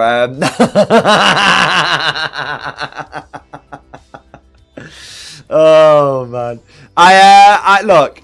look, I am taking the piss a little bit. I am taking the piss a little bit because 7th edition was such a fucking like balked edition. 7th edition was full of many amazing ideas. The problem was that the edition itself was just so fucking. I think 7th edition is the perfect example of the best of 40k and the worst of 40k. Like the amount of like supplements and attachments and flavor that we had was just unlike anything. We've never seen it since. We've not seen it in 8th, we've not seen it in 9th, we've not seen it in 10th. It was on another fucking level. Like, I lambast 7th edition, but the fact that, I mean, if you go through and look at, like, the old, like, what was it, like, the Monka, like, detachments that, I can't remember if it was Monka or Cayenne, but, which had, like, there was, like, 12 Imperial Guard attachments in, like, a fucking Tau supplement. Do you know what I mean? Like, that's like just like it was meant to be all about a tower, and then Imperial Guard got loads of great stuff out of it. Like, yeah, like mad shit, right? There was loads and loads of cool stuff. The problem was that for every but they just broke the game. Do you know what I mean? It was the best of times and it was the worst of times, 7th edition. And unfortunately, the worst of times were outnumbered the best of times. Yeah. It was a great edition if you didn't want to play it competitively, but unfortunately. Yeah, I'll say it now. I think the way you make 40k the best it will ever be is you take this approach GW has. You take the level of engagement GW has now, like updates, free rules, Grotmas. Like GW is really in tune with the game. You take this level of care and attentiveness and in tuneness that we've got in 10th edition, and you go back to like the sort of around 5th edition, 5th edition kind of vibes. And I think you have like the perfect edition. You have the flavor and you have the balance. Because you got to remember, it's not like people say the core rules of 7th were okay. They weren't. People forget destroyer weapons. So there were weapons in Warhammer. There were weapons in 7th edition where if you got hit, no matter how big you were, if you got hit by one of these weapons, I think it was like hit and wounded, you got no save whatsoever, and you were just removed from the game. So someone could take like, and like Eldar had them on like flyers and like weapon platforms and stuff. It was just. They weren't even expensive. Destroyer weapons weren't even expensive. And you could have armies like Eldar, which could be like, I'm gonna hit your Baneblade with my destroyer weapon, and it's lost, it's dead, it's completely gone. Like, you couldn't do anything about it. No defensive rolls in any way, shape, or form. They were destroyer weapons. They were so powerful, they were like world ending. And well, they nearly did. They nearly did end the world because the company nearly went under. So, like, that's why when people say we need to go back to 7th edition, no, the 7th edition core rules were balked. They were balked. We need to go a little bit further back. It's not Dev Wounds, Mad Larkin. It was like, because there were, remember, you have to remember in 7th edition, like, at most vehicles had, like outside of super heavies, at most vehicles had 3 wounds. And you also had great disparity between vehicles and monsters. So vehicles only had like 3 wounds, but like monsters had like 6, 7, 8, 9, 10 wounds. So monsters were much more powerful than vehicles. So yeah, like it was bad, man. It was really, really, really fucking bad. Yeah, D weapons. I mean, I don't even know if I don't think I've got my old rule books. There's a lot of good, like, this is what I mean, like, that's why I say, like, go back one further. Go back to 5th edition. Go back to 5th edition. And streamline it a bit. Well, go back to 5th edition and bring the attentiveness of 10th edition. And I think you're pretty bob on. Yeah. Doesn't have to be exactly 5th edition. We've had a lot of stuff since then. I mean,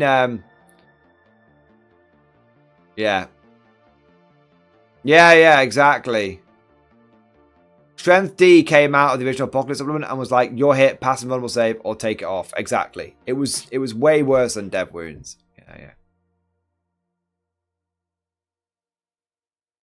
Yeah. Yeah, CJ, Horus Heresy has updated old rules. Take Horus Heresy rules. You know, there's some things there, you know, sure. Although Horus Heresy has these reaction things, which a lot of people like the sound of, but when reactions were like first brought in, people sounded really positive on them. But I've been reliably sort of told on the down low that reactions can be really fucking annoying because they're basically like gotchas baked into the game. I don't know if that's true, but I've had a lot of people say that the reaction things of Heresy can be a bit shit. Yeah. What do we got here next? Whispering Monk, thank you for the super chat, my man. Brian Your Day with Deathwatch Kill Team list review in Discord. Alright. Posing here for review. Alright, Deathwatch list. What does Discord think of this?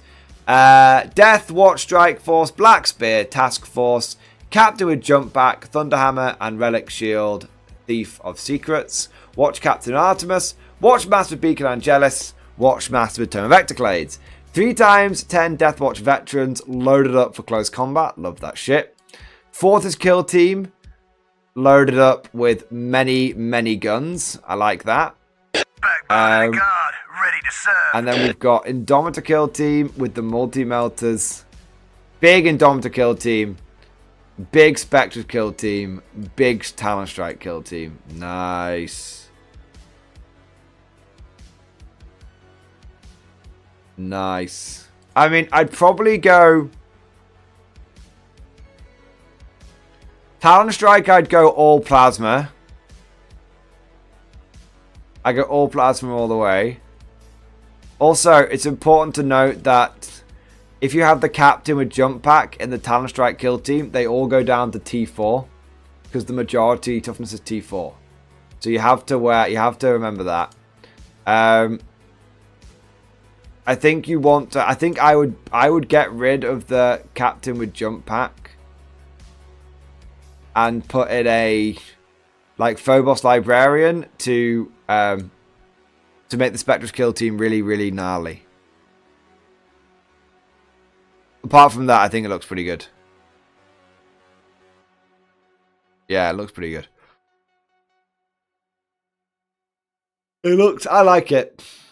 I mean, for me personally, I would always be taking 6 Deathwatch veterans because why wouldn't you? But that's definitely my bias, mate. Nah, looks solid to me.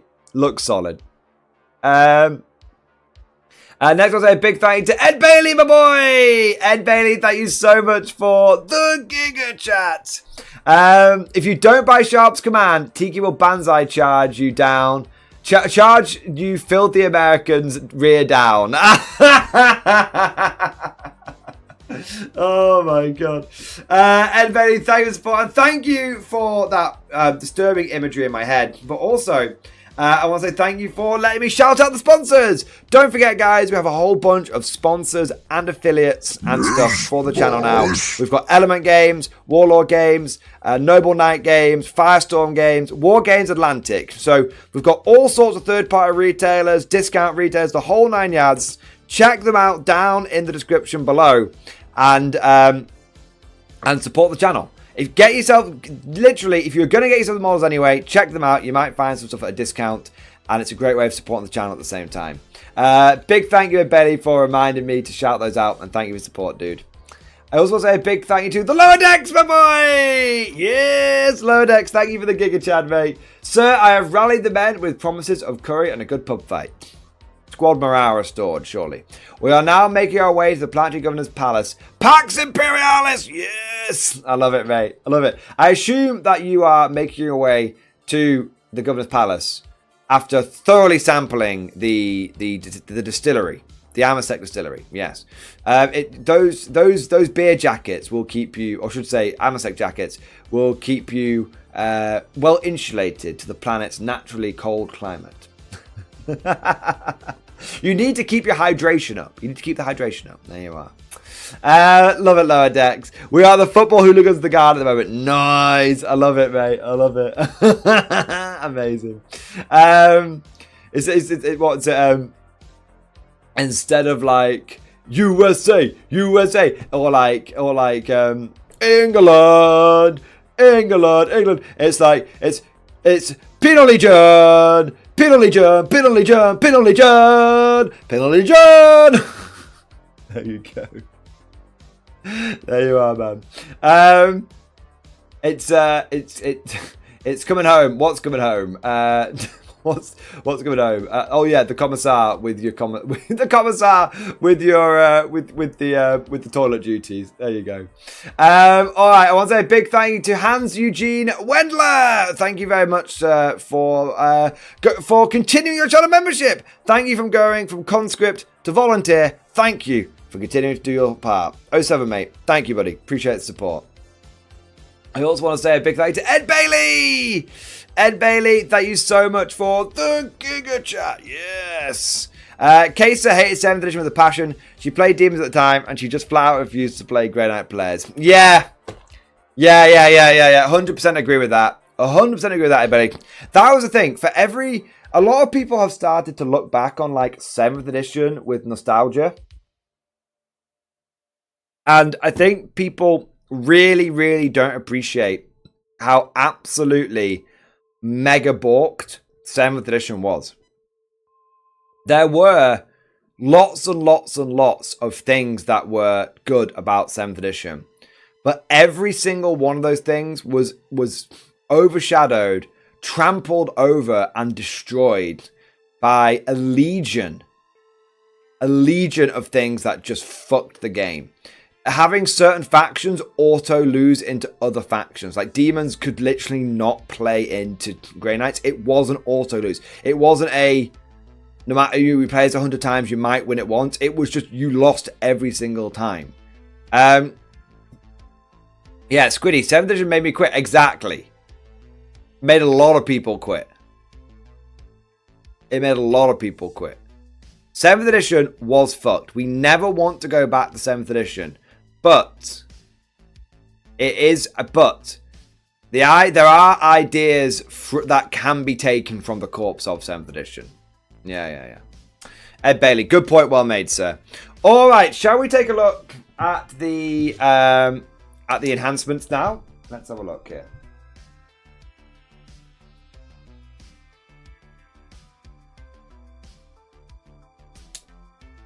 So, enhancements. Omniscient Champion. Imperial Knight model only. Add 4th to Bear's wound characteristics. That's pretty good. Because aren't Imperial Knights slated to go up to like... I swear Imperial Knights are slated to go up to like 26 wounds, but go down to like T11. Could you have a 30 wound knight? That's kind of cool. A 30 wound knight who can regenerate D3 lost wounds a turn. Not bad. Not bad at all. Knights of the Opus Machina. Imperial Knight model only. Each time the bearer makes a ranged attack, if the bearer is within 6 inches of one or more friendly Adeptus Mechanicus units, reroll a hit roll of 1. Again, that's actually really good. That's actually really good. 20 points. Reroll hit rolls of 1. I like it. It could be any AdMech unit. I like it. 35 points. Skitarii Marshal, guys. There you go. Magus Questoris. Tech Priest model only. While the bearer is within 3 inches of one or more friendly Imperial Knight units, it has the Lone Operative ability. Amazing. In your command phase, like one friendly Imperial Knight model within 3 inches of the bearer, that model regains up to 2 lost wounds. Again, that's really good. So, with the Magus Questoris, you could have a knight regaining D3 plus 2 lost wounds.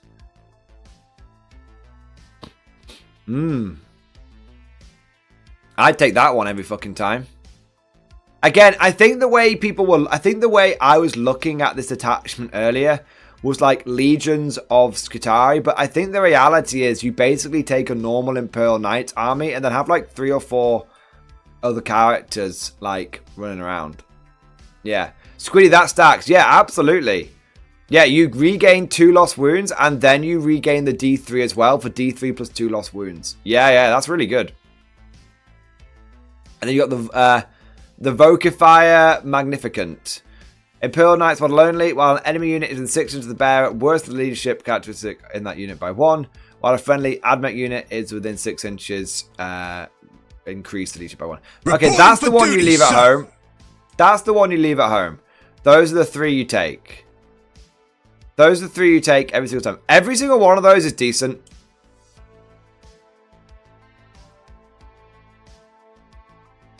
Yeah. Every single one of those is decent. That shit, the first... Sorry, let me be clear. The Vocifier Magnificent is dog shit. The other 3 are cool. Yeah. Squiddy, the problem is the Tech Priest, we could take this one of the expensive ones, not the Engine Series. Yeah, it's kind of weird, that one. They definitely should have allowed you to take the cheaper Tech Priest. But at the end of the day, like, I think a Magus... I think that makes one of your Maguses like 95 points. It's not the end of the world. You could put that on a Skitarii Marshal. That's 55 points for that guy. Do you know what I mean? It's... Bare minimum, you could end up with like spend like 150 points on AdMech stuff. It's not too bad. Yeah. And then yeah, the Omnicide Champion, I like that. Yeah, I like that. All right, we've next got Omnicide's. So let's look at the stratagems. Look at the stratagems. Omnicide's Grace. Any phase just after a mortal wound is allocated to an Imperial Knight or Adeptus Mechanicus unit from your army. That Imperial Knight or Adeptus Mechanicus unit Until the end of the phase, models in your unit have a 5+ feel no pain against mortal wounds. Oh, it was so close. Ah. Why?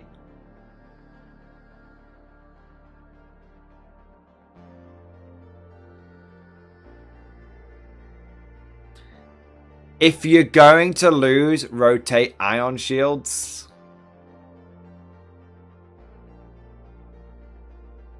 If you're going to lose, rotate ion shields. That should replace it, and it should just be a 5 feel no pain. And yes, I know the idea of a 5 feel no pain on a big knight with like 30 wounds. I know, okay, but rotate ion shields is so good. It's so good that if you take it away, you have to give them something back. You have to give them something back, even if you make it like 1/2 CP. So it's like 1 CP on like an AdMech unit, 2 CP on an Imperial Knight, okay? But you're taking away ion shields and giving them nothing back. That could have been amazing. That could have been fucking a real reason. That could have been a real reason to take this attachment. That's a swing and a miss. Vengeance of the Machine Cult. Any phase. 1 Imperial Knight unit from your army that was just destroyed. You can use a stratagem on that unit even though it was just destroyed. Effect. Until the end of the battle, the enemy unit that destroyed your unit is marked. Each time an adamant model from your army makes an attack that targets a marked unit, that attack has the lethal hits ability. Again, this would be good if we could take up to 1,000 points of AdMech. But we can't. So at best, this is like going to benefit like 400 points worth, for 300 points worth of AdMech. This is going to benefit like 30 Skitarii. Yeah. No. Big rip. Bonded Imperative. Your command phase. Just before an Imperial Knight character unit from your army use the Bondsman ability. Target that Imperial Knight character unit. Effect. When selecting targets for that use of that Bondsman ability, you can select one friendly AdMech unit within 12 inches of your army. 12 inches of your unit in addition, or instead of selecting one armature model. Until the start of your command phase, every model in that Adept's Mechanics unit is affected by the Bondsman ability. Restrictions: you cannot target a Knight Preceptor with a stratagem. Right, I don't fully understand the Bondsman shit. I don't fully understand that. Let's have a look. I can't tell if that's good or bad. Right. Imperial Knight. Where do I find these fucking bondsman shit? Is it under the characters? No, it'll be under the bloody...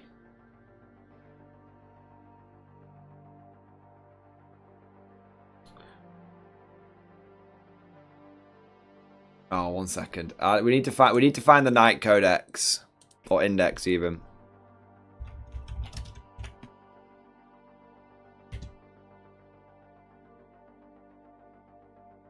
There we go. Okay. Bondsman abilities. Let's have a look. Some Questoris models have a Bondsman ability tagged with the word Bondsman in your command phase. One or more models in your army with a Bondsman ability can use that ability. For each one that does, select one friendly armature model within 12 inches of that model. Until the start of your next command phase, the armature model selected is affected by that Bondsman ability. Okay. Where the fuck are the...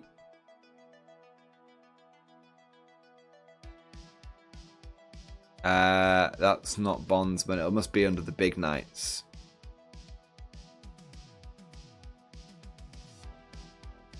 I'm guessing that's... Pardon's Duty Bondsman. When a model is affected by his ability, its weapons are the lethal hits and lance ability. So you would pick...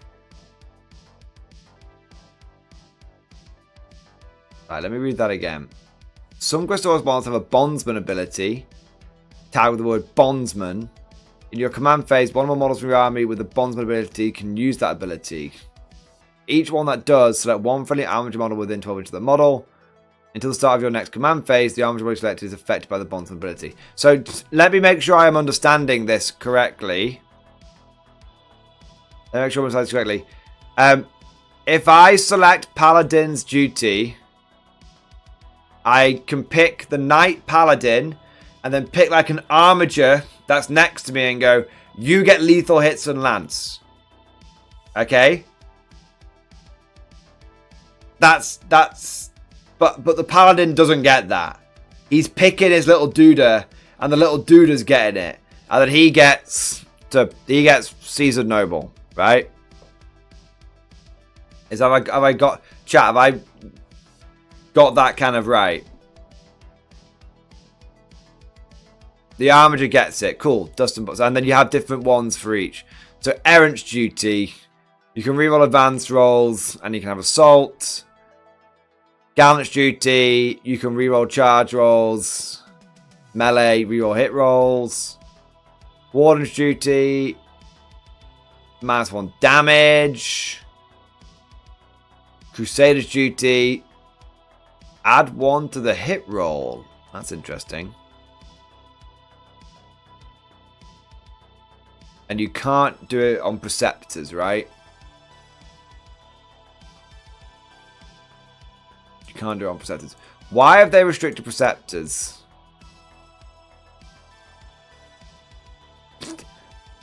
What? You can't do it on Preceptors. Oh, by the way, Preceptors have like the worst one. Brilliant. That's so weird. Okay.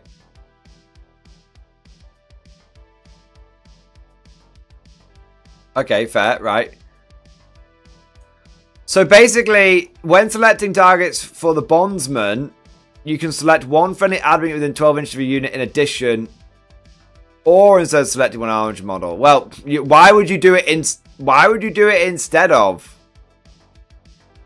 Until the start of your next command phase, every model that you add to a unit is affected by the Bondsman ability. That's okay. It's the OC increase, I guess.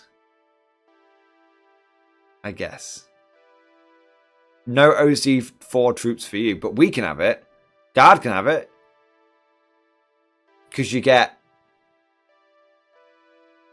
duty and honor plus the banner, right?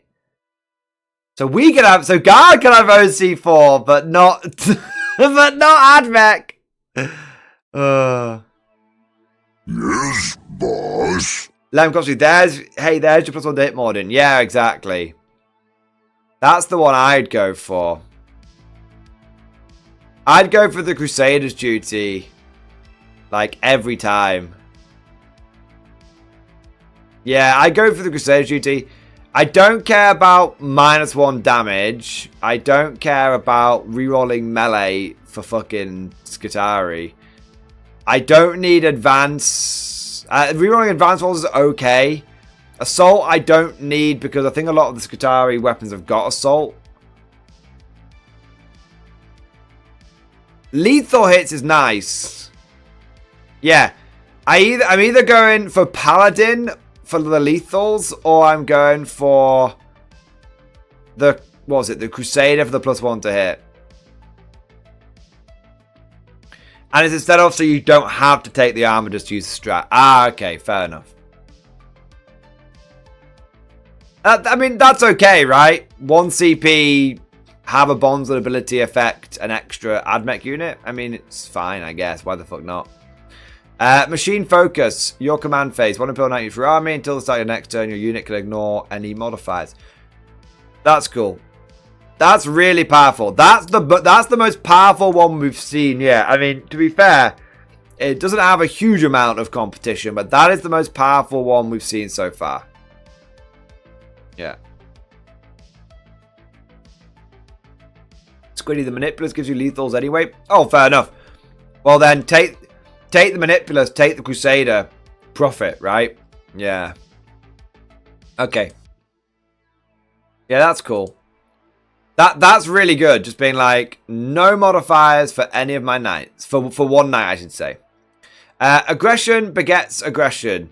1 Imperial Knight unit from your army, or 1 Imperial Knight character unit from your army, and 1 friendly AdMech unit that is within 6 inches of that unit. Until the end of the phase, range weapons equipped with unit has the assault ability. I mean, I get it. I mean, okay.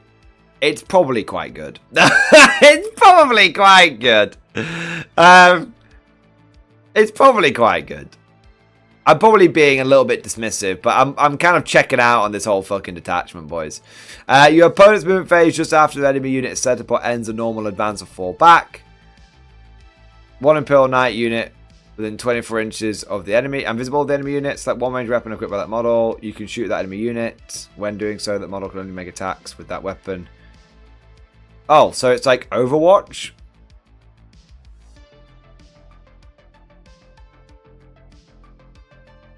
It's Overwatch, but with 1 gun. Oh, but you know which one it's going to be, right? You know which one it's going to be.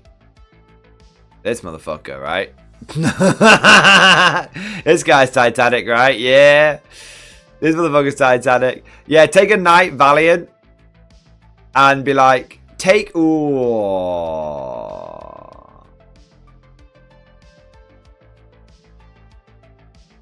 Oh. Take double Knight Valiant. Overwatch. Because Titanic can't Overwatch normally. Ah, so you can't do double Overwatch. You can't do double Overwatch. But you could... Yeah, okay.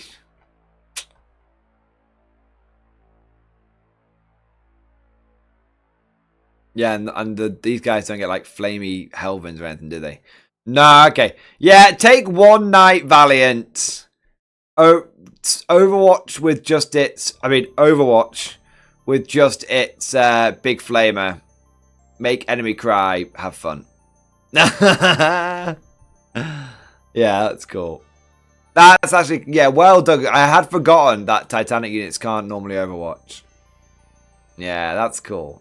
I mean, yeah, it's all right. Overall, I'm gonna give this 1 missed opportunity. I'm gonna give this a missed opportunity out of 10. This should have been Brood Brothers for Knights and AdMech. It's just that simple. And they could have had loads of like restrictions on it. They could have had loads of restrictions on it. They could have had loads of levers to pull to balance it. But this isn't it. There's not enough AdMech here to make it interesting. And there's not enough here to make it worthwhile giving up like rotate iron shields. Not like it. I don't watch with the harpoon. Hey, go big or go home, right? Yeah, this is super disappointing. This is super disappointing. It's like, compared to like the Custodes one, right? The Custodes one introduces a whole new way of the Custodes one introduces a whole bunch of flavor and like actual interestingness and some potential variety into the faction. And then you've got like the AdMech one, which is just shit, and it's like no one's ever going to run it.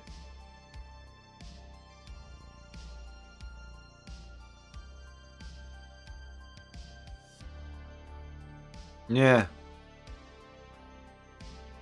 It just... This feels... Do you know what this feels like? This feels like Imperial Agents. You know how Imperial Agents, everyone was really, really hyped for the idea of Imperial Agents and Inquisitorial Stormtroopers and all, and the unlimited potential that Imperial Agents could have had. And then it actually dropped, and everyone went, this is just This is just disappointing. This is the same. I'm getting, like, you guys saw at the beginning of this segment, I was like, I'm so hyped for the idea of the Questor's Forge Pact. I'm so hyped for the idea of Ranks Skutari fighting alongside Imperial Knights. I love the idea of that. And then literally, and I was hyped. And then it all fell apart. And then there was a little bit of something to make me interested here, but then it's not that I care about some of these things being not powerful. Like, I like the idea of the AdMech units benefiting from the Bondsman. That's cool as fuck. I like the idea of the Skutari getting really fucking angry when one of their god machines dies. I like the idea of having a feel no pain over a rotate iron shield. I like that. I like, you know, a lot of these are actually half decent. Like, that's actually pretty good. That's actually pretty good. That's actually really good. That's interesting. But like, it just kind of falls apart when you realize like how little AdMech stuff you can get. And I know some people were saying before, like, is this an AdMech detachment or a Knight detachment? Well, I know what you guys are saying, like, we shouldn't be overdoing the AdMech part of it. I get that, right? I get that. But I think if I had to choose between the way they've approached it, where they focused on the Imperial Knights, and the idea of making this 50-50 Brood Brothers style. Like, Brood Brothers is a great example of how you make something feel like the parent army, but you include a lot of another faction. That's what they should have done. It should have been 1,000 points. You could have kept all of the other restrictions, but it should have been 1,000 points, because that makes it flavorful, if not powerful. But right now, it's not powerful or flavorful, and that's my big problem with this detachment.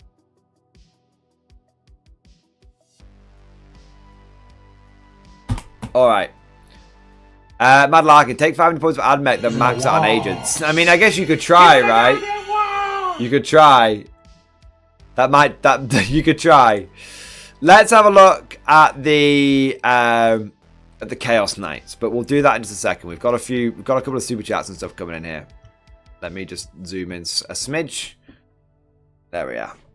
Okay, I have to say I'm pretty sad now. I hope this one's going to be a bit better. Reporting for duty, sir. Okay, I want to say a big thank you. We've had a few super chats and stuff coming in, boys. Let me catch up on those, and let's get back into these attachments. So I want to say a big thank you to Quackstack and Martin O'Brien.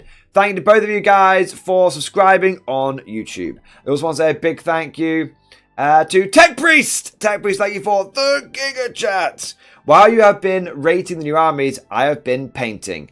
Progress in Discord stream discussion with a special edition. Definitely not an accidental photo bomb. Let's have a look.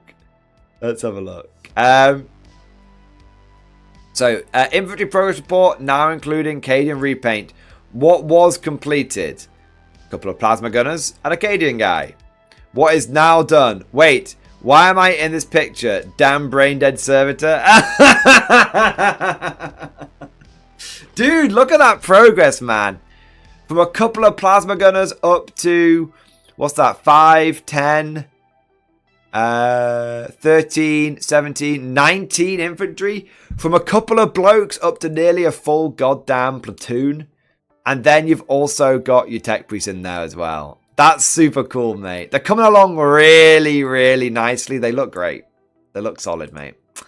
What has yet to come? Not including vehicles. Hey, not too bad. You're making good progress through them. I mean, let's say you've done about 20 blokes, and you've got about 30... what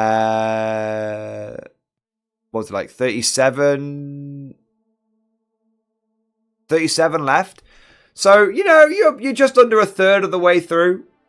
Not too bad at all. Not too bad. Getting a third of the way through in such a remarkable space of time is very, very good. Just keep plugging away. Just keep plugging away. Remember, guard is a marathon, not a sprint. Take your time, and you can see, look at that progress before your fucking eyes, mate. You can see the progress coming in. You can see the results. It's worth it. Just keep plugging away, bit by bit, guards at a time, and before you know it, you'll have the army sorted out, mate. Excellent work, dude. Excellent. Okay. I also want to say a big thank you to Azuth! Azuth, thank you for the 100 bits, baby! This has some play. It buffs a lot of shooting, gives screens, and gives some heals to trade shots with tanks. It just doesn't do what you want, which is Skitarii with knights instead of tanks. This is less popular among knight players than it is with you. Azuth89, that's absolutely true. It's a good point. It's a good point. You know, like if we, you know, this army is definitely, you know, not one for me. It's not one for me. But you know, it has some play. You know, and there's definitely some things about it that are pretty positive. I guess it's just one of those where it's like,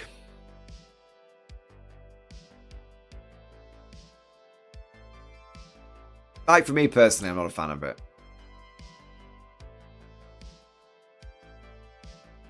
Yeah. Azuth, make a gun line out of a Castellan and a priest, a couple of Helverins, or a Crusader plus priest, and run a Lancer, Valiant, or Glaives up the path you screened with Rangers. I guess the screening's a really good point. One of the big problems that Knights can have is like World Eaters coming flying in like 20 inches and just like chopping them up in combat before they can do anything. Being able to throw in like 30 Skitarii just to like screen the fuck out of those Knights. Yeah. It definitely has play. It definitely has play. I just think, like I said, I just feel like 500 points just isn't enough. Maybe, you know, maybe 750 points would have been enough. You know? I can, like I said, I feel like I'm disappointed in the potential of what could have been, but I'm not saying it's a bad detachment from a power point of view. I'm just saying it feels like a bad detachment from a what it could have been point of view. Yeah. But I know why GW would have avoided doing that. They don't want people to get worried about allies. They don't want people to be like, allies are going to break the game, because allies have broken the game in the past. So they've tried to tone it down a little bit.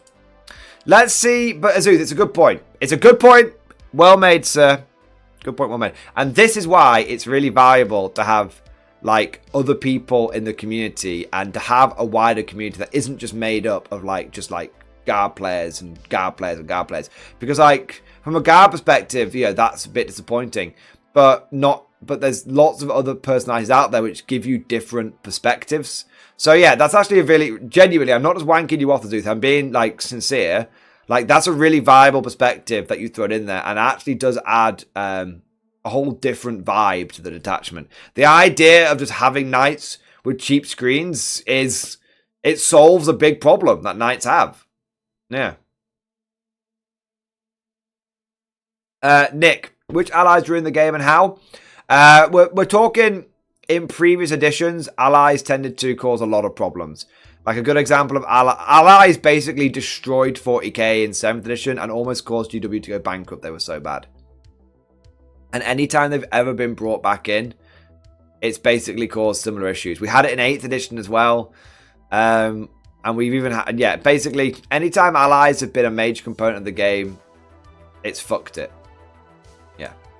Let's have a look next at Chaos Knights.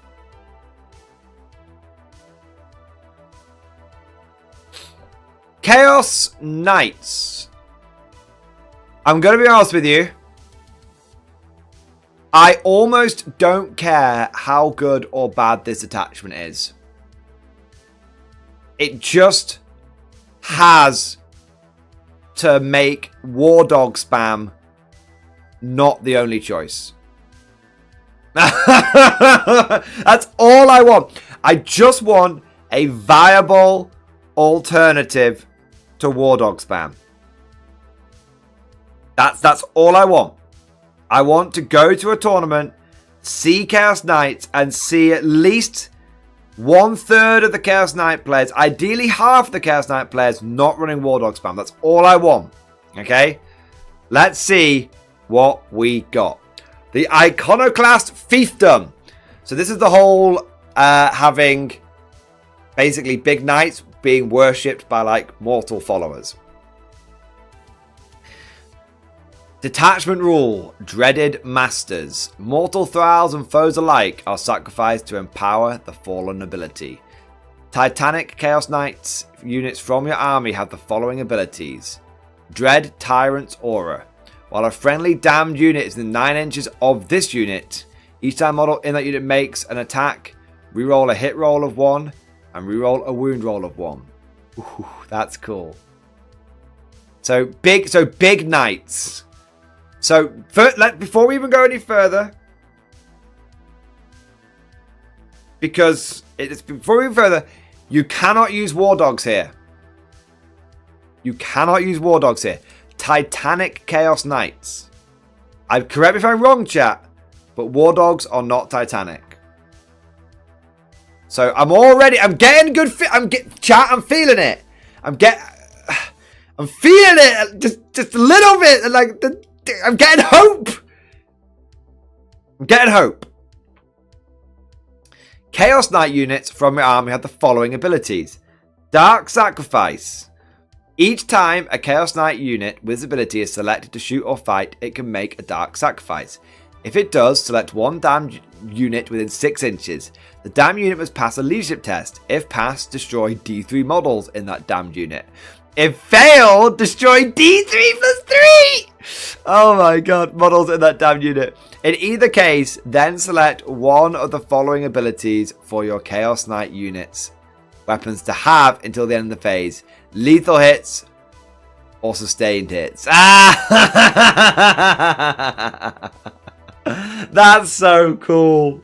You could lose like over half a squad. Oh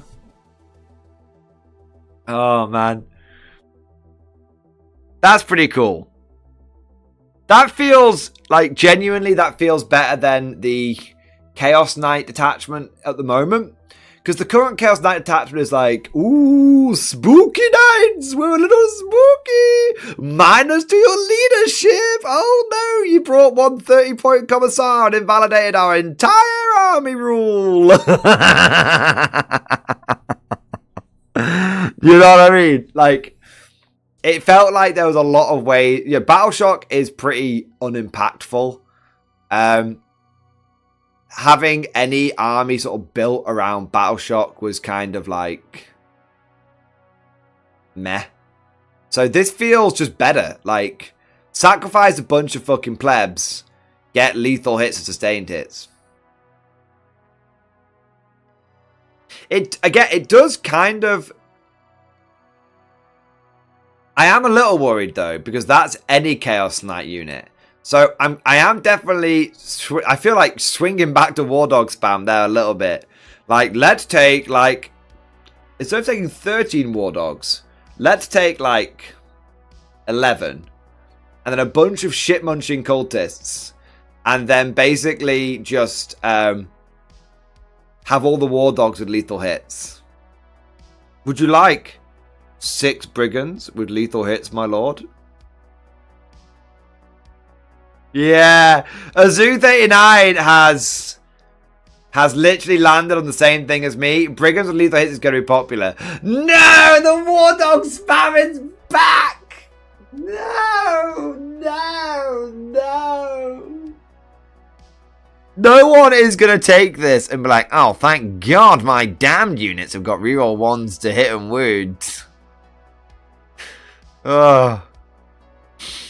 No one's giving a shit about that when you can give all those War Dogs fucking lethals. Oh no, you were the chosen one. Alright, we'll carry on. You can include damn units in your army. See Codex Care Space Marines. The combined points cost such unit depends on your battle size. Strike force 500 points. Okay. How expensive are damned units? I'm guessing they're not too bad. Right?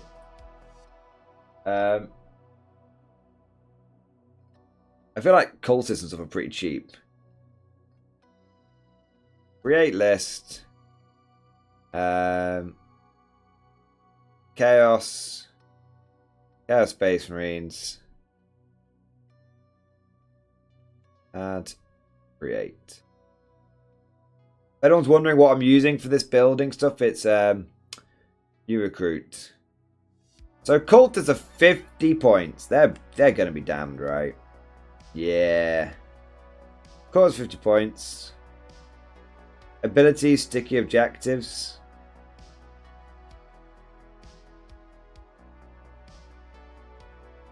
What else? Traitor Guardsman Squad. You always get cover. And you get a bunch of guns, right?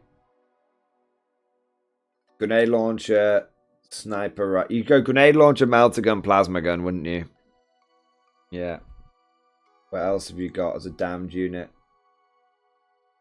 Accursed Cultist? Accursed Cultist.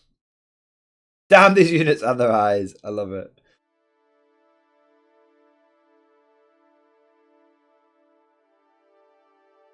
Accursed Cultist. Is it in shooting or any time you get to the rerolls? Any kind of attack. Accursed Cultist could be interesting. Have a whole bunch of accursed cultists with just reroll ones to hit, reroll ones to wound. Not bad. Belgor Beastmen, they're probably gonna wank. Oh, they can come in first turn. Yeah, that's alright, I suppose.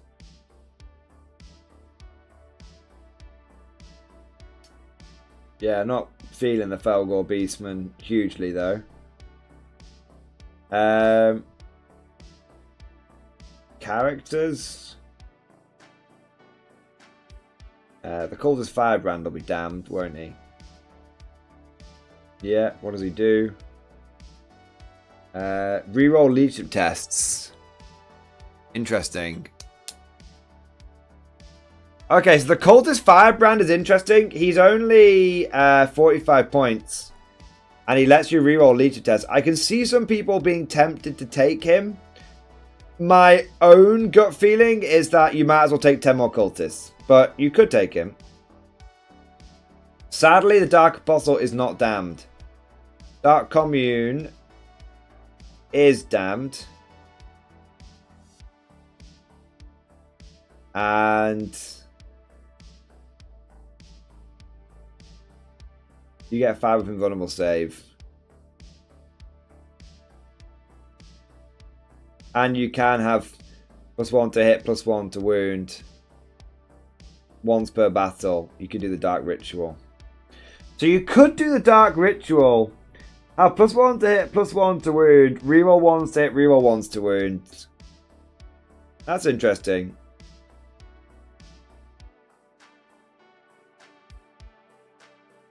And then they've got the Traitor Enforcer, who's shit now, isn't he? Yeah, it just reduces stratagems. But there's not many probably. Well, the Traitor Enforcer... The Traitor... Oh, it's only Overwatch. Yeah, no, fuck that noise. Yeah. Yeah, I think the Dark Commune could be good. I'm feeling like if you're really only focused on, like, boosting the Knights, then you're just going to take the minimum number... Like, you're probably going to take, like, 6 units... I feel like you're probably gonna take like a few units of like cultists. I mean, a cultist battle line. Let me check. Yeah, you could probably just take like 6 units of cultists, 300 points, and then just have fuckloads of war dogs. Yeah. Yeah. Mordian, worth noting some abilities remove models that are dealing mortal, so torments are synergistic. Yeah. Okay.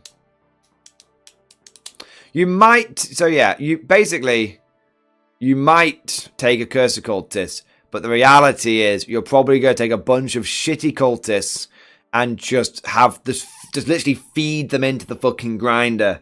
That is going to be the lethal hit, the lethal hit factory. Yeah. Okay. So you're not really going to benefit from this at all. You're really just looking at War Dog spam plus cultist. God damn it! God damn it! So close. So close. We were this close to greatness. Let's move on. Let's see what else is happening here.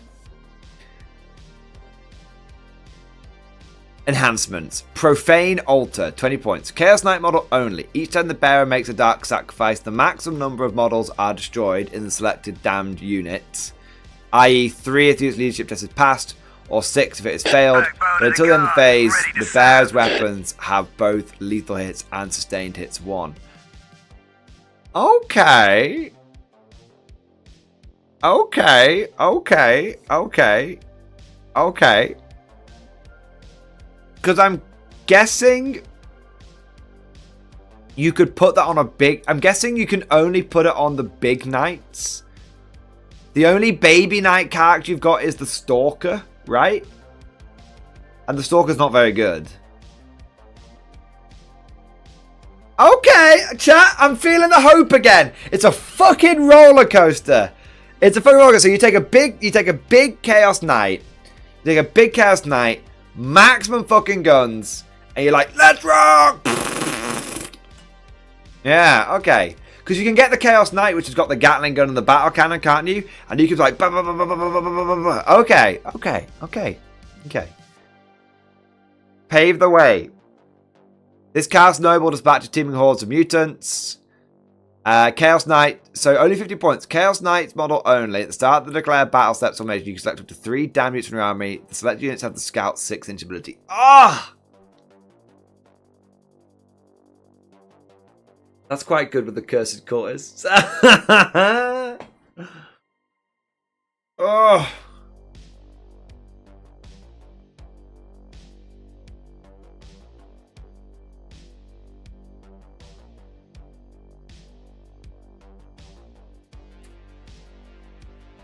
That's interesting. That's interesting because you might want to send some of those shitty cultists out first to like cap objectives.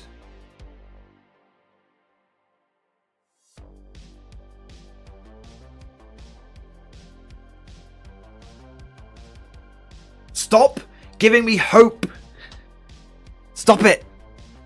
And now I'm thinking you want to have like, you could have like, now I'm thinking you'd have like 60 cultists with Scout and just be like, just like run them forward. And still have like a bunch held back to feed the machine.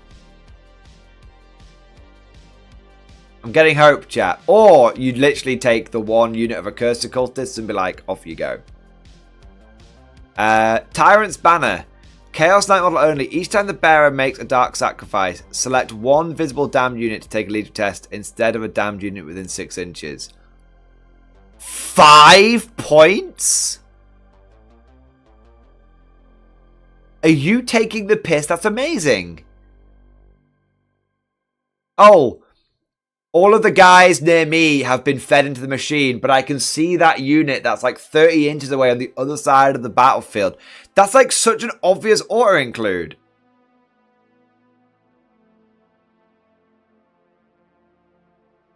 Basically, as long as you can see a damned unit, you're fucking good.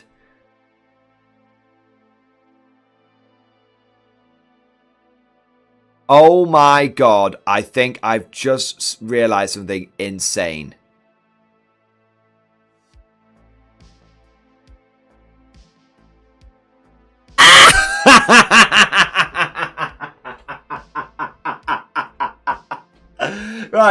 Chat, correct me if I'm wrong. Correct me if I'm wrong. But nowhere here does it say that you have to sacrifice your damned units. Each time a Chaos Knight unit with this ability is selected to shoot or fight, it can make a dark sacrifice. If it does, select one damned unit within 6 inches. That damn unit must take a leadership test. If passed, destroy D3 models on that damn unit. If failed, destroy D3 plus 3 models on that unit. In either case, then select one of the following abilities for your Chaos Knight units. It doesn't say one damned unit in your army. So, in a Chaos Knight versus other Chaos Army matchup, you could sacrifice your opponent's cultists to boost your units.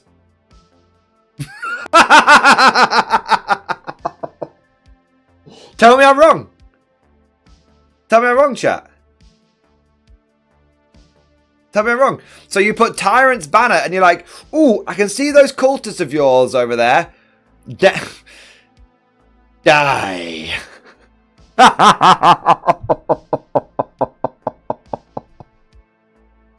That is amazing. That is absolutely amazing. The gods care not where the sacrifice is from, only that it is made. Oh, that is brilliant. That is absolutely brilliant. That is absolutely brilliant. The other rule does specifically say friendly, and this one doesn't. Exactly. The cultists are just worshipping away. They're worshipping away. They're like, it's a fucking big night. Yeah, I'll worship it. No problem. Ah! That was the first thing I read. What qualifies as damned? There are units with a damned keyword, like cultists and stuff. Yeah. This is why people threaten you with crossbows, MG. Don't hate the player, man. Hate the game. I guarantee you that is going to get FAQ'd. I guarantee you it's going to get FAQ'd, alright? But it is absolutely hilarious. I wonder if you have like damned on like Death Guard stuff. Or is it just Chaos Space Marines and now Chaos Knights? Well, I suppose just Chaos Space Marines really technically. Let me just check. So create list. So I'm curious how far this spreads. Chaos, Death Guard, add force, create list, infantry, Death Guard cultists. Okay, they don't have the damn keyword. So it literally, it only matters in Iconoclast versus Iconoclast or Iconoclast versus Chaos Space Marine matchups. Nick, what I mean is, how does this not allow the Chaos character to damn an opponent's Canoptic Spire or something? Because damned is in bold here. So when you see something in bold like this, it's a keyword. So it's not like, oh, I'm going to damn your unit. Damn that unit. Damn. It's, does your datasheet have the damned keyword? So if you look at like a Canoptic Spider, it's not going to have the damned keyword on its datasheet. So but if you look, so it's only units which have the damned keyword. So if for all intents and purposes, that's cultists. It's units in Codex Chaos Space Marines, and those units are cultists, traitor Gazan squads, accursed cultists, and Felgor beastmen, and a couple of shitty characters. Yeah. Yeah, man. I cannot believe that you can sacrifice someone else's fucking cultists. That's actually hilarious. Diabolical Resilience. Chaos Knight model only. The bearer has the 6-up, feel no pain ability, and you can ignore any more modifiers to its move characteristic and or to any advance and charge made for it. That's pretty good.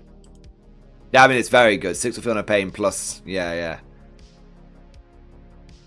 I can see Pave the Way not being taken. I can see Diabolical Resilience, Tyrant's Banner, and Profane Altar being taken. I can see...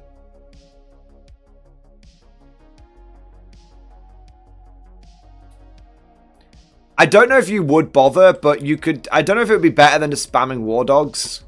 But you could take Diabolical Resilience on the Rampager running forward. And then I feel like you would take this on the Gun Knight with the double Gatling cannon. Yeah.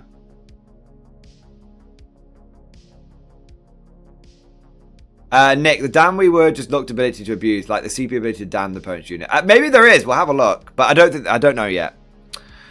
Right now, you can't damn an opponent's unit, but we'll have a look. You might be able to later. All right. Before we get into stratagems, we do have a quick. Couple of super chats coming in here.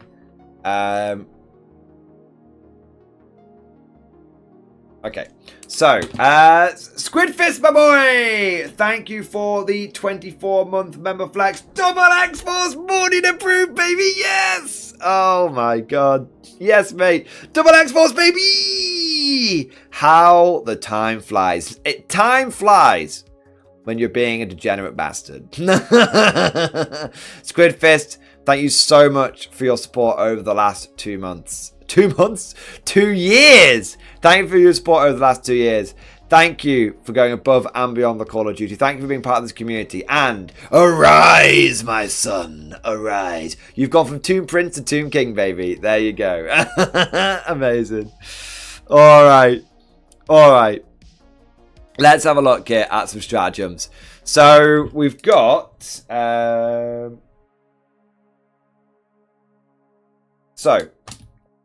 Avenge the Masters, 1 CP, any phase, 1 Chaos Knight from your army that was just destroyed. You can use a stratagem on that unit even though it was just destroyed. Until the end of the battle, the enemy unit that destroyed your unit is marked. Each time a damned model from your army makes an attack, it gets lethal hits. That's okay. That's similar to the other one. It's okay.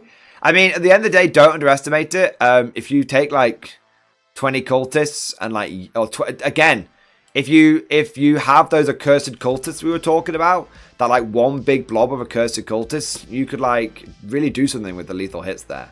+1 to hit, +1 to wound, reroll 1s to hit, reroll 1s to wound with lethal hits. Not bad. Not bad at all. Wretched Masses, 2 CP. Okay. Any phase, 1 damned unit, excluding accursed cultist, from your army that was just destroyed. You can use stratagem on the unit even though it's just destroyed. Add a new unit to your army identical to your destroyed unit in strategic reserves. Add its starting strength. Restrictions: you can only use a stratagem once per battle, and the stratagem cannot be used to return destroyed character unit to attached units. Hey, we got Chaos Reinforcements. I mean, amazing, right? You take one big blob of 20 cultists. You use them to feed the machine. Feed the fucking dark ritual. They're taking casualties left, right, and center. And then you like, bang, 2 CP. I'll bring them back on. Keep feeding the machine. Anything that allows you to keep feeding the fucking lethal hits machine is amazing. So yeah, this is actually really strong. And you definitely take 1 unit of 20 cultists to take advantage of this. For sure. I like that. Soul Hunger. 1 CP. Fight phase just after a Chaos Knight unit from your army has fought. Effects: if one or more models were destroyed as a result of this attack, your unit regains up to D3 lost wounds. If one or more models from battleship units were destroyed, you gain D3 +2. It's nice. Kill some enemy units. Get wounds back. Yeah, it's okay. It could look. These kind of things can be clutch. They can be clutch in a key moment. They can get you out of being bracketed.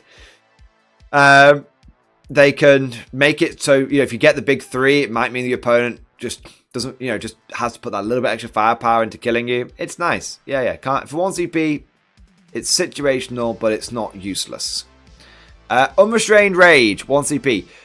When your movement phase starts with Chaos Knight unit from your army advances or falls back until the end of the turn, your unit is eligible to shoot and declare a charge at a turn in which it advances or falls back. That's great. Again, I really like the idea of Diabolical Resilience on a Knight Rampager, combined with unrestrained rage and just yeeting that motherfucker forward. Just like, I'm fucking going. Yeah, because he's quite cheap, the Rampager. So yeah, that's not bad at all. Advance and charge, not bad at all. Worthless chattel. Shooting phase, damn unit from your army. Until the end of the phase, enemy units are not considered to be within engagement range of your unit for the purposes of selecting targets of ranged weapons. Until the end of the phase, each time an enemy model loses a wound, while your model's unit is within engagement range, if your unit roll a d6 and a 4+1 model from unit is destroyed after the attacking unit is finished making its attacks. That's great. So basically, if you've got a unit that's like tied up in close combat, you can just shoot into the unit.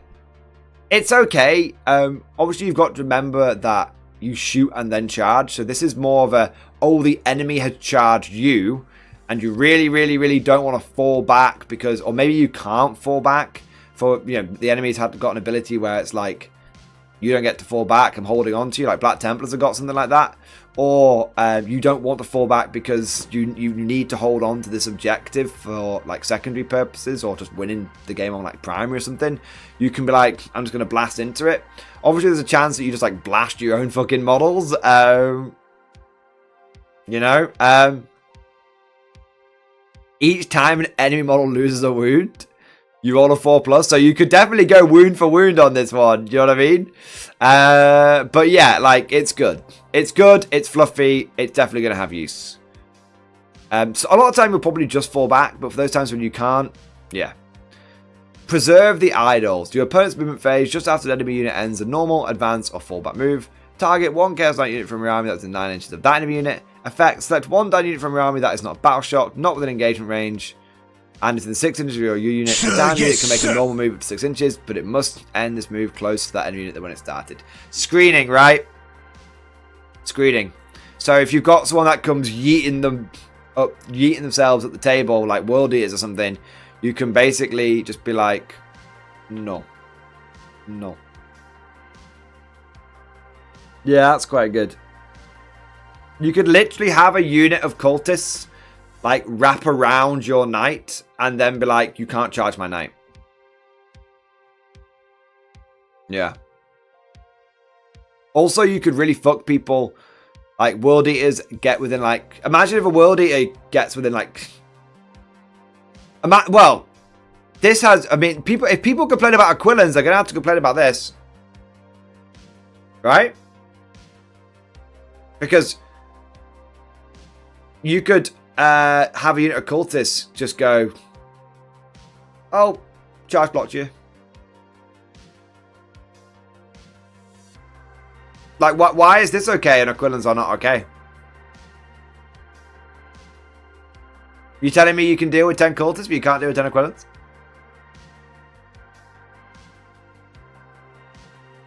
Am I wrong, chat? Am I wrong? I'm a little wrong. I'm a little wrong.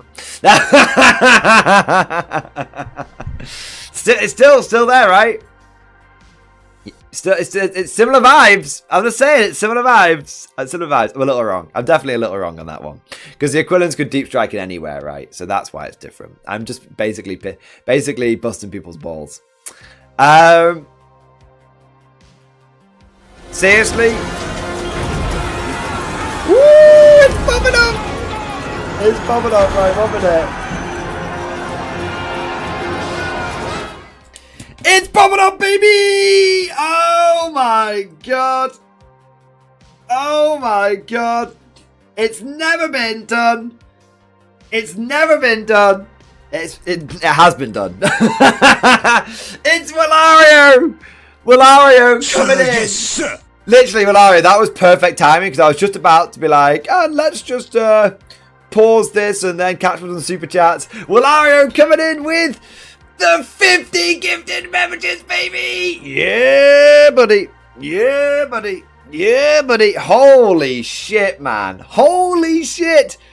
Everyone in chat right now. We've got 110 people between Twitch and YouTube. 100 people. I want every single one of you crazy motherfuckers, every single one of you to join me in doing many, many, many 07s. Many 07s. Many thank yous. Show your love, your appreciation, your fucking gratitude to Willario. Join me in showing my love, appreciation, and gratitude to Willario, because coming in with 50 memberships is a really big deal. We are going in with the first wave. Means more bugs for us to kill. You smash the entire air. You smash it in more than 2 legs. You get me. We get you, Willario. We get you. Oh my god.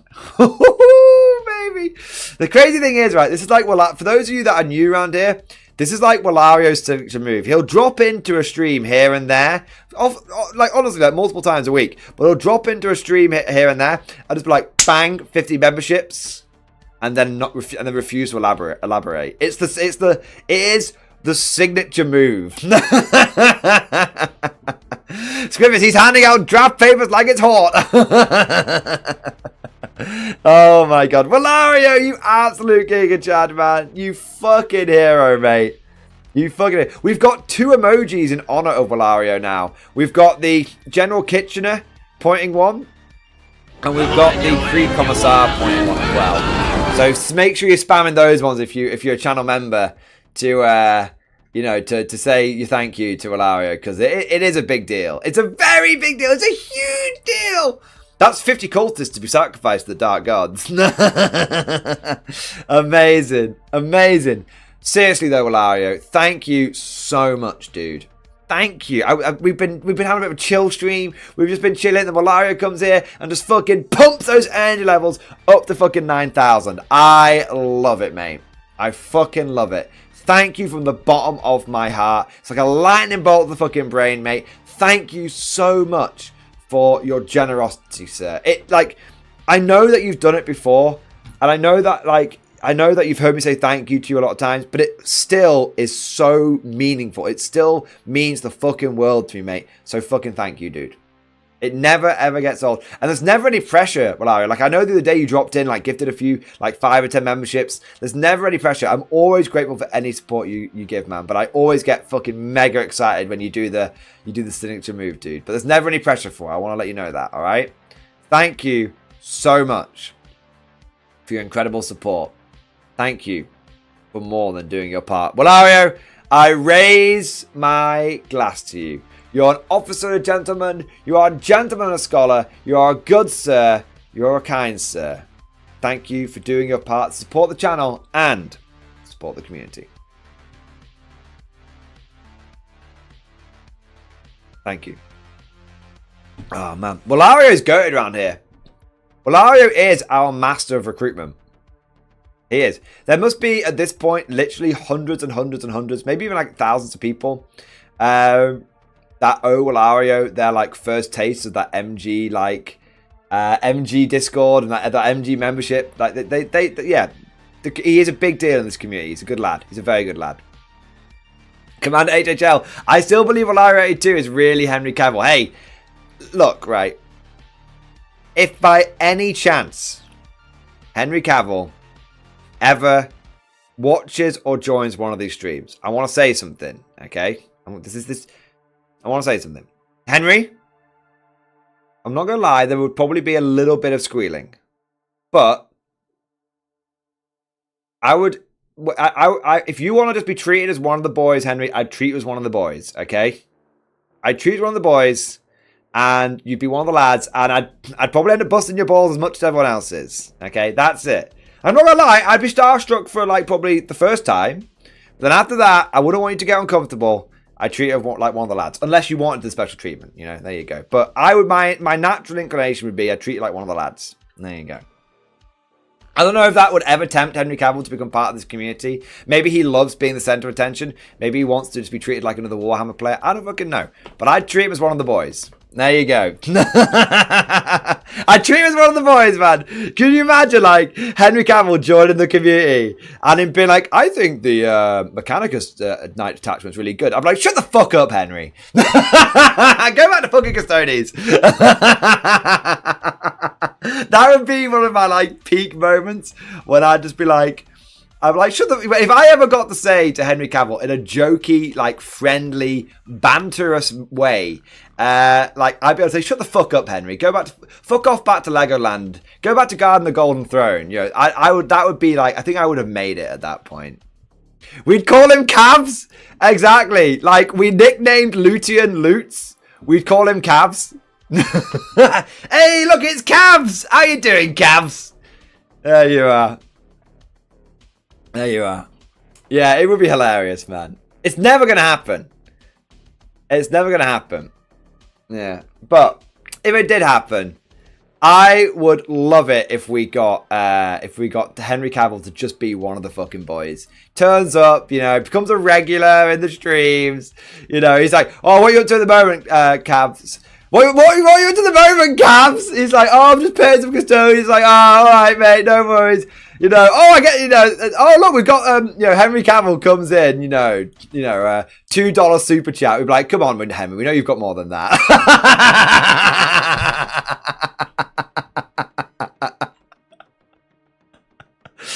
He's like, oh, would you like to see my custodian's colour scheme? He's like, hey, it's pretty good, but hey, Henry, look, you learned how to spray Retributor gold.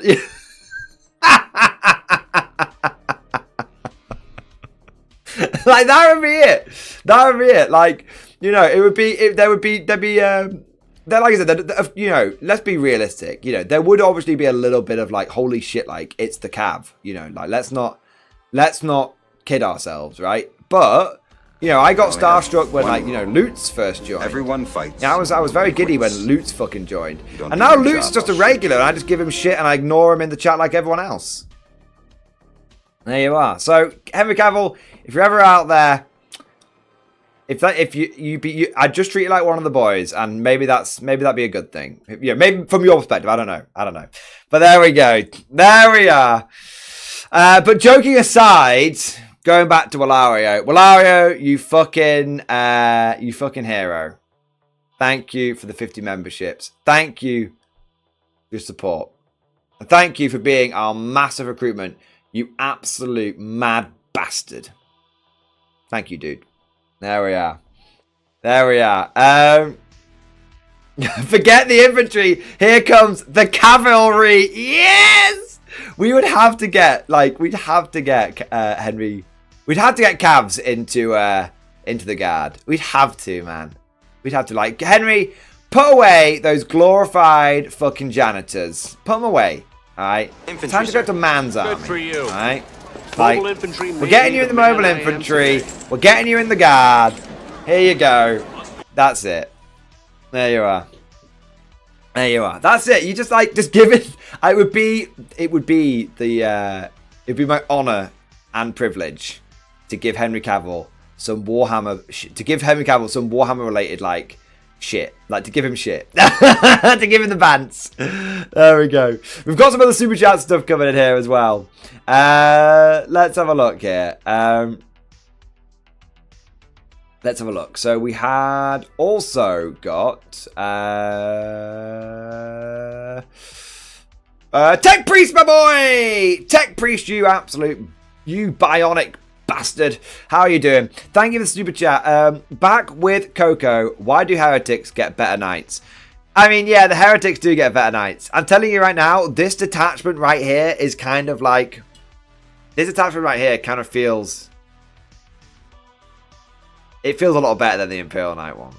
I think it's because this one, you can get a lot of mortal followers for 500 points, right? I mean, if you maxed out your 500 point total on cultists, you would have 100 cultists.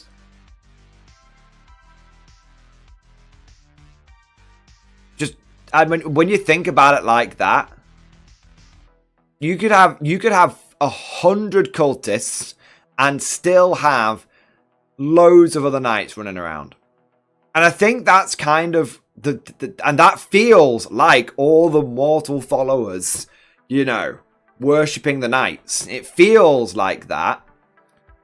And you still have 1,500 points with knights. It comes down to like troop costs.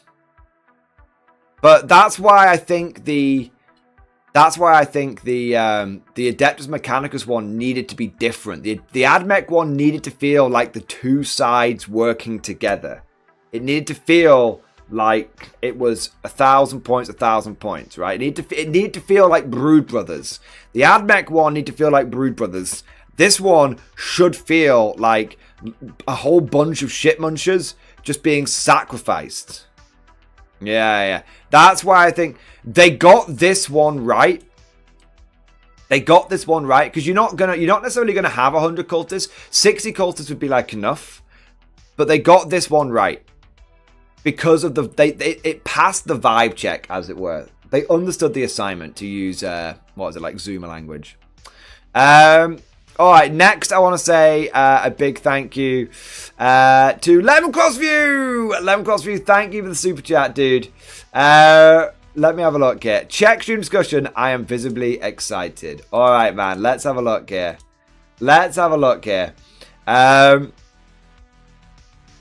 Stream discussion. Lem Crosby. Lem. Chaos Knights come on 100 cultists. 100 Cajun shock troops on the paying desk. Brilliant. Dude, I love it. That's so true, mate. That's so true. Amazing.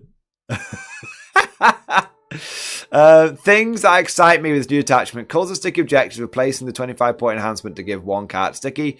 Rampager gets sustained hits 1 on the charge and can once per game advance charge, so they can take the tyrant's banner to charge the enemy deployment zone and still sacrifice for lethal hits as well. Can profane the altar. Can profane alter the tyrant with the melt and plasma cannon or double gatling cannon despoiler to get sustained hits 1 and lethal hits on everything. 40 plus attacks. You can take a stalker for a cheap character of your cultist scout 6 inches to screen and then get a head start on the faster moving knights.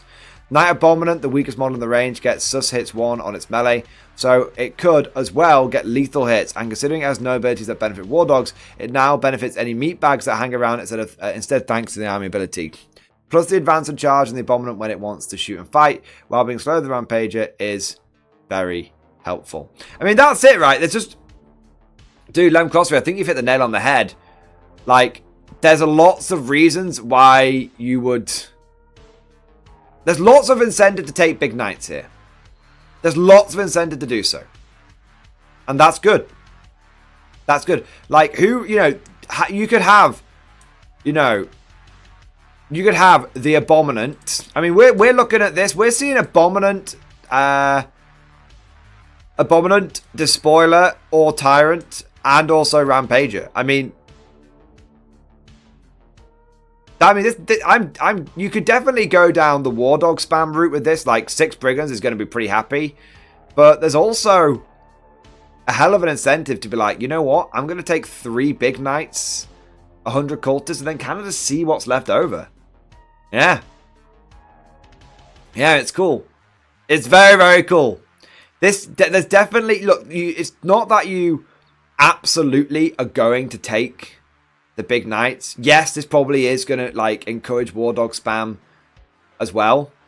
But at least if you turn up with big knights and you've built into it, you won't be punished, you will be rewarded. And that's a good thing. No longer does it feel like you take big knights as a fucking charity case for your opponents. Yeah. Lime Crossview, I agree. Very exciting times. I want to say a big thank you next to Commander HHL. Commander HHL, thank you for the 5 gifted memberships, baby. Yeah, buddy. Yeah, buddy. Thank you for the 5 gifted memberships, sir. Thank you for your support. Thank you for doing your part to keep us fresh stocked with new conscripts. Amazing, Commander HHL. I just want to say, by the way, I've noticed you've been supporting a lot in the streams recently. I want to say a special thank you, dude. Appreciate you stepping up and you doing the big supports, mate. Thank you, man. I also want to say a big thank you to Squiggle Sean! Squiggle Sean, thank you for the 10 gifted memberships, baby! Yes, mate. 10 boingy boys bounding into battle. Squiggle Sean, I don't mean to alarm you, sir. I don't mean to alarm you. But I've almost finished my first vow for Kriegsmas. And there's a real strong chance that if not my second, definitely my third, but one of my next vows is going to have a lot of orcs and goblins in it. I'm clearing the pile of shame, boys. I'm clearing it. It's going to happen. I'm clearing out. Literally, my last vow was 150 infantry. I'm going to paint that in I would have painted that in 2 weeks. I am painting like a motherfucker. I told you, in my first vow, I literally painted an entire German army and basically finished off a Krieg army. This Kriegsmas, for me, we're not painting units. and vowing armies. So it's quick and assured. More boingy boys, because I'm going to be painting lots of orcs, mate. Amazing. Thank you for the support, dude. And I also want to say a big thank you to Squidfist, my boy. Squidfist, arise! Arise! Squidfist, thank you for another skeleton warrior or tomb guard. Thank you for the tomb guard to help defend the dynasty, to help defend Kemri from would-be interlopers. Thank you, mate, for the support. Thank you for doing your part. I raise my glass to all of you. To everyone that's just supported, and to everyone that's supported in the stream so far, you're all officers and gentlemen, you're all gentlemen scholars, you're all fucking heroes. Thank you, boys. There we go. All right. Should we have a little gandaroony at these stratagems? So far, everything I've seen with this Chaos detachment feels good. It feels good, alright? Let's continue and see what we've got. So we've got Avenge the Masters. 1 CP. Oh no, we've looked through all this. Oh no, we've already looked at the stratagems. We've already looked at the stratagems. What I wanted to do was... I had a moment there. What I want to do is to summarize the detachment. That's what I wanted to do. Sorry, guys. I was like, pretty soon I've looked at Avenge the Masters already. And all the excitement, Lambast me, chat. Lambast me. All right. What do we think about this attachment overall? I like it. This feels like they got it right. This feels like it caters to both the hardcore and the softcore. If you're someone who wants to make your War Dog collection even spicier, this is good. This is good for you. You know, you don't have to go all in. You could literally take 300. You take 300 points with the cultists. And, you know, maybe 350 points of like one squad, which is like a 20-man squad. Or maybe less than that. But you could take the minimum amount of cultists to make it viable. Keep 2 CP back because you're going to potentially get 20 back from reinforcements. And you can just boost those fucking war dogs into the stratosphere. Like, I'm thinking about the last time I faced Chaos Knights. The guy had like... I think it was like 11 or 12 war dogs, and then he had like Rotigus. He could literally take Rotigus out and put the equivalent number of cultists in, and his list would get even better. So if you're a war dog spammer, this list does not exclude you. This list still has a lot to offer to you. But if you're someone who has been looking for an excuse, looking for any sign from the Dark Gods to run your big knights again, and not be punished for it, be rewarded for it, have some naturally occurring combos, then you can do that. You could take 60 cultists, back that up, you know, and then a couple of 2 or 3 of the big knights, and then take the rest of them as war dogs. You could still do that. And if you wanted to go all in on the big knights, and you could be like, I'm going to take 500 points of fucking cultists, 5 20-man cultist squads, and then I'm going to take like a big fucking like knight tyrant, and then 2 or 3 other big knights, like medium-sized knights as well. You could absolutely do that as well. This lets you play Chaos Knights with all the big knights, a mixture of different sized knights, or War Dog spam. It caters to all of them. And while sure, some will probably be more viable than others, it caters to all of them. And that's good. And there's some power in here. There's some real, like, Profane Altar feels real fucking powerful. You know, Tyrant's Banner feels like really like, just like for 5 points I can auto include. Diabolical Resilience just naturally feels like it's going to go with that Rampager, right? It feels natural for that. It also feels like you could, like, you know, you don't just have to take shitty cultists. You know, we've spoken a few times about how it feels like you could definitely get some accursed cultists up to being quite powerful with lethal hits, and then lethal hits, with reroll 1s to hit, reroll 1s to wound, +1 to hit, +1 to wound. Definitely feels like there's some potential for like one good blob of cultists and then a bunch of shit munchers that you sacrifice into the machine. Yeah, it feels decent. There's nothing here that feels bad from both a vibe perspective, a flavor perspective, and a power perspective. Does it feel overpowered?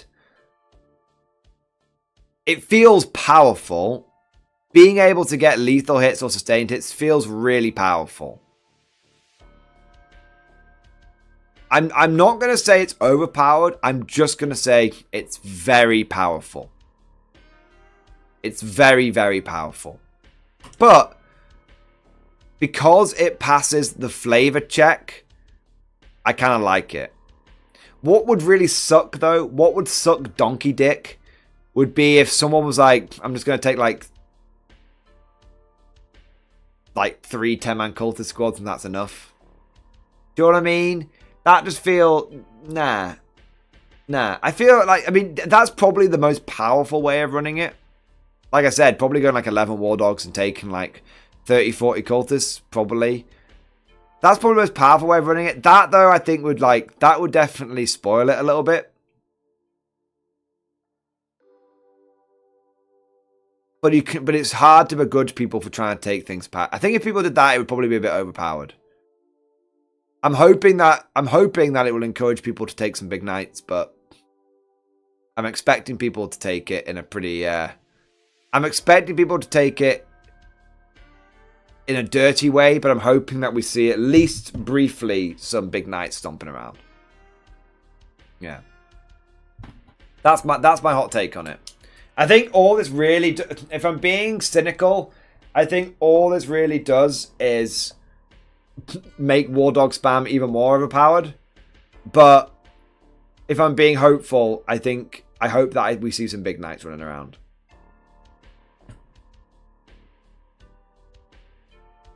Alright. Okie croaky. Now, we've just got one left. We've just got one left, guys.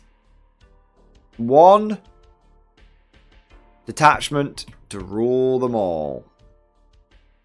And in the darkness, find them. This is the biggie, right?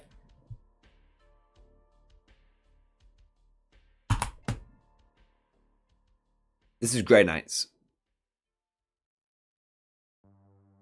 Before we get into them, I'm going to have a quick wee. And maybe I'm going to have a quick wee and a quick top up.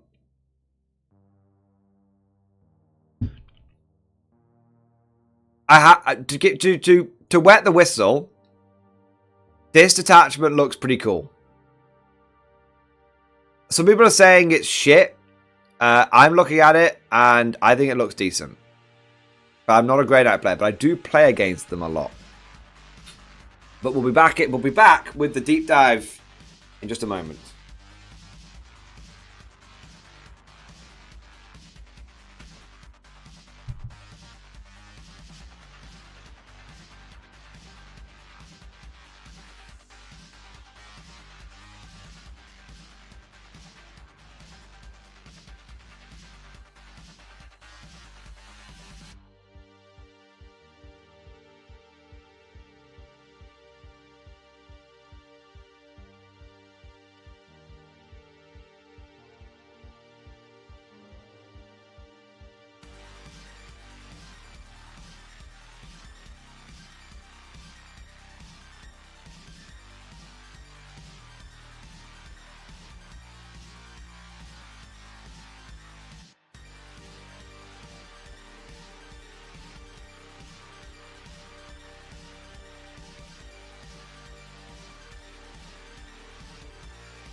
Alright. I'm back, baby. I'm back. And I brought a snack because I could feel myself going again, chat. I could feel myself going again. Right. Quick 2-second toast run and then we're good.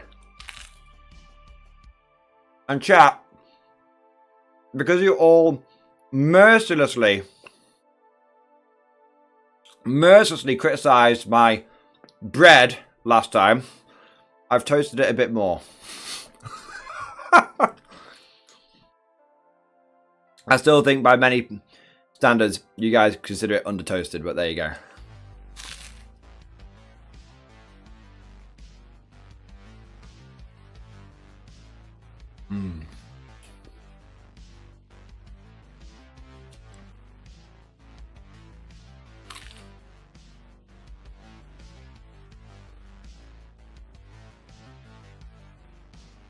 It's a bit more toasty today. Meaning it's a bit more toasty.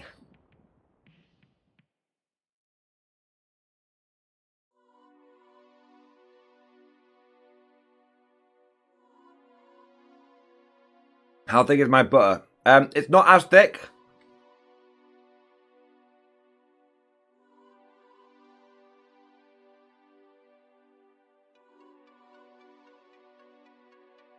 I took the time to spread it evenly.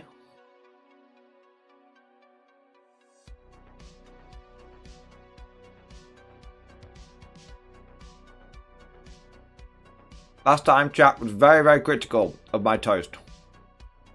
It wasn't toasted enough, and the butter wasn't spread evenly enough.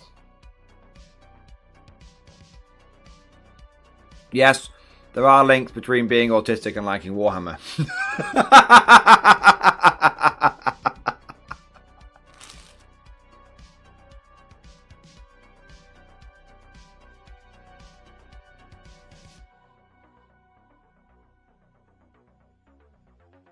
All right.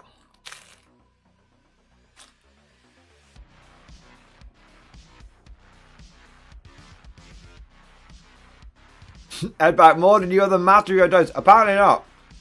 Apparently, I thought I had a pretty thick skin and a pretty strong. I had a pretty resilient ego. But it turns out the way that you guys finally got to me was criticizing my toast craft. That was finally it. That was my Death Star exhaustion pot.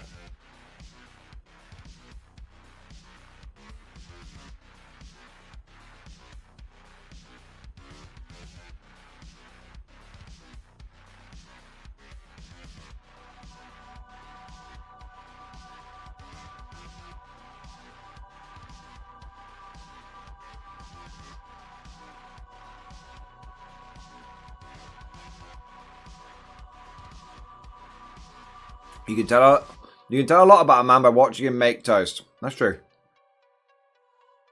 Oh.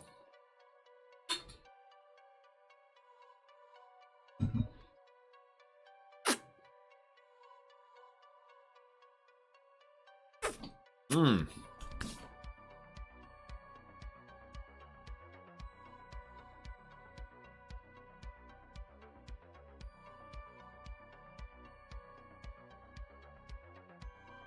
He eats toast like a hamster or a squirrel. Both hands, tiny nuts. How are those small bites?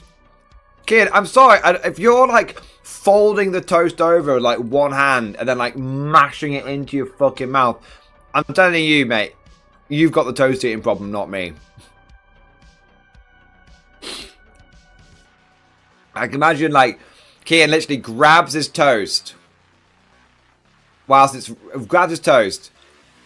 Gets like a wedge of like butter, like just squidges the bread in his fist in the butter, and then just goes in one go. That's how he does it. Absolute savage. It's like a Neanderthal level toast technique there, Kian. You were taking little nibbles there. Can I do nothing right in your eyes? Get it in your gob. Bad larking. You break me every time. You break me every time. It's like Stockholm Syndrome. I'm just used to it at this point.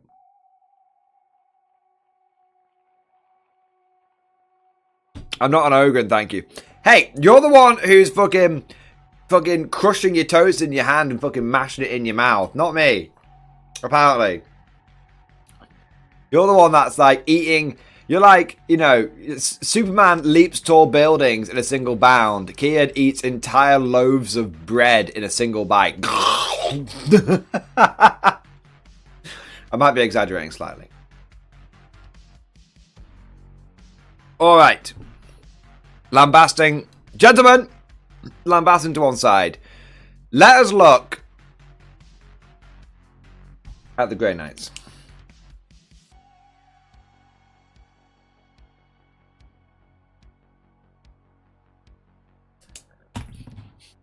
So, the Warp Bane Task Force, eh? I have to say, I have a lot of hope pinned on this detachment. Because Grey Knights have been so mono-build and so fucking boring for 18 months that, frankly, I almost don't care if this detachment is overpowered. I just want it to make them be different. In fact, I'll tell you what, there's only one thing I want from this attachment. I want it to encourage Grey Knights to not be such fucking pussies. Oh, you move too close to me. I'm gonna teleport away. Oh, you go to shoot me. I'm gonna teleport away. Oh, at the end of my turn, at the end of your turn, I'm gonna teleport away. No. Fight like a fucking man. Stop being a little bitch boy with your little teleportingness. All right, just get out of there. Get out of there. I want a straight up fight. You know, how are you meant to purge demons, Grey Knight players, if all you do is run away?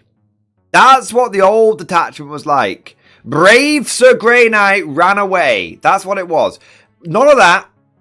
We want a Grey Knight detachment with some fucking chest hair. We want a Grey Knight detachment that you can set your watch to. That's what you want. That's what we want. Okay, so is the Warp Bane Task Force that? I had a quick look at it. But honestly, I'm kind of going in like half blind in this one. And like maybe, solid maybe. It's definitely a little bit more punchy. So, detachment rule. Hallowed Ground. This is Wish.com, Canoptic Court, Wish.com, Chaos Demons, and all that kind of stuff. Okay? Your deployment zone is always your army's hallowed ground. At the start of any phase, if you control at least half the objective markers of no man's land is hallowed ground, and the opponent's deployment zone is your hallowed ground if you hold their home objective. But the big one, and I really like this, is the battlefield within 6 inches of your purifier squads is hallowed ground. Yes. That is very cool. That shows that GW has learnt. They've learnt from Chaos Demons. Because Chaos Demons didn't used to have that. And then they got their sort of detachment boosted up a little bit. And now all of the greater demons let you teleport near them, right? It's like the Shadow of the Warp or whatever it is. Or Shadows of the Mind. I don't know. But anyway, Chaos Demons corrupt the ground around them. Greater Demons... Purifier squads purify the ground around them. Now we just need to update the Necron one, so like Overlords or something, you know, Canoptic Court can power grid the ground around them, and we're starting to look pretty Gucci at this point. All right. Now, what happens if you are hallowed? What happens if the ground is hallowed? Each time a model in a Grey Knight unit from your army makes an attack, you reroll a hit roll of 1. That's just always. If that unit is a Purifier squad and or is wholly within your army's hallowed ground, you can reroll the hit roll instead. That's a little bit more punchy, isn't it? There's a little bit of damage being dealt there. Now, again, I will make the same joke that I make every single time. They did say that 10th edition was going to have less rerolls in it. They lasted about 18 months before they were like, fuck that, and chucked it out. That is, it is wholly within your army's hallowed ground. Now, obviously, if you've got all of No Man's Land, you're having a good time. Wholly within a unit of purifiers could get a little dicey. Obviously, the purifiers themselves are always having a great time, but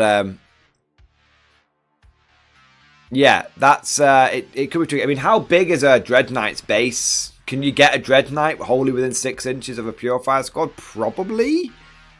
It'll be tricky though. It'll be tricky.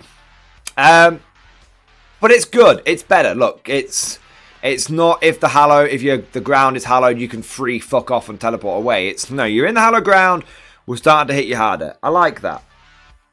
It's damage dealing. It's not perfect. It's more rerolls, but at least it's a bit of damage. Okay. Let's have a look at the enhancements. The Mandolin. That's not what it's going to be. Manjulian. The Manjulian Reliquary. Grey Knight model only. While the bearer's unit is not battle shocked, add 3 to the bearer's objective control. Dread Knight. Dread Knight. Dread Knight Grandmaster. I mean, it even says it right there.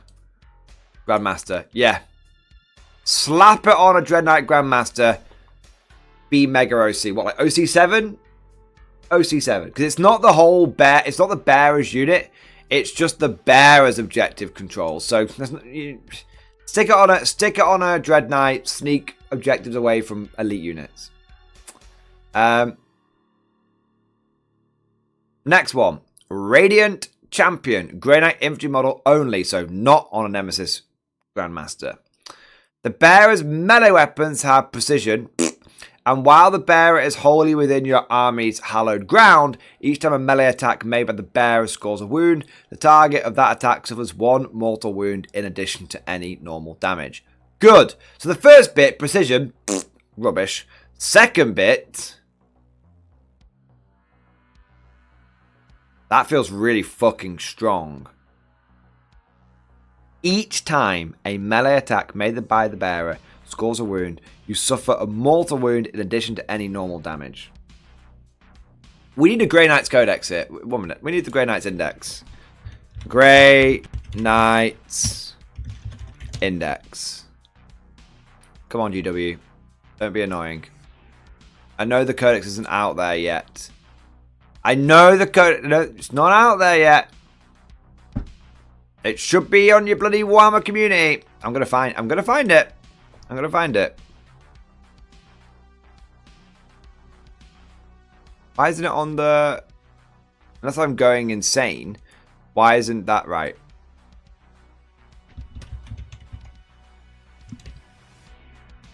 Dick.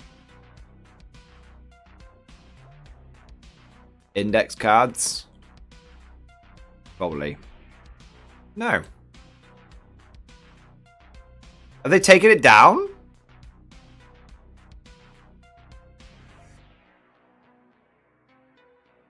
Right, fuck it. I'm going to find it.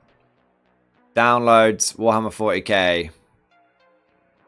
Indexes. Where are you bastards? There we go. That was easy. That was easier. Okay. Enhance. Enhance. We're gonna go down. Okay, Calador Drago can't have it.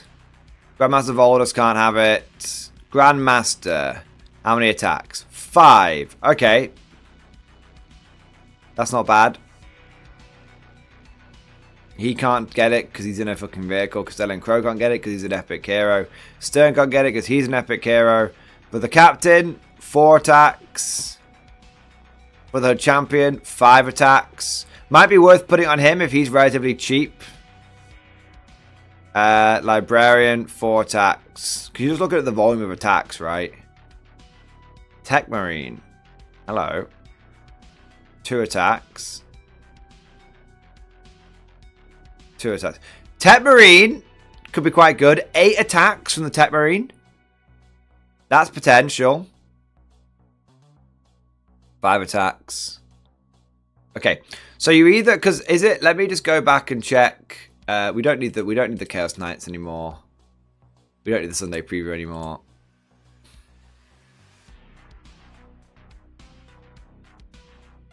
Yeah, so you could put it on a Grey Knight. You could put it on a Grey Knight Tech Marine. Is he a leader? He can still lead a strike squad. Yeah, ironically, it's probably best put on this guy. Because he gets 8 attacks.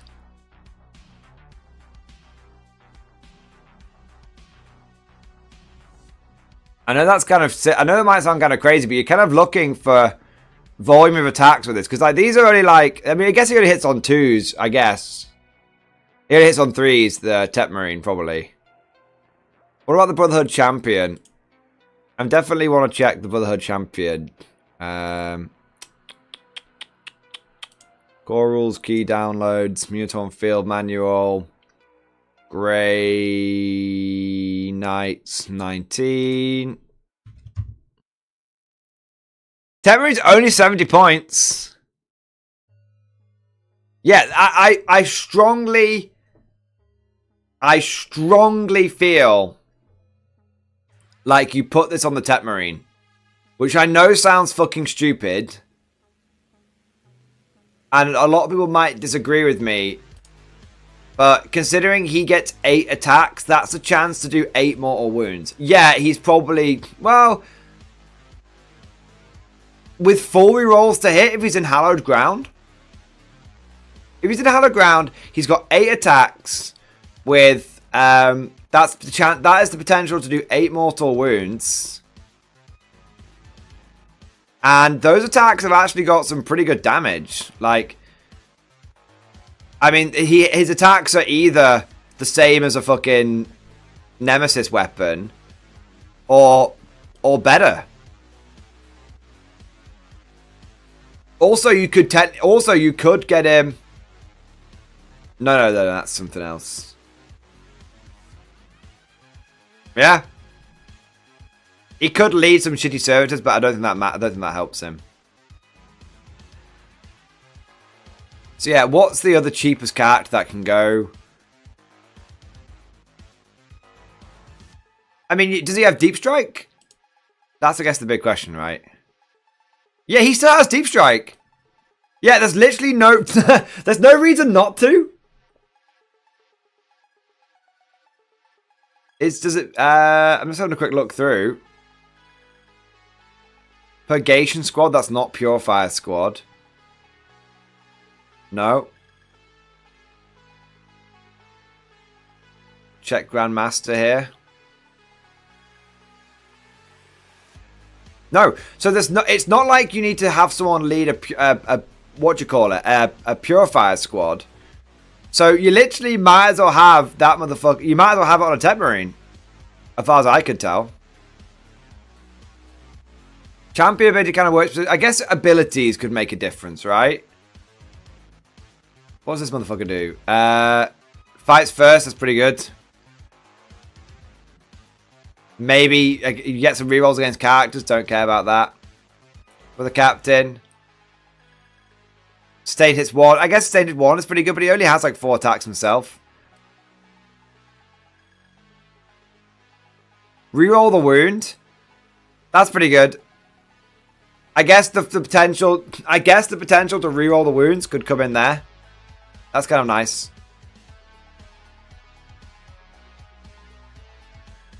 But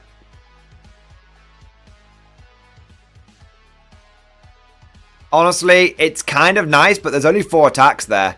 My terrible instinct is telling me bang Radiant Champion on a Tech Marine. He's 85 points. He has the most attacks. You can get him 4 rerolls to hit. That's a lot of those attacks have got a high enough strength that they might actually wound something. Yeah. Yeah, this feels like the Radiant Champion is going to be the Tet Marine, which I find hilarious. But yeah, that's my instinct, guys. That's my instinct. Okay, so File of the Abyss. Great Knights infantry model only. Models in the bears unit have stealth. Oh, amazing. Like, actually amazing. I feel like that feels like going on a big old squad of Termies. Or Paladins, right? Going back over here. A big block of 10 Termies. Or Paladins. With stealth. That just feels fucking gnarly as fuck, mate. Can you... Is it... What does that go on? Infantry model only. Yes, you can't put on a Dread Knight. Which is good, because that would be silly. Yeah, you put that on a Terminator. You put it on a Terminator character. You put it on a Terminator character. You have a brick of 10 Terminators with stealth. That makes them a Terminator or Paladins, whichever you prefer, right?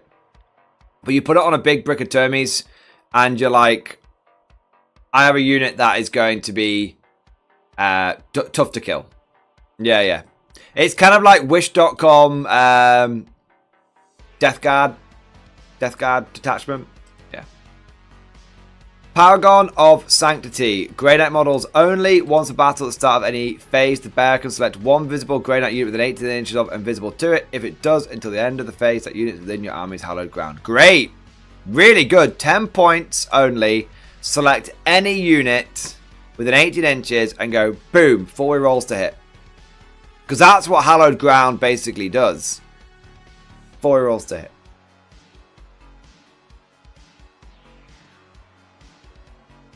It is only till the end of the phase, though. So you gotta be careful with it.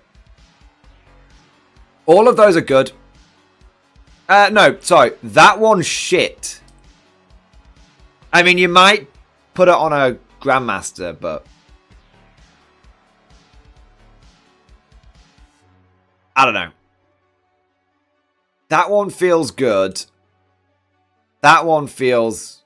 Some people will swear by that one and say I'm an idiot for not thinking of it. And I'll accept that. You know, for thinking that that's not worth it on a Grandmaster. And some people think I'm an idiot for saying that a Tech Marine, a fucking Mega Tech Marine, is cool and a good idea. But for me, if I had to take 3 enhancements, I'd take these 3. A, they're a bit cheaper. And B, I feel like Grey Knights don't really struggle with OC if they've taken like big Terminator blocks, stuff like that. I don't know. They can struggle with OC. That's not true. That's not true at all. I guess it depends on what you're building into. Building into Dread Knights, this is very useful. Going with 2 OC Terminators with like banners and shit, probably you don't need that one as much. Yeah. And then we get to the stratagems. The stratagem, as it were. Sanctified Kill Zone. 1 CP, shooting or fight phase. 1 grenade unit from your army that has not been selected to shoot or fight this phase that is wholly within your army's hallowed ground. Remember? That will work well with this. And purifies. Until the end of the phase, each time a model in your unit makes an attack, reroll a wound roll of 1 or reroll the wound roll instead if your unit is a purifier squad. What the fuck is a purifier squad, man? I've never seen them. Have I? I don't think so. Crow can lead purifiers. Wait, have I seen purifiers before? Oh, I have seen purifiers. Oh, dearie me. Those are very good.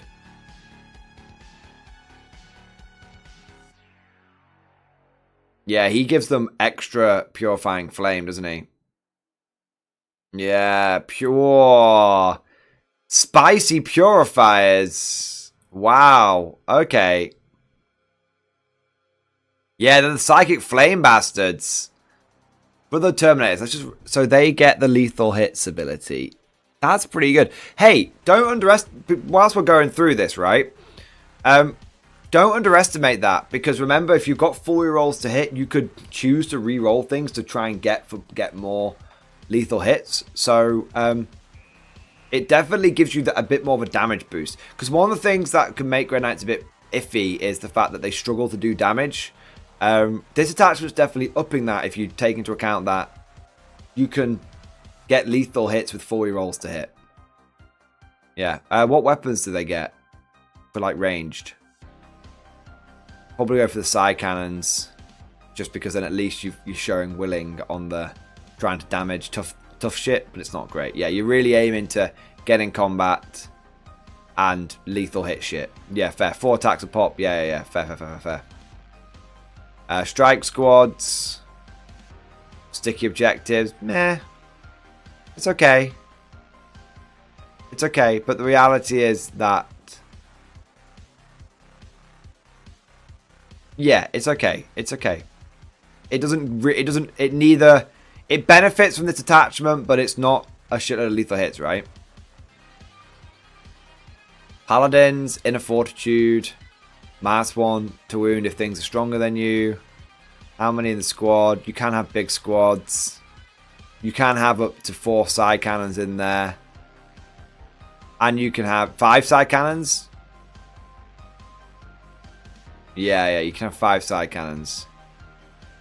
That's kind of cool. It's not going to do a lot of... It's not great, but 5 side cannons with 4 rolls to hit shouldn't be underestimated. Torrent does not get to roll for lethals, unfortunately. Purifiers. Each time's model as unit makes an attack. Add 1 to the hit roll if it's below starting strength. Add 1 to the room roll if it's below half strength. For every 5 models, you can have other weapons. I mean, obviously, you kind of feel like you want to go for the mega incinerators, right? But no, you go side cannons every day of the week, right? Yeah. The problem with the side cannon is the fact it's only AP -1, isn't it? Bit of a pisser when it comes to dealing with like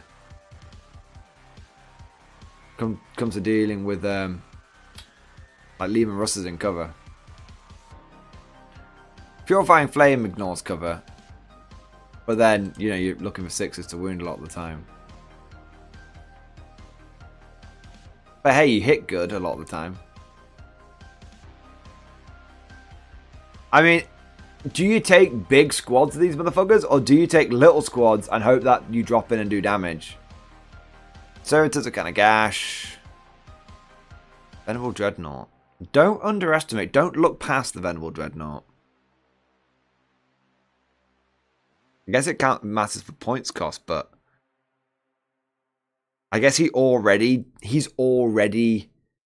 But then he gets the reroll 1s. Fuck people around him. He gets the reroll 1s.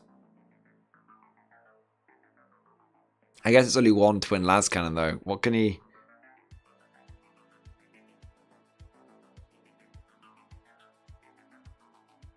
I guess you could go las cannon missile launcher, but it feels kind of shit.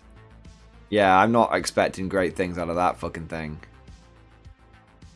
Insector squad, I'm not. That's just jumpy dudes with jumpy infantry. Purgation squad, you can do indirect fire, but that's not great. I mean, you kind of have 4 guys as side cannons though. Actually, don't overlook that. Don't overlook that. Think about it. Purgation squads with 4 side cannons hitting on 4s with 4 rerolls to hit.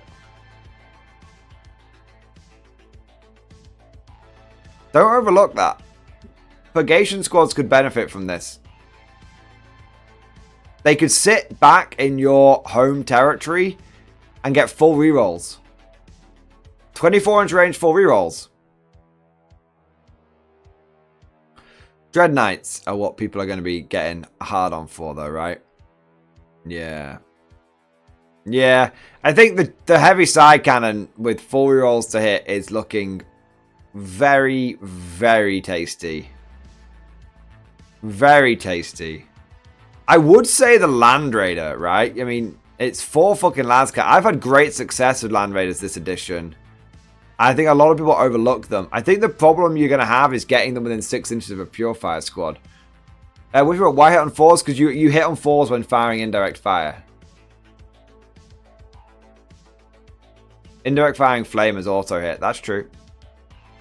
But the range is kind of ass, right? Yeah, it's 12 inches. Okay. Can you get a Land Raider wholly within 6 inches of a squad? I feel like you can. Right. I feel like you can easily.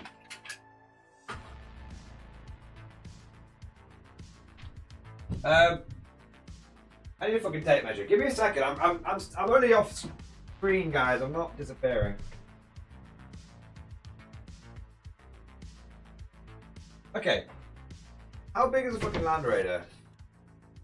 Oh, super easily. Not even breaking a fucking sweat. Okay. Yeah. I don't want to sound like an absolute mad bastard, but I think triple Grey Knight Land Raider. Meta incoming. I mean, how much is a fucking Grey Knight Land Raider? They're not going to be expensive. Surely. Because they're going to have, like, forgotten about them. Yeah, 240 points. It's not even expensive. And then you've got what, where are the Purifier squads? 125? Yeah. You could have Purifiers. You could have, so what I'm thinking is, you get your Land Raider, right? You stack your Purifiers up behind it here so people can't see them. And then they sort of just go across the board, just firing out fucking 4 Lance Cannon shots with 4-year-olds to hit. That's a lot of anti-tank. You could probably... It's not like... What? Land Raider's only 240 for Grey Knights. That actually seems weirdly good. That seems weirdly good. I know it sounds kind of dumb. The reason we got onto this is you could have reroll ones to hit reroll. What was it? Reroll all wounds on a Purifier squad. So for 1 CP, a Purifier squad is going to have 4 rerolls to wound on itself. Like, okay, fair enough. That's pretty good. That's pretty good. Don't get me wrong. That's how we ended up drilling down this thing. Mad Larkin, I'm not sure you want 10. The point I'm making here, you don't necessarily want to, you might not go for all 3, but the point I'm making here is you could definitely have a fight. Look, you could definitely, let me explain with paint. Okay, let me explain with paint. Okay, let me explain with paint. Okay, this is what I'm saying. Okay, Land Raider 1, Land Raider 2. Okay, and then you have... I'm just doing this roughly. And then you have Purifiers between them. And then... No, don't do it. Don't. And then within the 6-inch range of the Purifiers, you have both Land Raiders. So that's... well, I'm an idiot. Land Raider... Bosh. You could do all that and you could have, like, that's actually quite a good firebase. It's not expensive. 240. It's not expensive. And we're kind of, we're kind of forgetting the fact that Land Raiders, I mean, obviously you'd have, even if you were at the back of the Land Raider. Okay, no, so you have to go sideways. You have to Tokyo drift it. Because that's not possible to move on the board. Dude, GW terrain? Are you kidding me? Go on, Mad Larkin. Mad Larkin, think. Think, Mad Larkin, think. GW terrain. You telling me you couldn't move that across the board on GW terrain? You're fucking lying to me if you think you couldn't move that across the open plains of GW terrain. Definitely. Remember, we're not talking... It's not... going to be working every time, but you tailor your list to and even if you took 3 you could take 3 of them with 3 Purifier squads. Or let's go back to here 1 second. Once per battle, any Grey Knight unit within 18 inches of it. You could literally pick a Land Raider fucking miles away and still do the same thing. Even if even if we're saying that's too wide, okay? Either we're saying it's too difficult, it's like in theory it's possible, but reality it's difficult. You could have Land Raider 1 here. 1 minute. Land Raider 1 here. Land Raider fucking 2 here. Have your, for the sake of argument, we'll just do 1 oval because I can't bother to redo it. Purifiers here with maybe like a pure, with maybe like, you can have like purifiers behind this one. And then you can have like a character fucking over here. And he goes, okay. I didn't do that, did I, Paint? I clicked up here, you knobhead. And he goes, you're getting fucking hallowed ground. And these guys are like, you're in hallowed ground. Bosh.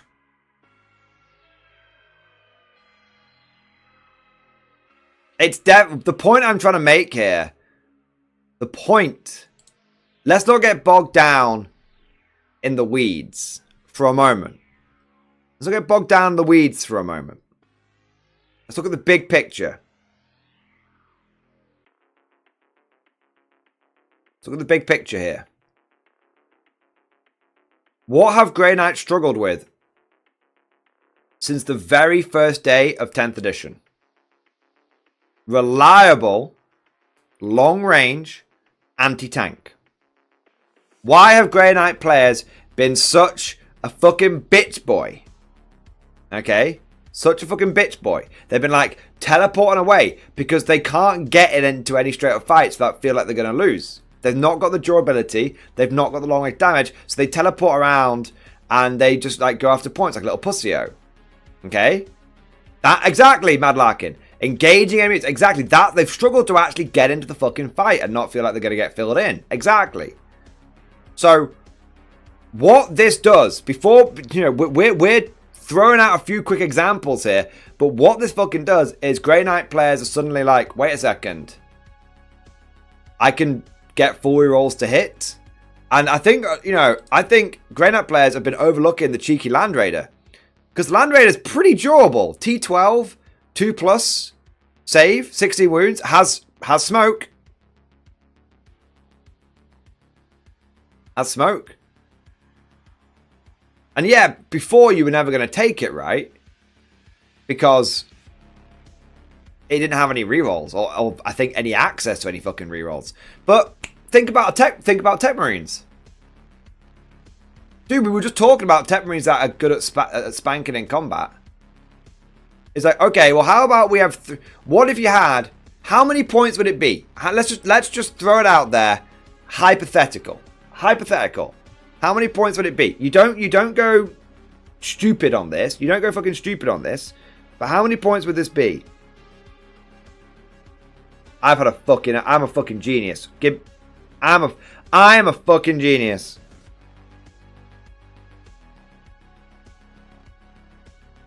Check out these brutes for size. Why are we even... think about this, chat. Why are we even taking purifiers here? We don't even need to take purifiers here. Guess what? Tech Marines. Let's check that Tech Marine datasheet out. Bear with, chat, bear with me. We've not even got the strats properly here, but bear with me. Alright, where's that fucking Tech Marine? Brotherhood Tech Marine. Awaken the Machine Spirit. In your command phase, you can select one friendly Grey Knight's vehicle, Land Raider, within 6 inches of this model. Until the start of your next command phase, each time that vehicle model makes an attack, add 1 to the hit roll. +1 to hit on those Land Raiders. Combine that with reroll hit rolls of 1. Boom. You don't even need the purifiers near the Land Raiders. You don't even need it.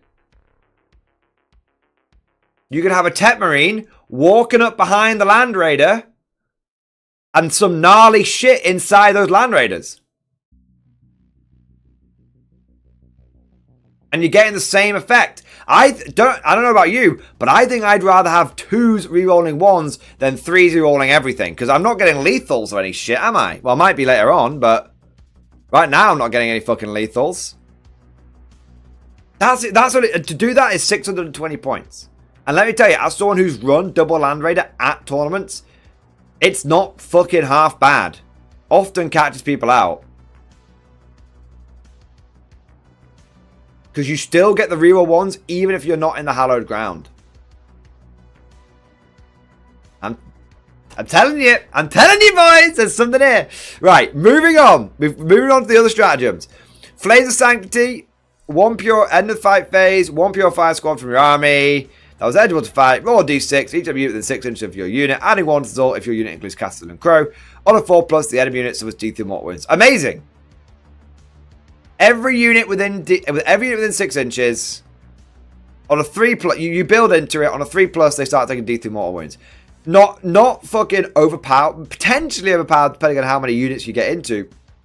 But definitely, you can't do it from Deep Strike, I don't think. No, you can't do it from Deep Strike. So you're going to have to get stuck in and then pop it. Yeah. DMAC, that's not new though. Why aren't GK doing that already? DMAC, you make a very good point. Why? Let's put it this way. World Eater players have had the ability to take Mega Jackal spam since day one, and no one's done it except for now a few people have started experimenting with it and found it incredibly powerful. Why? I have never seen a Grey Knight player run a Land Raider. I have assumed they couldn't take them. The fact that they can take them, it fucking boggles my mind.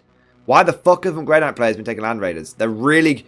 Everyone says that Land Raiders are actually fucking viable in 10th edition. They're actually decent. Now, why haven't they been taken up to this point? Probably because you can't teleport them around. And so Grey Knight players are like, well, we want to lean into our detachment. Okay, fair enough. But why should they start doing it now? Because you've got the 2+ and you've got the rerolls. If I'm being honest, it's probably because a lot of... I think there's 2 reasons why Grey Knight players haven't been doing it up until this point. 1, a lot of them feel like they need to build into their detachment. 2, everyone copies each other online. Everybody just copies what someone else has done online. Like, you see it all the time. And people just repeat the same fucking logic that they've seen other people tell them. That's it. That makes up at least 50% of the reason. But sometimes you need to like zoom out a little bit, you know? Sometimes you zoom out a little bit. I'm telling you, it sounds absolutely bonkers. I think Grey Knights with Tech Marines, rerolling wands, with Land Raiders. I think there's some meta right there. I'd fucking take that. Hey! Grayscale Peacock! Grayscale Peacock, thank you so much for the raid, baby! Man the battlements! The raiders here! Grayscale Peacock, great to have you in the stream, man. Thank you for raiding. Thank you for bringing 8 friends along with you, and I hope you had a good stream yourself, mate. We're just going through the last bits of the new Grey Knight detachment, and it's very exciting. Very, very different. A lot of potential for different Grey Knight meta. There you are. As you think, they cost more than Dread Knights and do a similar job with no melee. That's why they spam Knights, not Raiders. Azuth, I agree with you to a point. So obviously a lot of people are gonna gravitate towards the Nemesis Dread Knight. But the thing is that I think that, if I'm going to be honest, I think the Dread Knight just isn't that durable. This is the thing, right? If we have a look at a fucking Nemesis... What else do they get? Razorbacks? Don't tell me they get fucking Predators. I'll actually lose my fucking mind if they do. No. Maybe? 1 minute. No, I don't think so. No, okay, fair enough. And you're not going to take the fucking Storm Raven gunship, are you? Because it's like mega expensive, probably. Okay, yeah, fair. So, we're going back to where we were.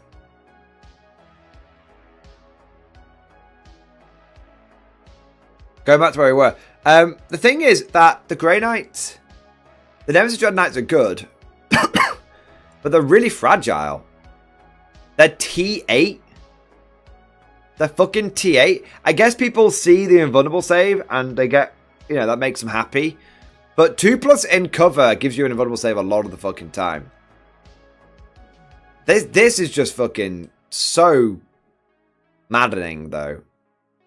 Like the fact that you go into Grey Knights like guardsmen with plasma guns, and your instinct is like, oh, I'm gonna wound you on 5s, and they're like, oh no, you wound me on 4s. You're like, what?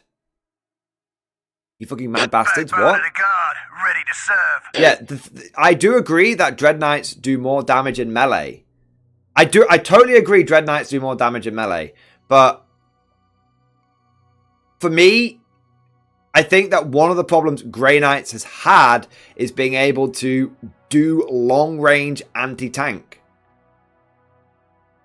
And again, you know, the Nemesis Dread Knight only has one weapon that can wound Leman Russes on not 5s. I mean, I tell you right now, boys, I've had many a Leman Russ just fucking tank a heavy side cannon without even really breaking a sweat. You hit me 4 times. Oh, you wounded me once or twice. Oh, I'm on a 4-up save. Oh, I passed one of them. Oh, okay. I'm on a fucking... Okay, yeah, great. Do you know what I mean? Like, it's... Like, these guys are not doing you long... These guys are not doing a good enough job at long-range anti-tank, in my mind. But as someone who can say from the bottom of their heart, no bullshit, I have run... Because remember, you get 2 Godhammer las cannons, right? So that's 4 las cannon shots. Like, I have run double Land Raider in a Death Guard army, and it was all the long-range anti-tank I need. To give you an idea, I got into a fucking firefight with Black Templar Ironstorm Spearhead, and in terms of like fucking the firefight, I held my own. Which sounds ridiculous, but this was caught on after action report, and my opponent afterwards actually said to me, I need to have a fucking look at Land Raiders, man, because I did not expect that. And my Land Raiders didn't have... My Land Raiders weren't hitting on 2 rolling once. So, yeah, I definitely think people really underestimate the Land Raider, and a lot of people just kind of see the shiny Grey Knight unit, like the Nemesis, and they're like, this is the thing I need to take. But actually, again, I'll refer... You know, everyone said that Custodians couldn't win a tournament. And then someone went to a fucking super major and won. Someone won. Was it Worlds? Someone won the world champion, the Warhammer World Champions with Custodians, and it wasn't in Shield Host. They went Talons of the Emperor, and suddenly everyone was starting to look at Talons. And then you look at, you know, everyone said that the Chaos Cult Detachment was a big bag of dog shit, and now Chaos Cult has got an 80% win rate. Nobody was running World Eater Jackal spam, and yet it is like deceptively. Possibly the most powerful way of running World Eaters. Everyone said you need to spam 8-bound with World Eaters. Okay. People almost never win fucking big tournaments by spamming 8-bound. People said you had to run Shield Host for Custodians. No one was winning tournaments with Shield Host with Custodians. And people said that you had to run Renegade Raiders to win events with Chaos Space Marines, and you didn't. In fact, Chaos Cult was more powerful. The point that we're saying... I'm not like, I want to make something clear, Azuth, I'm not shitting on you here. I'm talking to the wider audience here. Like, why are people not doing it? Because often people just regurgitate shit. And it's kind of like what we were saying at the beginning of the stream when I was talking about like the new terrain stuff I've been getting. People often do the safe thing. And most people would rather go 3-2. Most people would rather guarantee themselves going 2-3, 3-2 at a tournament, then risk going 1-4, even though they could go 4-1 or 5-0. Because, one thing's known and one thing isn't.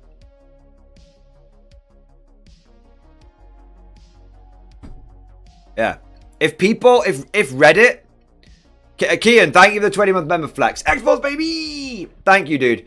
How do we fix the Reddit groupthink issue? Well... The only way Reddit ever changes its mind is if it sees someone else do it. And then suddenly they all act like they were geniuses that saw it like months ago. Like, the amount of bad advice I have seen given out on Reddit is just fucking phenomenal. It's fucking bonkers. Yeah, it's bad.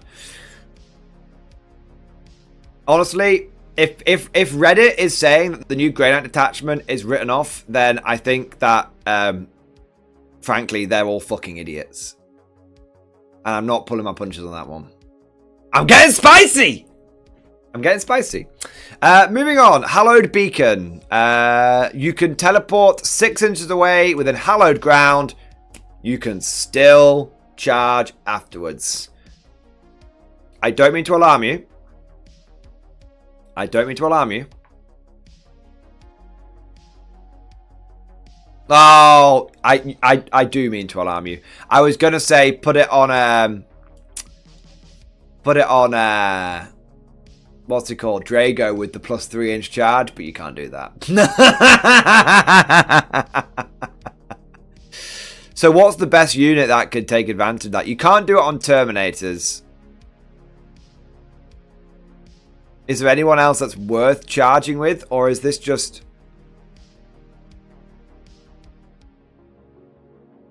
I feel like it's not worth it.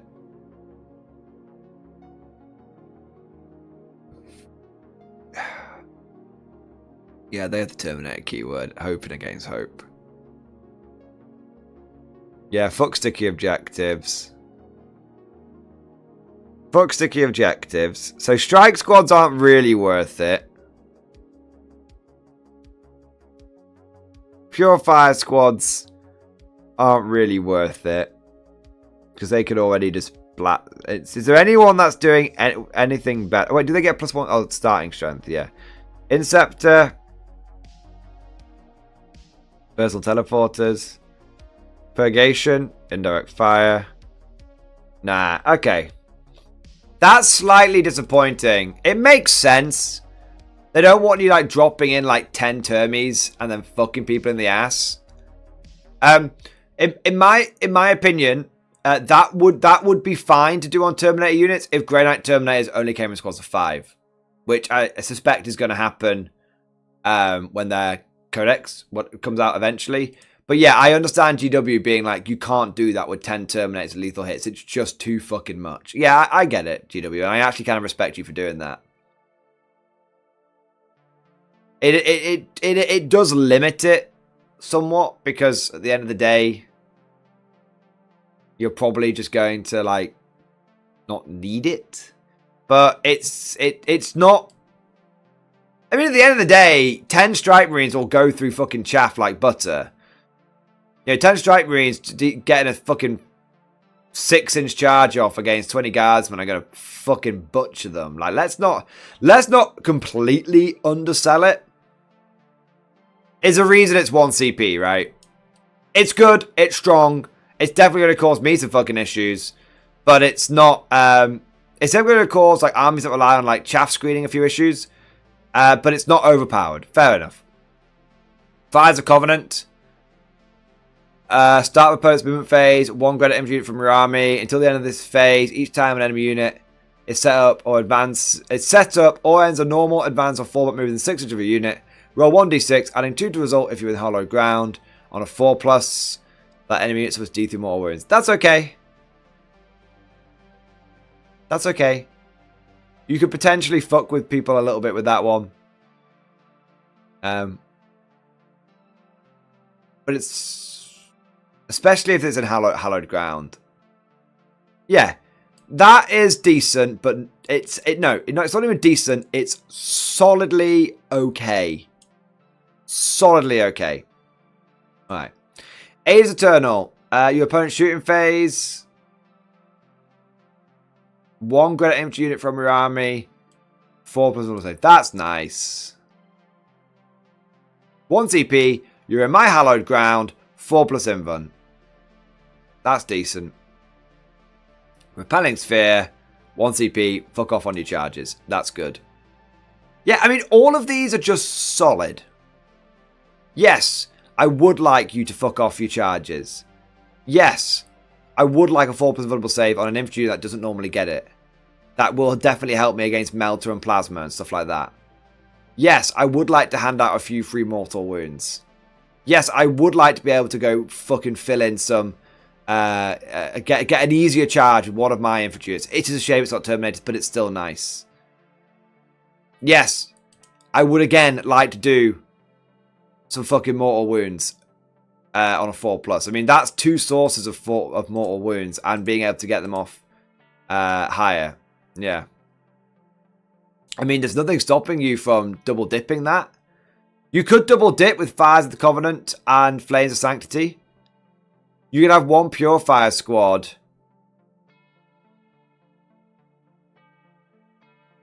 You could have 1 Purifier squad double dip that. That's quite good. I see a full unit of Purifiers with Castellan Crow inside a Land Raider. Land Raider moving up the board. They fucking charge out. Getting amongst a whole bunch of enemy units. End of the fight phase, they fucking pop Flames of Sanctity. And then in your opponent's movement phase, they pop Fires of the Covenant. Yeah. Yeah. All of these stratagems are okay. There's probably some that I'm missing. Not all of them seem like a solid 6 to 7 out of 10. All of the stratagems. Like, none of them are amazing. 8, 9, 10 out of 10. But none of them are, this is literally fucking useless. They're all, remember, a 5 out of 10 is a lot of people say that as like a negative result. None of these are just good enough. All of them are good. All of them are 6, 7 out of 10. What I think is the best bit about this, frankly, is this. This army rule is so strong. It's so strong, man. Yeah, the stratagems are, I'll figure them out later. You make this army good by just being like, I am going to make sure that I have hallowed ground wherever the fuck I want it, whenever the fuck I want it, and I am going to build an ungodly fucking amount of rerolls into my list, and I am going to fucking ass blast people.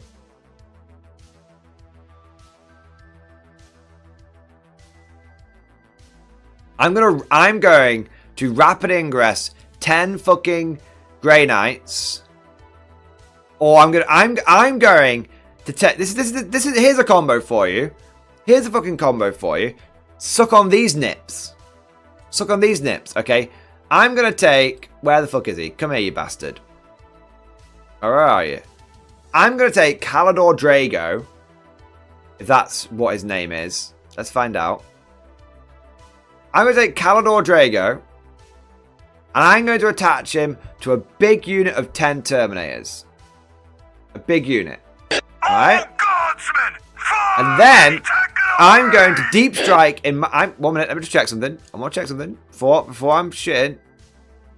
No, I'm right. And then I'm going to deep strike those guys 9 inches away. But I'm going to have a 6-inch charge because I've got Calidor Drago leading the unit. And then I'm going to use Paragon of Sanctity to say that that unit is in hallowed ground, which means it gets 4 rerolls to hit.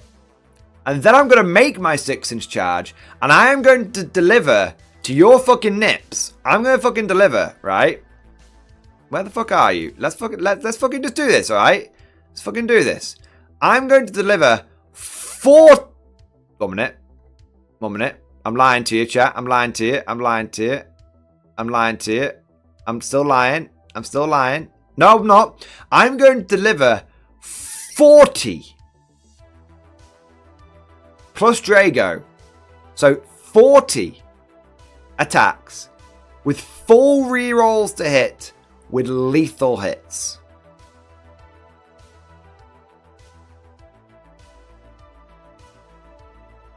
I mean, you're looking at like 13 lethal hits, and then you go, you know what I think I might do? I'll re-roll everything. I'll re-roll the remaining 27 fucking attacks. Not 13. Am I being stupid? No, I'm being stupid. It's not 13. I'm lying, chat. I'm lying. It's 6. I was doing 5s. It's not 13. It's 7. I'm going to do 7 lethal hits. And I'm going to re-roll them and do another 6 of it. So it's 13 lethal hits in total. 13 lethal hits at AP2, damage 2. Even if I'm fighting a Lehman Russ at that point, if it fails, statistically half of its saves, Lehman Russ is probably going to die. So we're going to do between 12 and 14 wounds on average, 12 to 14, 13 wounds on average. And that's before we get to the other attacks as well. With Drago, you're fucking killing. You're killing a tank. Now, you might be saying, well, why the hell are you talking about tanks, Mordian? Why the hell are you talking about tanks? Why the hell are you talking about tanks? Because what have Grey Knights struggled with? Grey Knights have struggled with killing vehicles. What have Grey Knights struggled with since the beginning of fucking 10th edition? Doing damage! Just doing damage. And now they can do it. I think this attachment's really fucking good. I think the reason why so many Grey Knight, the reason why probably Reddit is writing it off is because they're probably comparing it against like the fucking Admech and the Necron one. Those are on a different fucking planet. Don't worry about those ones, okay? They're not worried about you, so you don't worry about them. What you do is you think about this in comparison to what the current Grey Knight detachment does. Sir. The current Grey Knight detachment does not allow you to go out and fight things. This Grey Knight detachment allows you to go out and fight things. But because for 18 months, every Grey Knight player has just been hiding. Oh, hide. I gotta hide. Oh, I don't want to fight. I'm a scaredy cat. Because they've been, for 18 months, they've been playing defensively. For 18 months. They've been playing with fucking mists of fucking anus and fucking the sigil of eczema. Like, that's what they've been playing, right? This new detachment requires a new way of thinking. Remember, chat, what worked before doesn't necessarily work now. What you were doing before, why are you trying to make the new detachment do what the old detachment did? Why are you trying to make the new detachment? Why are you comparing the new detachment on the same merits as the old detachment? You've got to look at what the jobs they're doing. Why are you saying, oh, the detachment that makes me do lots of damage isn't evasive? Yeah, because it's the detachment that lets you go and do damage. If you want the evasive detachment, you take the original one. If you want the damage dealing detachment, you take the damage dealing one. And no, your list that was working in the evasive detachment isn't going to work exactly in the damage dealing one because they're doing two very different fucking jobs.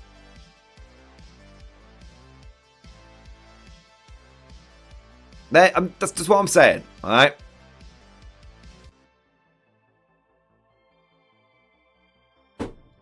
Grey Knight players, you finally have the chance to go out there and fight and not feel anemic and not feel wimpy. Take it. Take the opportunity and fucking run it for 3 months and actually feel what it's like to get into a fight. Actually feel what it's like to do the war part of the war game. That's my advice to you guys.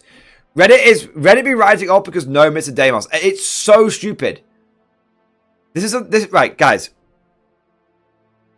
If you attach your entire fucking personality and your entire fucking playstyle to one stratagem, you are going to be really, really, really disappointed when the edition changes. Okay? Because, let me tell you, I love reinforcements. I fucking love reinforcements, okay? But we've never had reinforcements in previous editions, and we're probably never going to fucking have it again going into, like, 11th edition, alright? I love loads of stuff that happened in 9th edition that doesn't work in 10th edition now. People are so fucking short-sighted.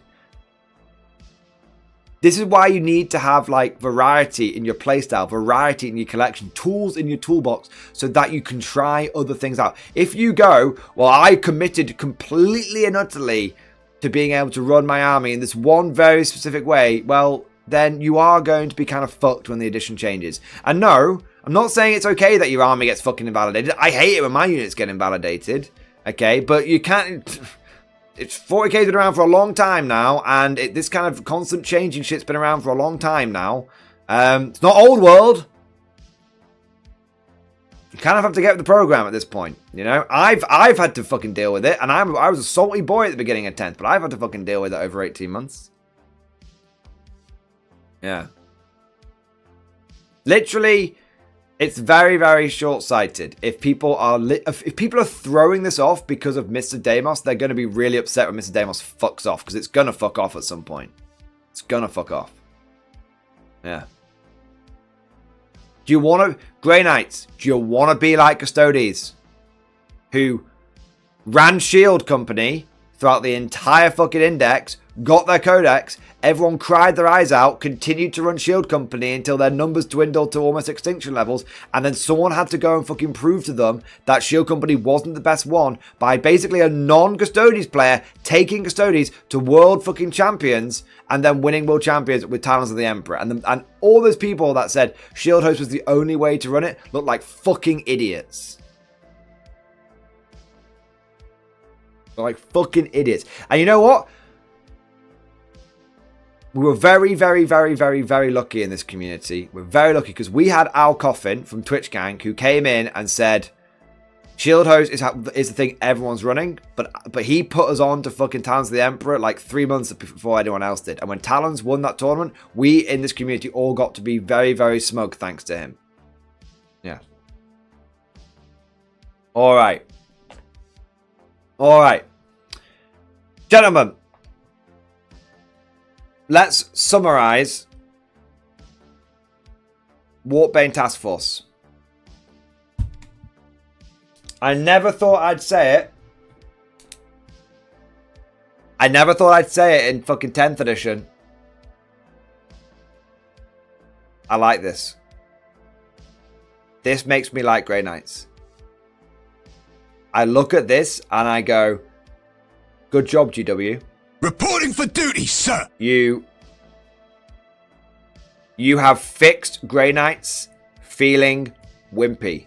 Are Grey Knights still probably going to have a bit of a durability issue? Very possibly, unless they start looking at those Land Raiders more closely. Are Grey Knights still going to have a bit of a durability issue? Yeah, I reckon there's still going to be a bit of a durability issue here. Okay? But are Grey Knights going to feel like they can do damage? Are Grey Knights going to feel like they can actually start punching and punching hard? Yeah. Yeah. The detachment rule is bloody fantastic. The detachment rule is bloody fantastic.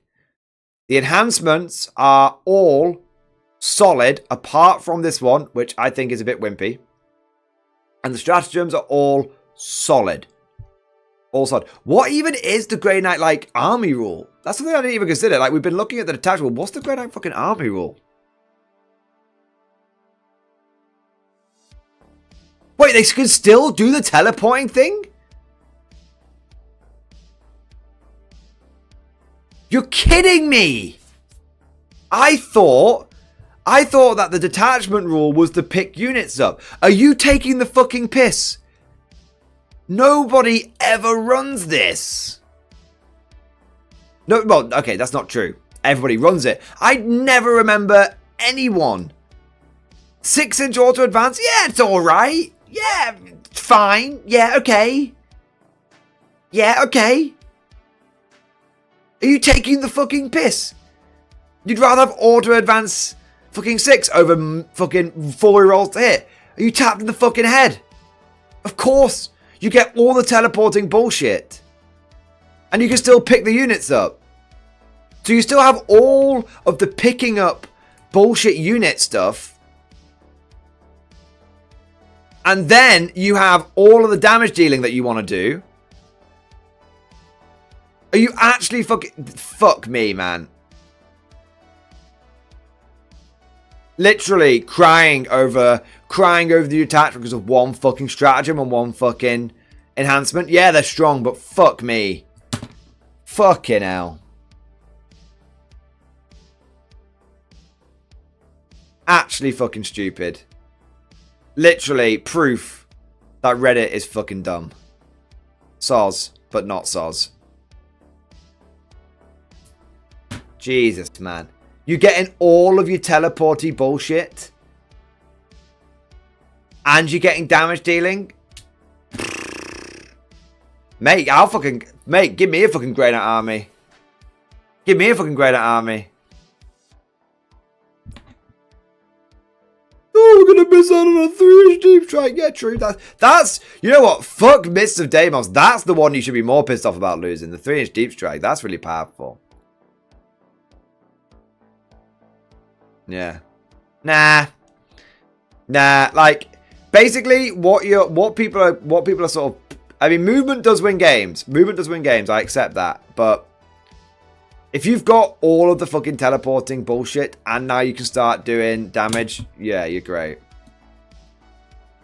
Yeah, you're so Gucci. What people are getting, people are just comparing like stratagems to stratagems and they're not really taking into account that you don't need to hide anymore, Grey Knights. You don't need the hiding stratagems anymore. You can do damage. You get indirect durability. Do you know what indirect durability is? It's when there's no fucking enemies left over that you're actually pretty durable. Yeah. And like, well, rumor is everyone is losing 3-inch deep strike. Yeah, 100%.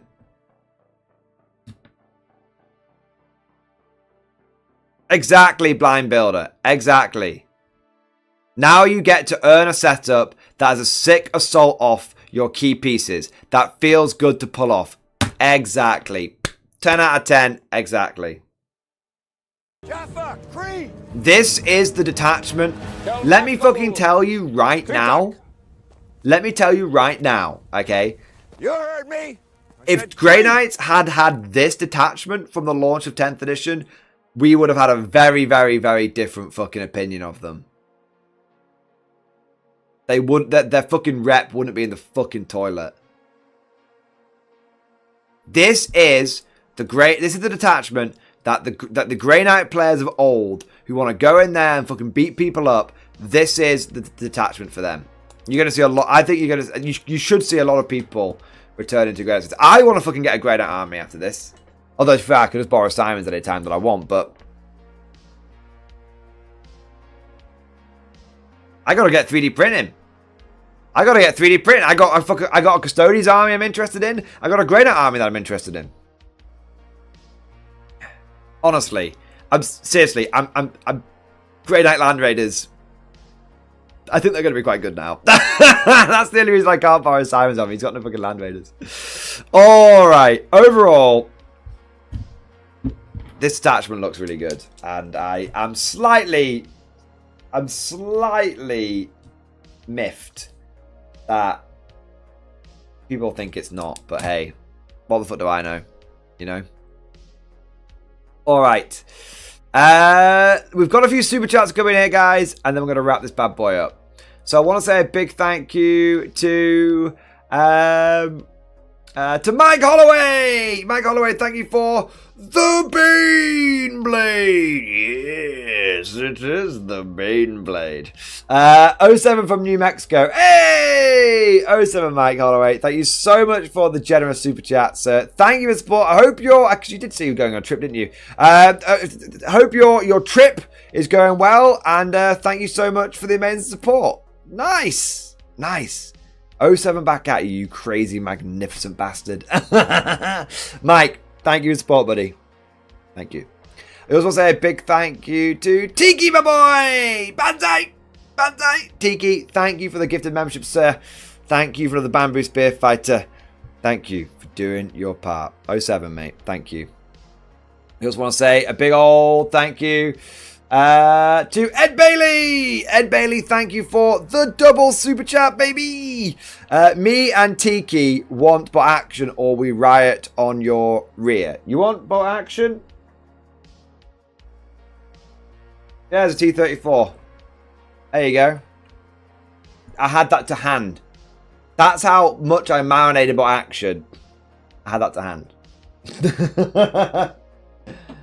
Alright. I also want to say, Ed Bailey, your second super chat. Ask Uncle North to play 40k with his Grey Knights one time. Dude, now that he has this detachment, honestly, I'm going to talk. I'll talk to North, but if I was Northern Exile right now, if I was looking at the detachment, I'd be like, this feels more like Grey Knights. Badass elite warriors going in there, snapping necks, cashing checks. Yeah. Show us your ho-ha. I can show you. Look at this. Tiki, you trying to outdo me? Look at this. You trying to catch me out today? You trying to catch me out? Oh, God! I got my whole heart to hand. Mike Holloway, my boy, thank you so much for the Bane Blade. Thank you for the support, man. I live in New Mexico, lot. Oh, well, apologise. Lambast me, chat. Lambast me. Mike, I swear that you said you were going on a trip or holiday or something. My brain, it's been very busy the last few months. My brain is melting out my ears. If I've got that wrong, then please, please, please lambast me and accept my most humble of apologies. And let me just say thank you for your incredibly generous support, sir. 007, double Baneblade. Thank you, mate. Thank you for more than doing your part. Thank you, dude. In fact, I raise my glass to you. You're an officer, a gentleman a scholar, a good sir, a kind sir. There we go. Mike Holloway, to Florida a few weeks ago. You are good. I remembered! I knew you'd been on fucking holiday. I knew it! I just got it the wrong way around. I thought you lived in Florida and went to New Mexico, and actually it turns out it was the other way around. There you go. So I didn't completely embarrass myself. There we go. Put the lambastations away, chat. Put the lambastations away. There we go. Mike, seriously, man. Thank you, dude. There we are. All righty ho ho. I don't mean to alarm you, chat. I don't mean to alarm you. But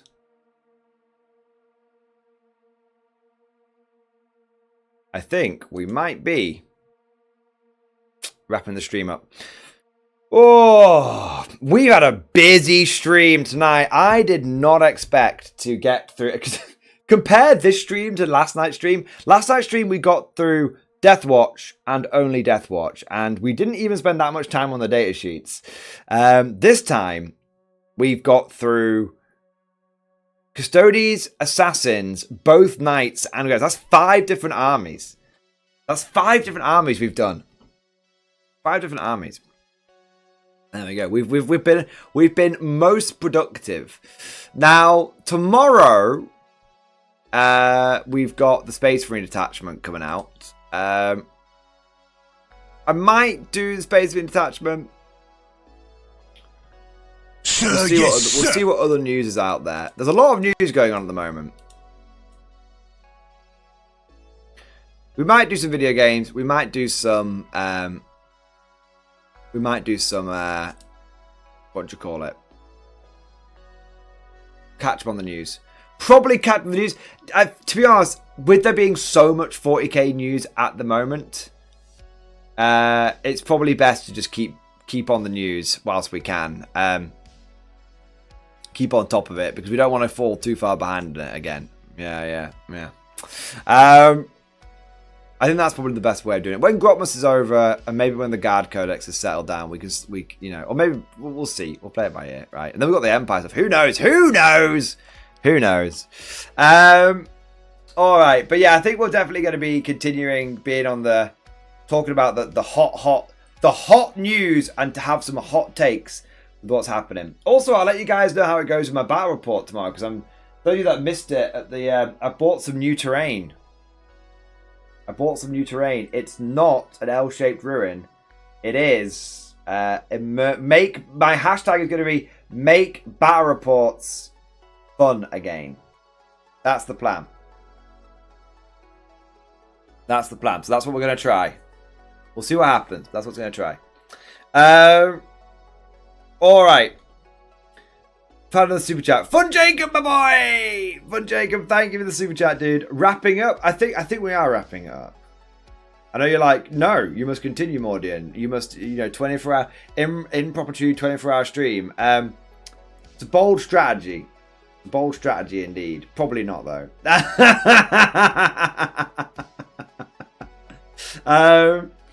Yeah, I've got that. We're gonna go to sleep now because I do have the battle report with Simon tomorrow. I don't want to be getting up too late. I bought a whole bunch of Dawn of War terrain. I think you guys will quite like it. So, Fun Jacob, I am wrapping it up, but it's for a good cause. Look, the turret turns and everything. It's a proper listening post. There we are.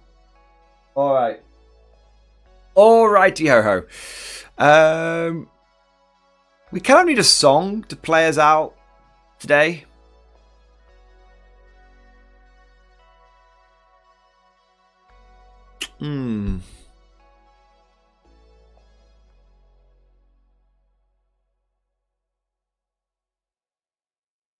Could just go for a classic. We'll go for a classic. There you go. Right, gentlemen. I've gone all sleepy and tired all of a sudden. But before I rush off and be all rude, let me say my thank yous. Thank you to every single one of you guys that joined tonight's stream. It's been really, really good.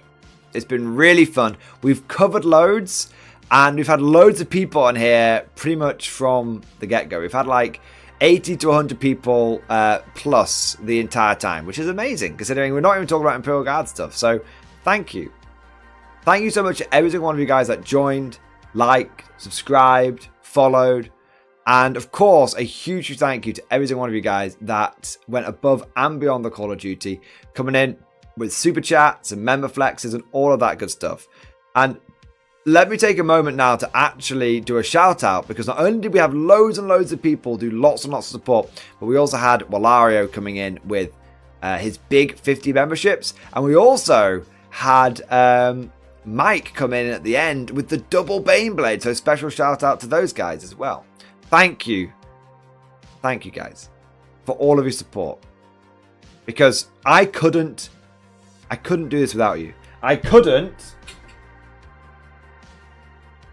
try out new things like new Dawn of War terrain for the battle reports, and I couldn't try out I couldn't take risks and try and improve the content and try new things if I didn't have the support from these live streams. I didn't have the support from you guys on this channel. So seriously, when I say thank you, I mean it. And I always try and show you guys that I am constantly trying to improve things and change things and never sitting still and never being satisfied. And I hope you guys can see that. So thank you for your support. I hope you can see it's been put to good use. 07, you magnificent bastards. Thank you for your incredible support. Tiki, have you thought about doing tactics videos? Oh, it's crossed my mind. and thank you for your support. And of course, as always, I'll see you guys next time.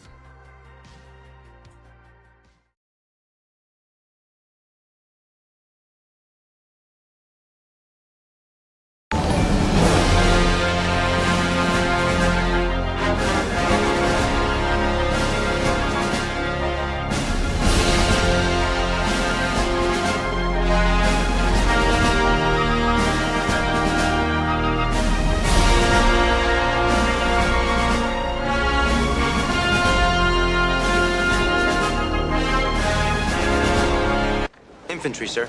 Good for you. Mobile infantry made me. Don't blame me. Today. Blame Cosmic.